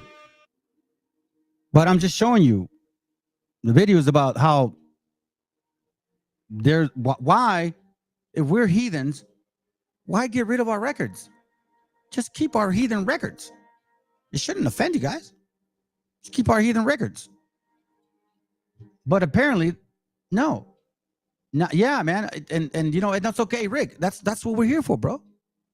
That's what we're here for. And listen, family, for all you guys, as you know me, man, you see the Aztec or the Mexica and you see the Mexico and all that. That's where I'm from, okay? But I don't just feel like you have to, like, I when I see Mexico, I see all of our people. So don't think it's just me isolating myself with my land, my tribe, because technically I am, but I'm not. Okay? I'm not. I really appreciate you guys that are watching. But anyways, this goes for all of us. Check this out. Like, I don't remember where I got this, man, but I remember seeing somebody. All praises whoever this is. Hispanic. They looked a little bit more like Hispanic. So here's an important question.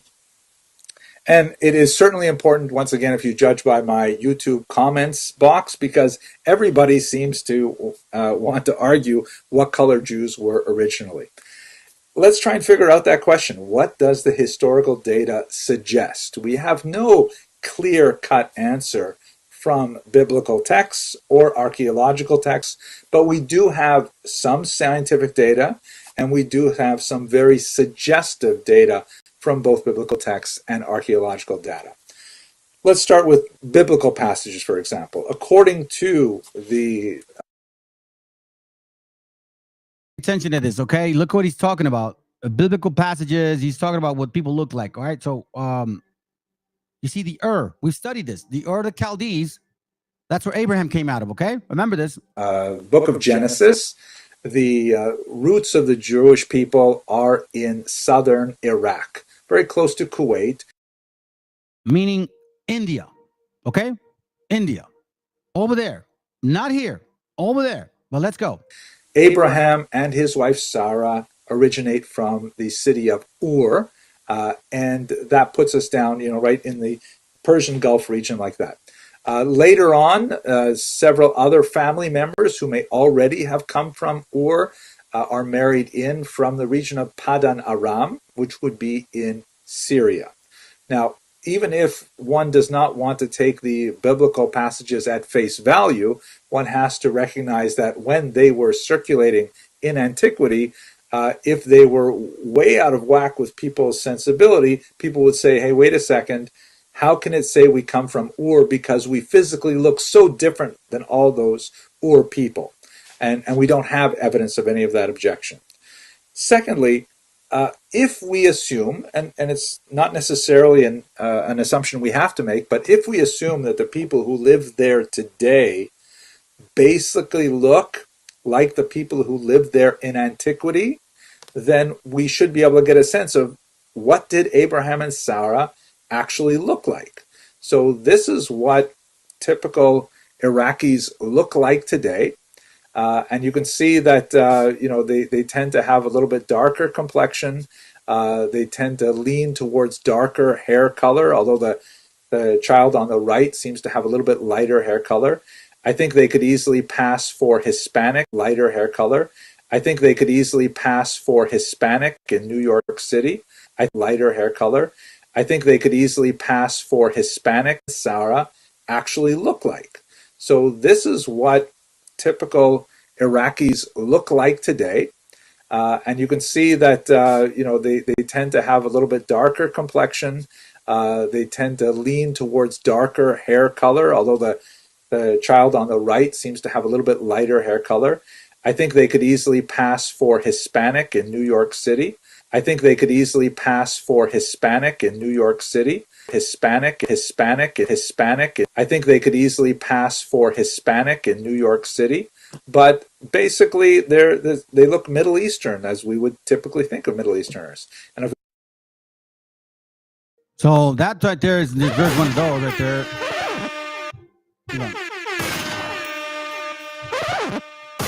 There it goes right there. Now, why am I saying that? Here's why, fam. Remember I showed you guys this book, this big book, this book here right here, right? The Jesuit and the Incas. Sabin Hinland. The Extraordinary Life of Padre Blas Velara. That guy hated us. I'll read it real quick. Peruvian history was a major theme in the Velara writing. His History Accidentalis, History of the West, appears to have included accounts of the early origins of the Native Americans or of the Peruvian dynasty before the Incas, and of the Inca rulers themselves. Throughout the remaining fragments of his work and material pertaining to the history of the Western Hemisphere prior to the time of the Incas, although most of Valera's writings about the pre-Incas people have been lost, portions of his history of American migration and pre-Incas dynasties of Peru survived in his Relaciones de las Costumbres Antiguas, as well as the works of Garcilaso, Montesino, and Anello Oliva. Valera vehemently rejected the notion that the American Indians were the descendants of the lost tribe of Israel, common theory in the 16th century. Okay, but this is what he failed to do. You see, haters will hate, but you cannot get around facts.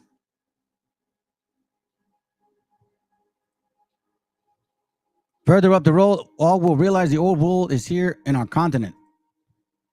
Man, I just saw a video, bro, that they found something in Utah regarding Egyptian stuff. So I'm not there yet. Two sections that remain of Valera's work on this subject appear apparently speculating that the people of the Americas, watch this, I don't want to pass this, watch this. Remember what he said this, okay? Physically look so different in antiquity. If they were way out of whack with people's sensibility, people would say, hey, wait a second, how can it say we come from Ur because we physically look so different than all those Ur people? And we don't have evidence of any of that objection. Secondly, if we assume, and it's not necessarily an assumption we have to make, but if we assume that the people who live there today basically look like the people who lived there in antiquity, then we should be able to get a sense of what did Abraham and Sarah actually look like. So this is what typical... And remember, he's putting them in the Ur of the Chaldees. He said Ur of the Chaldees. Watch. And that puts us down, right in the Persian Gulf region like that. Later on, several other family members who may already have come from Ur are married in from the region of Padan Aram, which would be in Syria. Now, even if one does not want to take the biblical passages at face value, one has to recognize that when they were circulating in antiquity, if they were way out of whack with people's sensibility, people would say, hey, wait a second, how can it say we come from Ur because we physically look so different than all those Ur people? Sarah actually look like. So this is what typical...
My bad.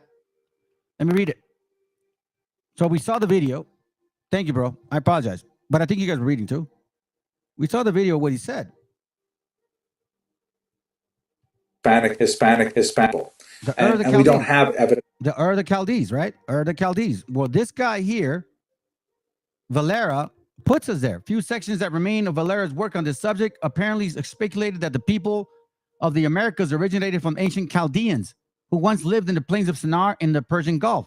The chronicler wrote that the religion of the natives of Greater Florida and the Caribbean islands was derived from the practice of Chaldeans who worshipped on natural features such lakes, springs, and stars. Likewise, he claimed that the faith of the first Peruvians was molded on that of the Chaldeans. The Chaldeans were renowned in the biblical history for founding the city of Ur of the Chaldees, from whence came Abraham, the father of the Hebrew nation. They were believed to have descended directly from Noah and became famous as learned astrologers, priests, and magicians.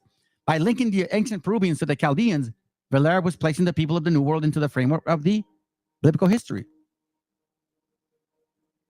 Back then, Hispanic. I think they could easily pass for Hispanic in New York City, but basically they look Middle Eastern as we would typically think of Middle Easterners. And if we look at Syrians, we have the same kind of more or less family of complexion, eye color, hair color, and this is probably based on a reasonable assumption that people back then sort of look like the people today who come from the same place, that this is probably what Abraham and Sarah look like. Now, there are other peoples living there, of course, and Israel in particular is at a crossroads between Africa and Asia and Europe, so there are lots of possible mixings. Let's get to that. But let's look also at some artwork that we have from history as well. Here is a really interesting tomb painting. Like a lot of the wealthier classes in Egypt would decorate their tombs with all kinds of amazing artwork. And because of the way in which it was preserved in the dark, we still have them. Hey, family, I want to tell you something. Okay, you see the Amu? Some people say like, oh, those are the Hyksos and blah, blah, blah.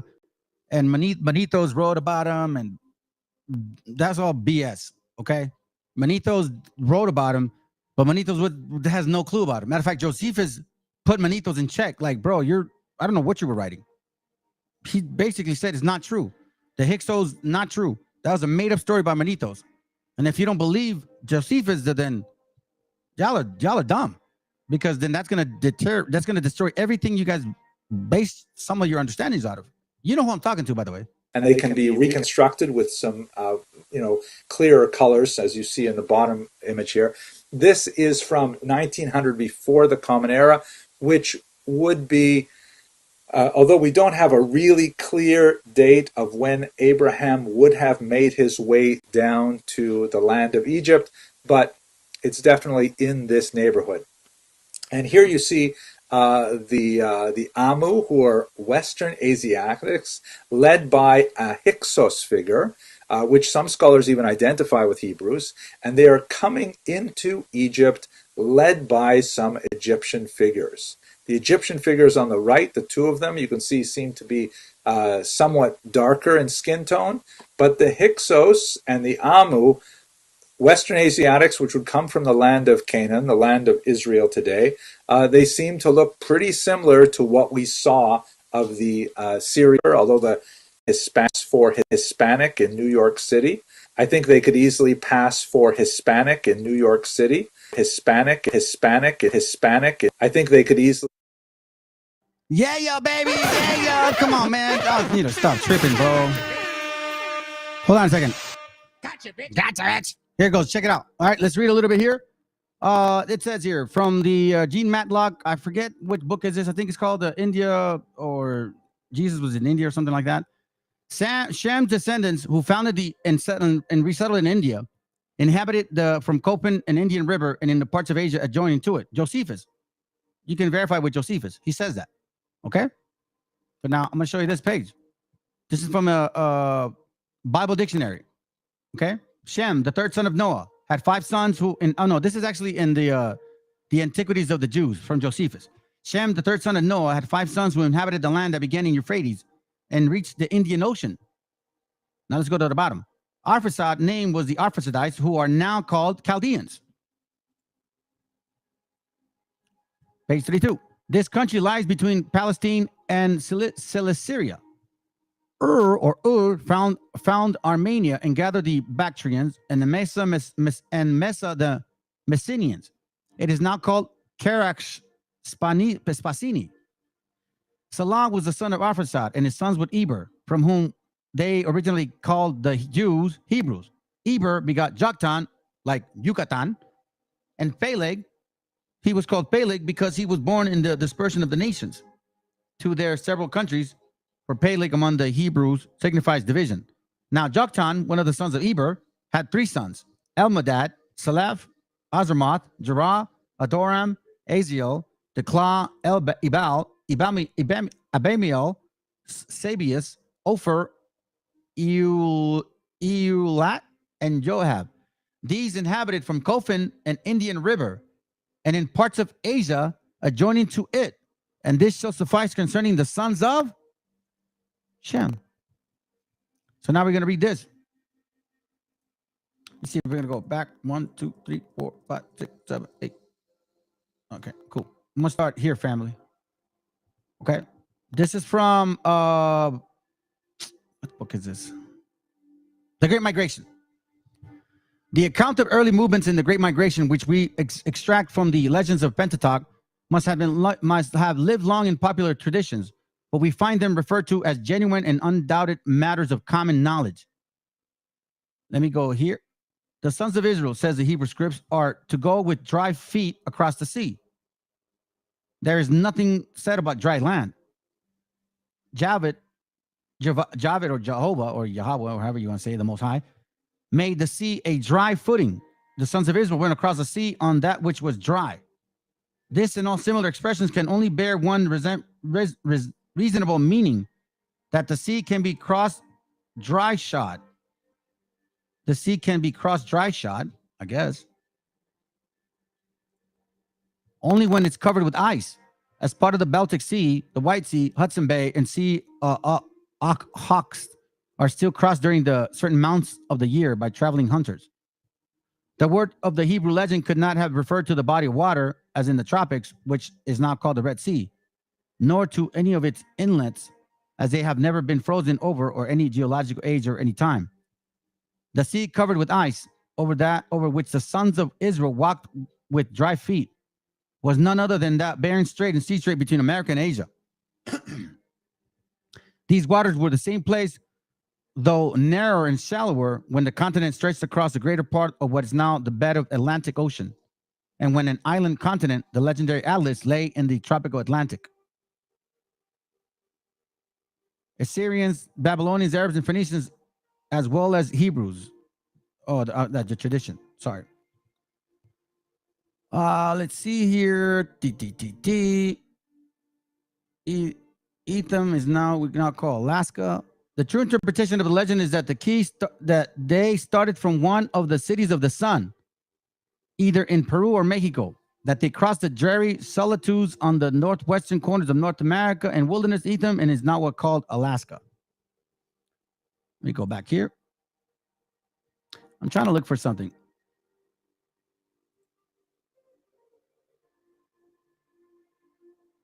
Give me a second.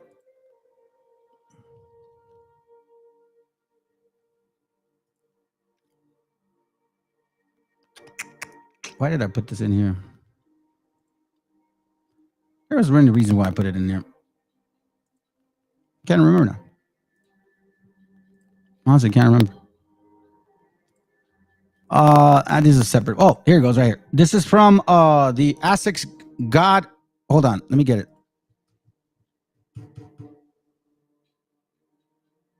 Give me a second.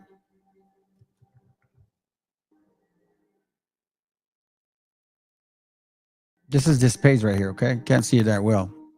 So let me move it. And then we're pretty much done, and I got scriptures, and that's it. Page 204, History of Mexico.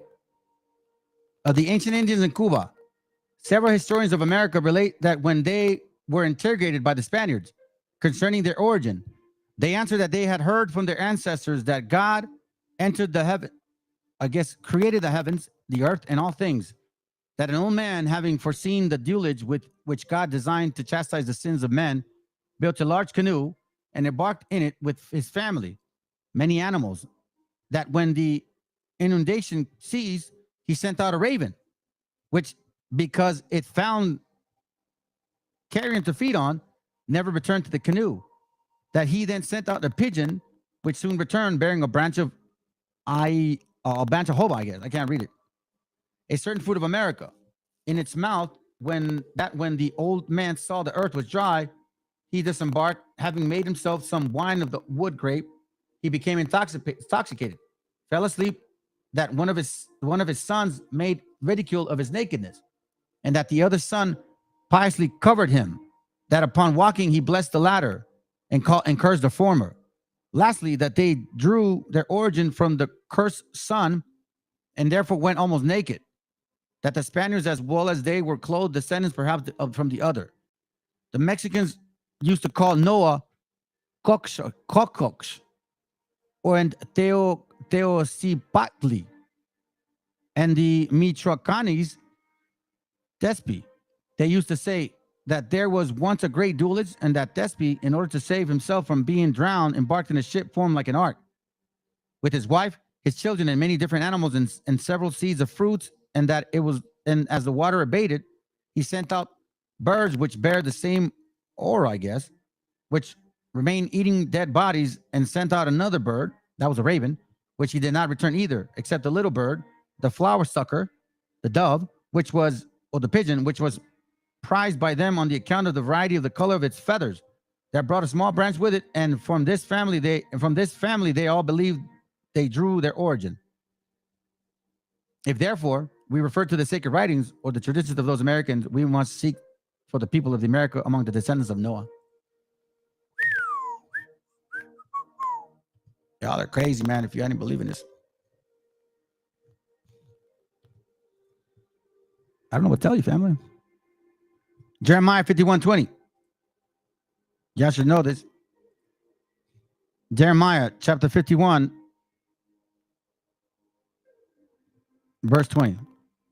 It reads, "Thou art my battle axe and weapons of war. For with thee will I break in pieces the nations," meaning their understanding. You're not going to break them in pieces. You're not going to put your foot on them. You're going to destroy their understanding. You're going to destroy their so-called history. You're going to bring all that darkness to light. "And with thee will I destroy kingdoms. And with thee will I break in pieces the horses and his riders," meaning power. And all that government above that power of horses. Because they came that way. "And with thee will I break in pieces the chariots and his riders."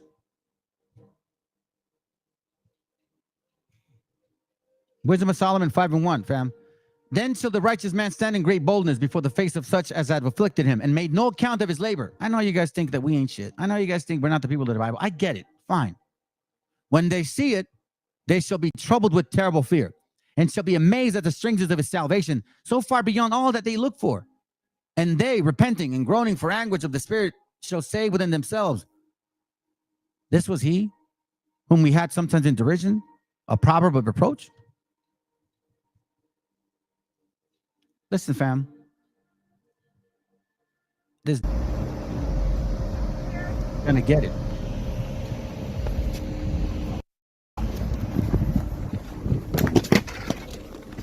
Hey. Hey. Ahí déjala, que te pegue, ahí déjala. The husband told the wife, leave her, let her hit you, because if he hit her back, they could call the cops and they could get deported. More likely, they don't have papers. This is a Mexican Hispanic family. But you got this damn thing right here. Look at the anger. Look at the hatred, fam. Look at the hatred. For food? It's a taco vendor. It's a taco vendor.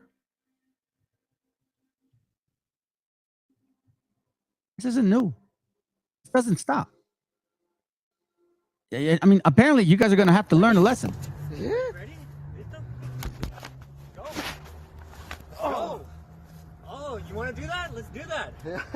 Why, sir? Take it easy. A San Jose auto shop worker under arrest in a vicious attack on a street vendor.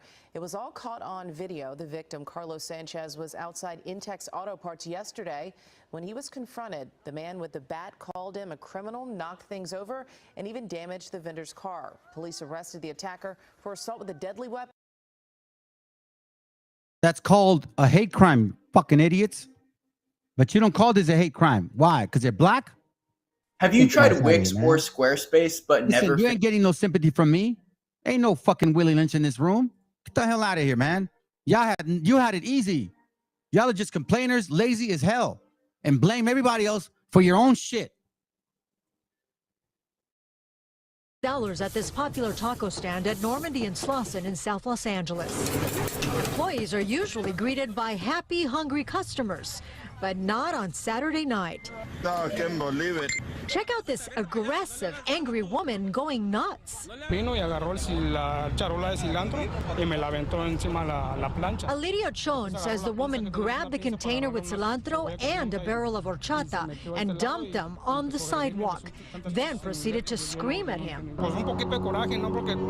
Alirio says he was upset but couldn't do anything because the attacker was a woman. What was your reaction when you saw her going crazy? ¿Cuál fue tu reacción cuando la viste? Pues yo lo primero que hice fue quitar cuchillos y todo lo más peligroso. Juan Carlos Cervantes says he quickly hid all the knives to make sure she wouldn't grab them and hurt the employees. Berta Zúñiga says the woman then started screaming at her and then smacked her on the head. Where did she hit you?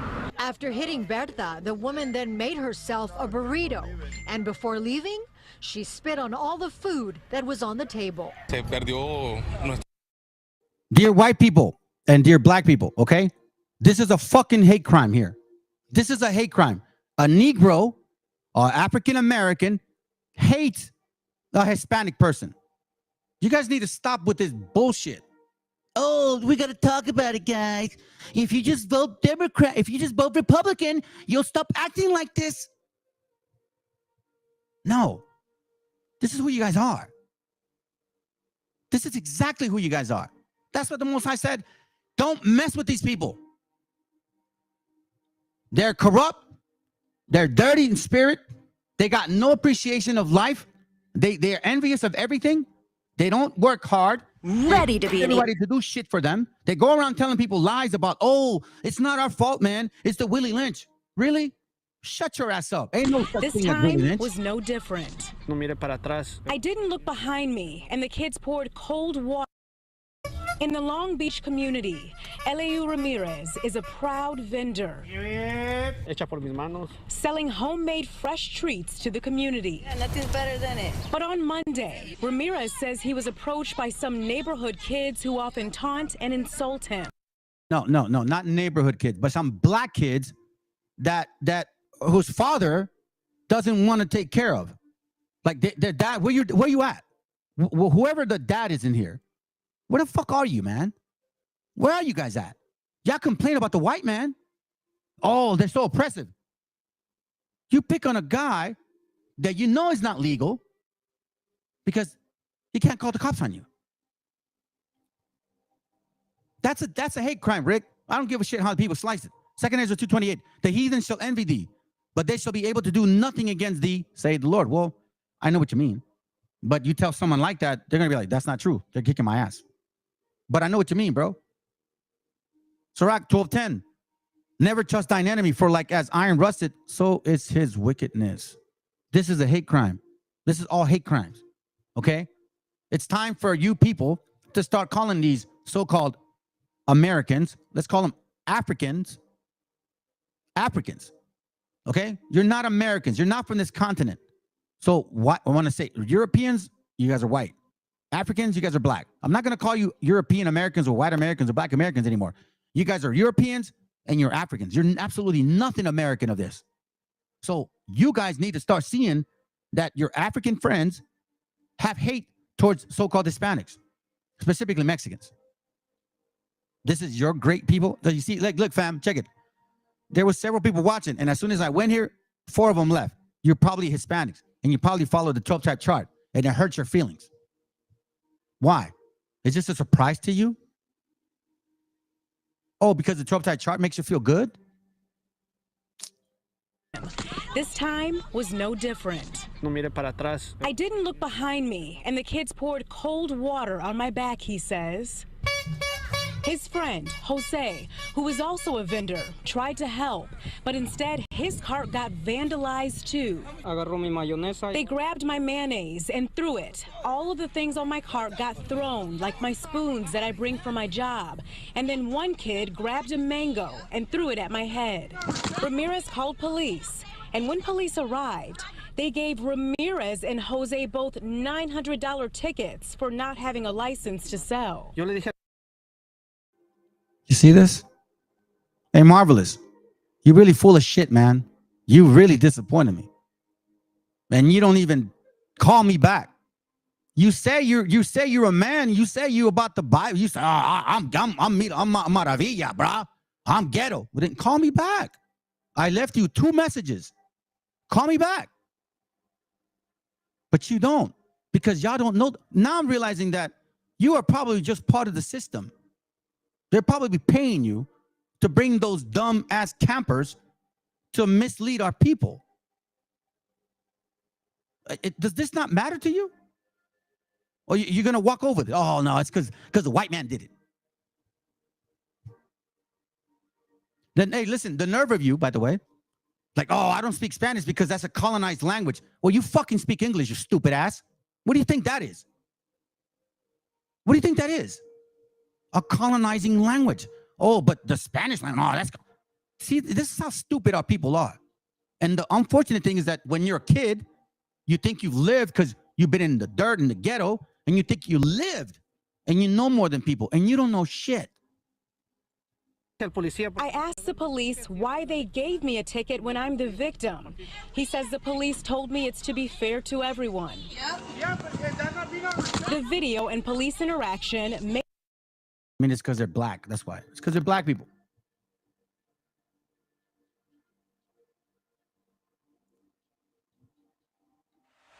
You're not imagining it. The price of commercial auto insurance just keeps going up.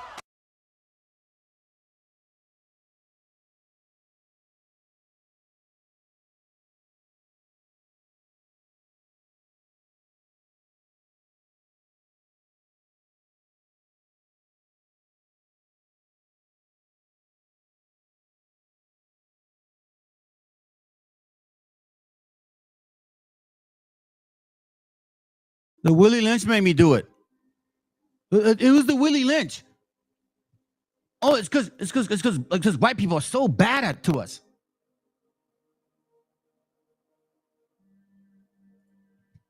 These things happening in very public places, also some of them happening in broad daylight, and some business owners around here are New video shows the disturbing attack in downtown Crossing. A 20-year-old woman beaten and kicked by a group of juveniles while she's already Group of black kids, black African kids, not African Americans, because you guys aren't from here. Africans. Y'all love Africa. You want to pan Africa. Well, then fucking hurry up and skedaddle out of here, because we're all tired of this shit, man. This isn't just in one city. This is in California, Chicago. What else? I mean, I don't even want to go to states. You guys know exactly. They never say black. Oh, no, it's because you guys are black. It's because you're Africans. And this is how you guys always conducted yourselves. Since the Spaniards came, we got material that shows that the problems that we had living next to Spaniards was not with the Spaniards. It was their servants. These servants were Africans, and they would go and rob our people. You motherfuckers haven't changed one bit. Listen, Ecclesiastes is the most beautiful book. What is in the past will be in the future. What happened in the future will happen again. This is not a surprise. To me, I'm not surprised anymore. You try to tell me that Chobtai chart, I will shove that shit down your throat. You know why? Because I know your spirit. And there's nothing good about you people. Nothing. Zero. Listen to this. I want you to know this. Look at my face. Zero. There's nothing good about you people. Call it racist. I don't give a shit. You're not proving to me that there's anything good about you guys. You're the light of the world? Hey, listen. If y'all are Hebrews for real, and you are the light of the world, then guess what, man? Y'all can keep that God. Straight up. If this is God, and you guys are the people of the Bible, y'all can keep that fucking God. If that's the case, if this is true, man, listen, just get rid of me now. Because I cannot, I can't even understand or comprehend the spirit that you guys move in.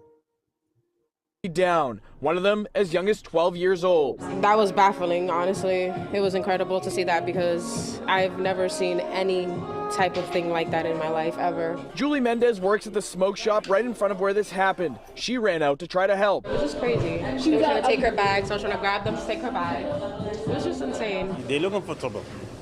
Everywhere. Several police reports show a trend of violence in the heavily trafficked area over the past month. At the Silvertone Bar, where kids broke a window, and at the Black Seed Cafe.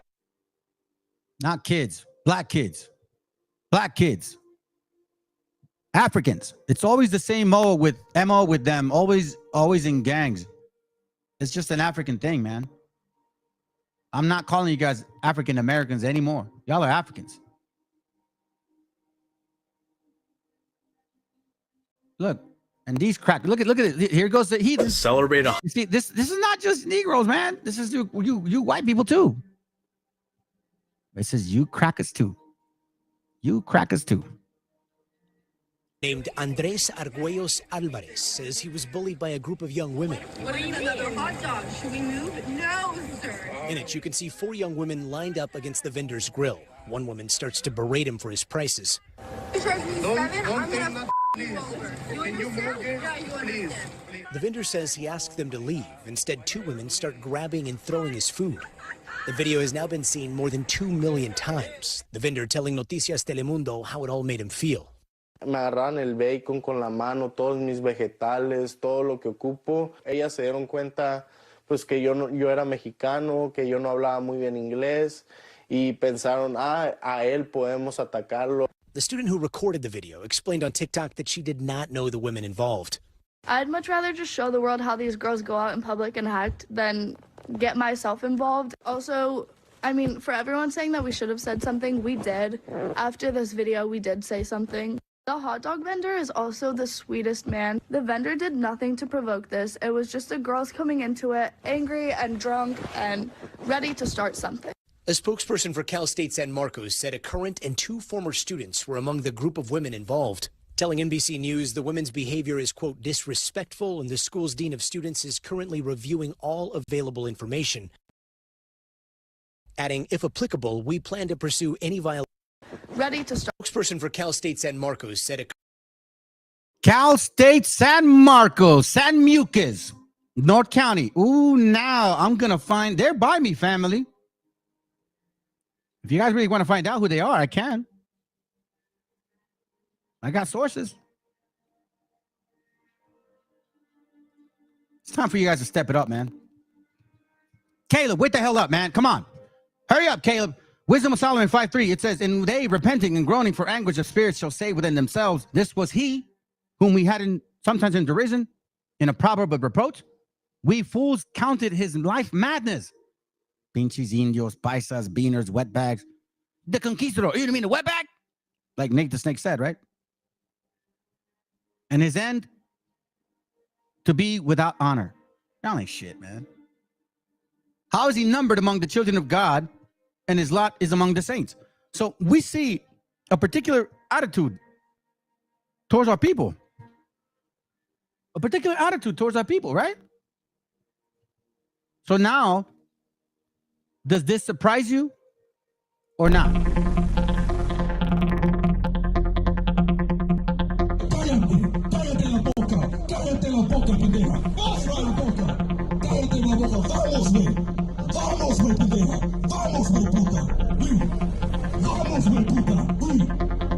Numbers chapter 15, verse 8. It's a free country. This is our country. Now it's a white man's country. Don't sound free to me. Pinche idiota, vamos, man. Vamos. Hey, any of you on my time, I rooted for that punk. Like, when the f*** up, it's always gonna happen. And our people that pack in the churches every Sunday to worship this white boy, we know that they're not true believers in the Most High. Freedom. Right, hey, these white men and women and child are a bunch of devils. That's right. The white woman and that white god child is the devil. You're a god devil, that's what. You god caved off.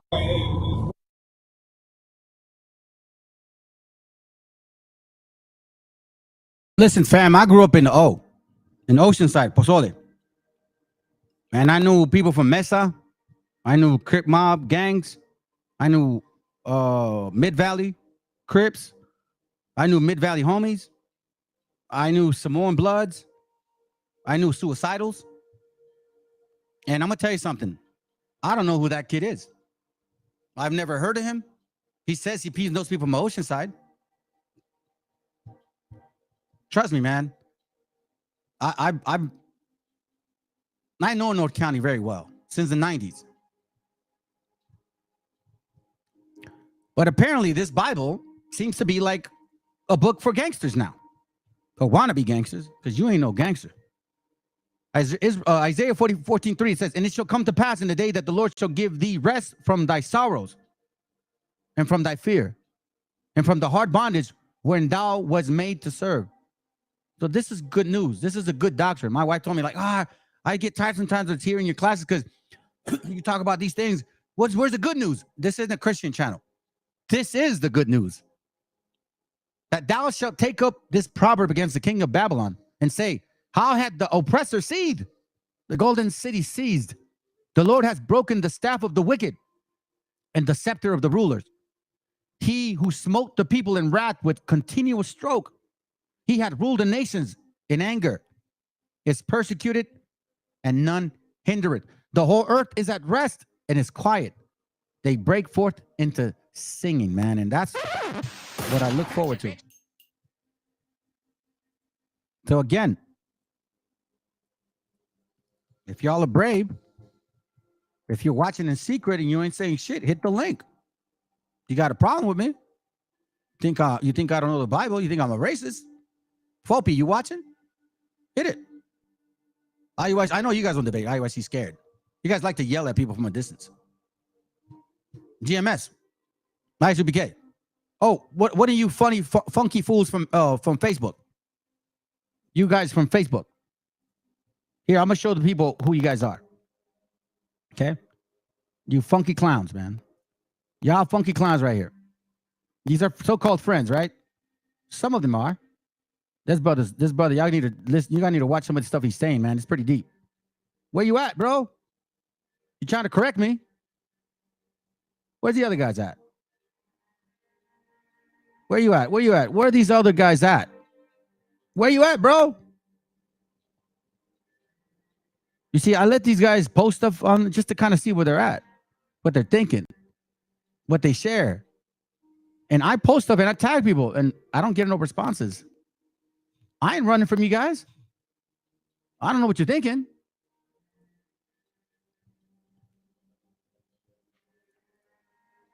So this is the beauty about things, family. Divorce rate. And I'm going to end it with this. Okay? We, as a people, us so-called Hispanics, are starting to follow this trend. Okay? The highest divorce, the states of, no, I don't want to see that because that's by states. Lowest divorce rates, divorce by years. Who files for divorce more? Women. That's not all. Divorce, the states of the highest divorce for women, Arkansas. Not even California's there. That's crazy. Lowest divorce rates, Puerto Rico. Y'all don't divorce that much. All praise to the Most High, man. California, look at us. Because you got Hispanics there, that's why. Illinois, you got Hispanics there. It ain't because they're black. African Americans, 32% divorces per married resident. Hispanics, what are you guys doing?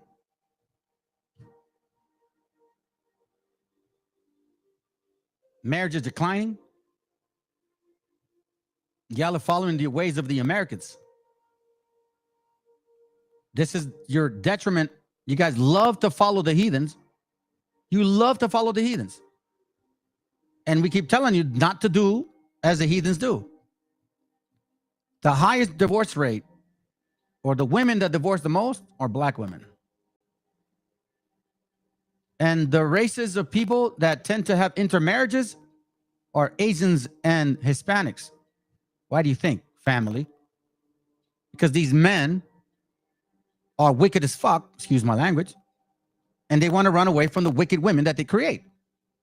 And they think that by mixing with all women, what is the divorce rate by ethnicity? Black? Black, blackity black. You're going to blame the Willie Lynch? The Bible says to build nations. Y'all don't build nations. Y'all don't build families. This is who you guys are. Black adults have the highest divorce rate and lowest marriage rate. But according to research, they also marry at later ages, 32 for men, 31 for women. Once you get through the body count. Black women are the only group among races with numbers of divorces higher than the marriage rate. Damn. As I said it before, and I'll say it again, and I'll never stop saying it. I think it's 43, right? Or 37?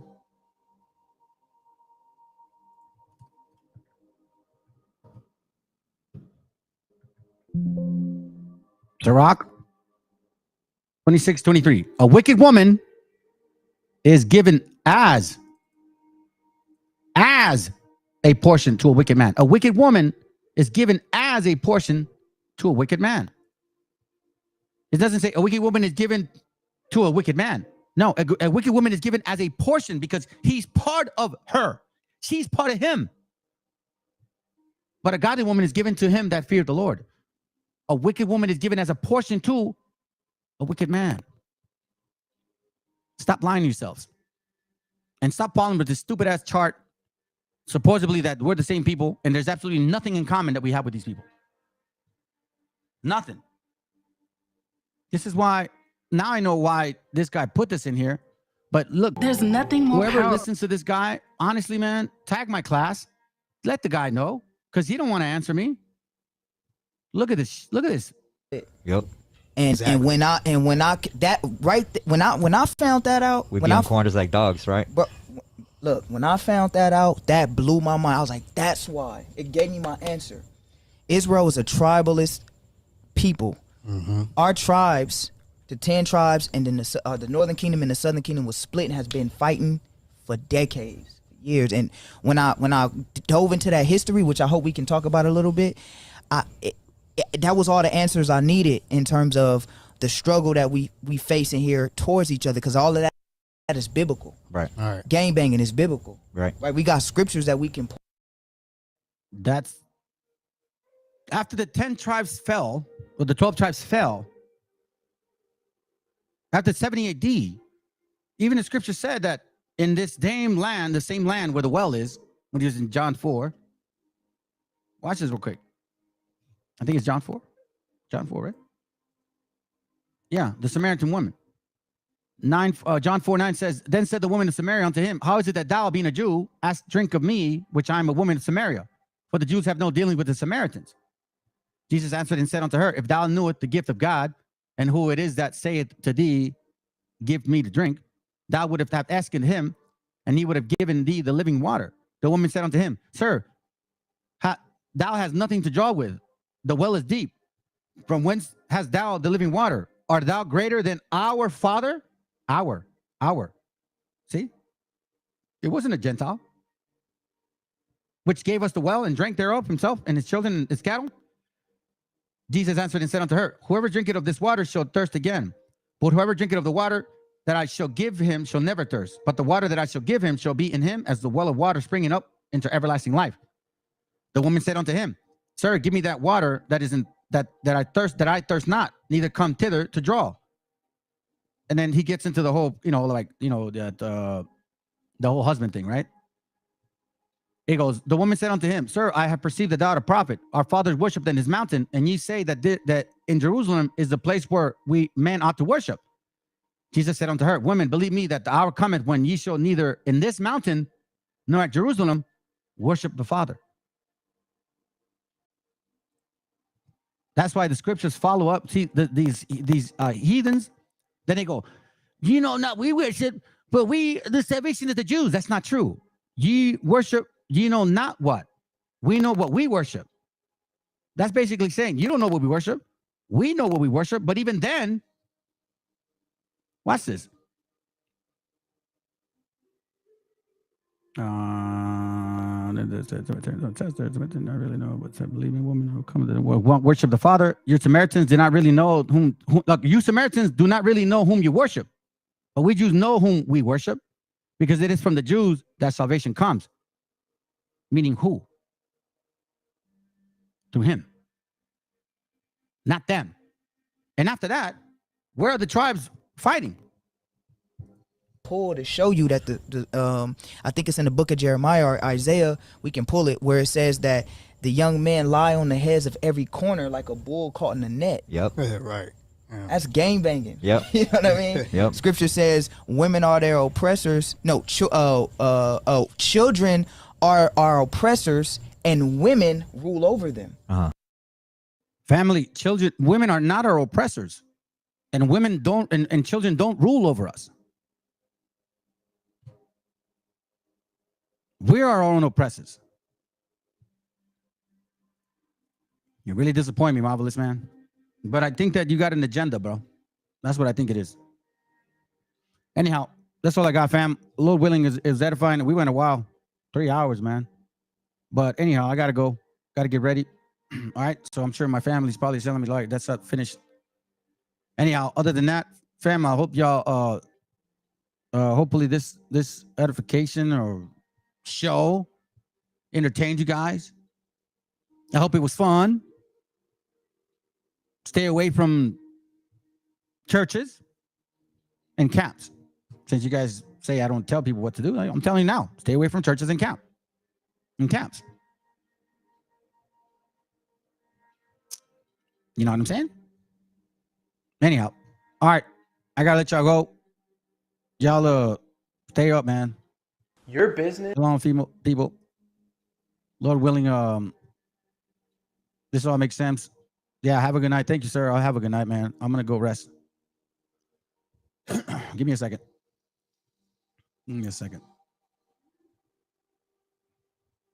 I just had it here. There it goes right there. All right, family. Peace.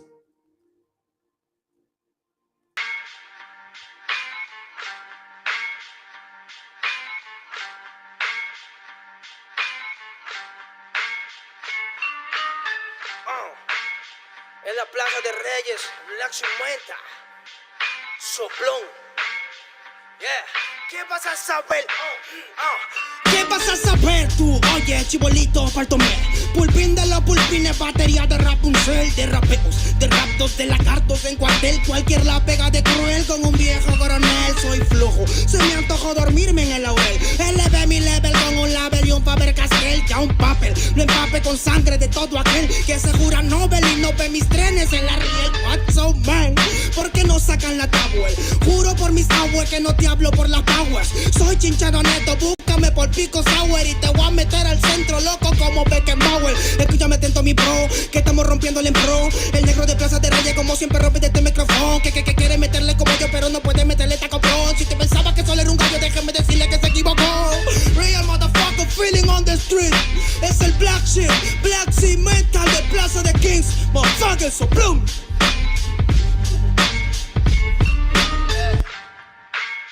Nero Luigi, man, desempeño en la victoria para que sepa. Incas Mo, Money Gang Gang, yeah, yeah, Yo también he llorado, gente. También me han desplazado por mi rasgo afrodescendiente. Sí, un perro no habla pero siente. Cuento historias callejeras pa' barrios de delincuentes. Y soy un perro que te ladra, que te muerde y que te huele, nene. Soy más que Lene, ustedes para mí son pelele. Con mi jauría todo el día en busca de los cheles. Tengo un perro en fiscalía que nos mueve los papeles. Y otro en la comisaría para evitar el susto. Muchas veces me han llevado por solo como luzco. Perdón, madre mía, si yo le causé un disgusto. Pero en esta vía yo crecí rodeado de perros chuscos. Yo sé que me quieren ganar, yo sé que me quieren tumbar y no pasará porque soy de verdad. Está súper rafina la Dodo Style, metido en latina aprendiendo un style. Yo tengo el style, no mido la raza del perro, yo mido por la lealtad y yo soy leal, yeah. La calle te enseña lo que no te enseña la universidad, yeah. Salí de Peña aquí con una seña, te tiran para atrás, yeah. La calle limeña aquí nadie la tenía, ya nada es igual, yeah. Tiene que respetar, yeah. Tiene que respetar, yeah. La calle te enseña lo que no te enseña la universidad, yeah. Salí de Peña aquí con una seña, te tiran para atrás, yeah. La calle limeña aquí nada le doy, ya nada es igual, yeah. Tiene que respetar, yeah. Si yo soy tu papá, yeah, yeah, yeah. Cinco mob, negro, yeah. Cinco mob, nigga, yeah. Nero Luigi, man. Incas mob, yeah. It's Money Gang, gang, gang, yeah. Hey, yo. Yango en la maldita casa. Me llaman pa' que les dé al menos una vez al mes. Se metieron al lago y olvidaron que era el Ness. For everybody bless. La fama es una puta, me está llamando a las 3. Dile que llame después de las 16 y 25. Volví de la infancia de Abraham Lincoln. Con fuerza ya inco, luchando para salir del rincón. Letra callejera en CD brinco. Under del under, puede que tu viejo te lo mande. Sale de vez en cuando como el cóndor por los Andes. Mi cuerpo no es de madera como Dandy. Antes que me branden, yo seré el ola que los expande. Aunque esto me pique en la madera, no sirven ni para romper el ticket de un evento afuera. Loco por la carrera, desafían la gravedad. Yo espero tras la barrera y llego con la novedad. Niña, tú solo espera que ya encontré la manera. He visto bastante porque he logrado saltando escalones dentro de la escalera. La vida me puso al depósito, yo soy de púlpito pa' que el mundo conociéramos de esta parte mejor interprete que ha parido esta cordillera. Sin luz afuera, que el espectáculo es dentro. La calle es mi templo, tiembla el pavimento. Cuando yo me concentro, mis disparos son temas. La calle un poema, se siente desde cuando entro. Y a toditos estos drogaditos que creen que rapean, los regreso al centro de mi balcón. Yo he visto el clon de clon en la misma gestión, pero a la malla no llega el balón. Y para esta pantalla no soy su patrón. Yo ya me sé la cuestión y doy fue por cada renglón. Consciente de la operación del final de Mbappé con la edad de bufón. Brillando en la maldita casa, Plaza de Reyes, papá. El Nero Luigi, Black Mental, hip hop peruano. Rasgo en la maldita base. Yo, yo, yo.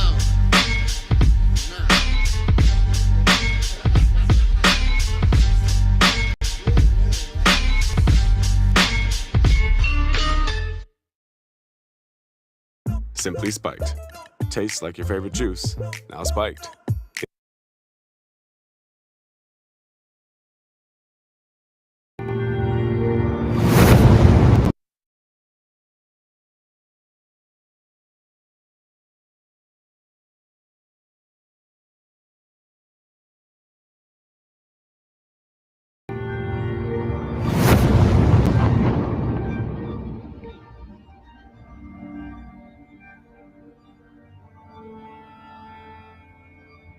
y cal.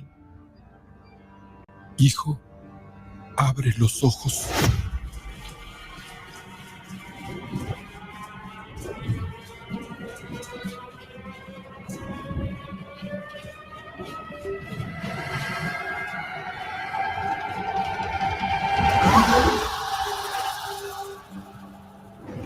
Tu cuerpo se queda con nosotros, pero tu espíritu debe seguir.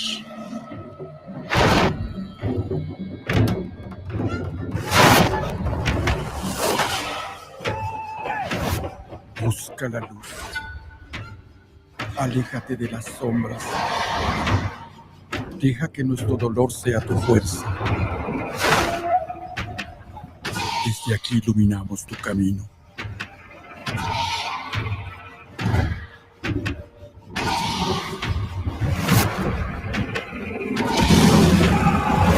Lucha como nosotros ante esta pena tan grande. Yo soy tú. Tú eres yo.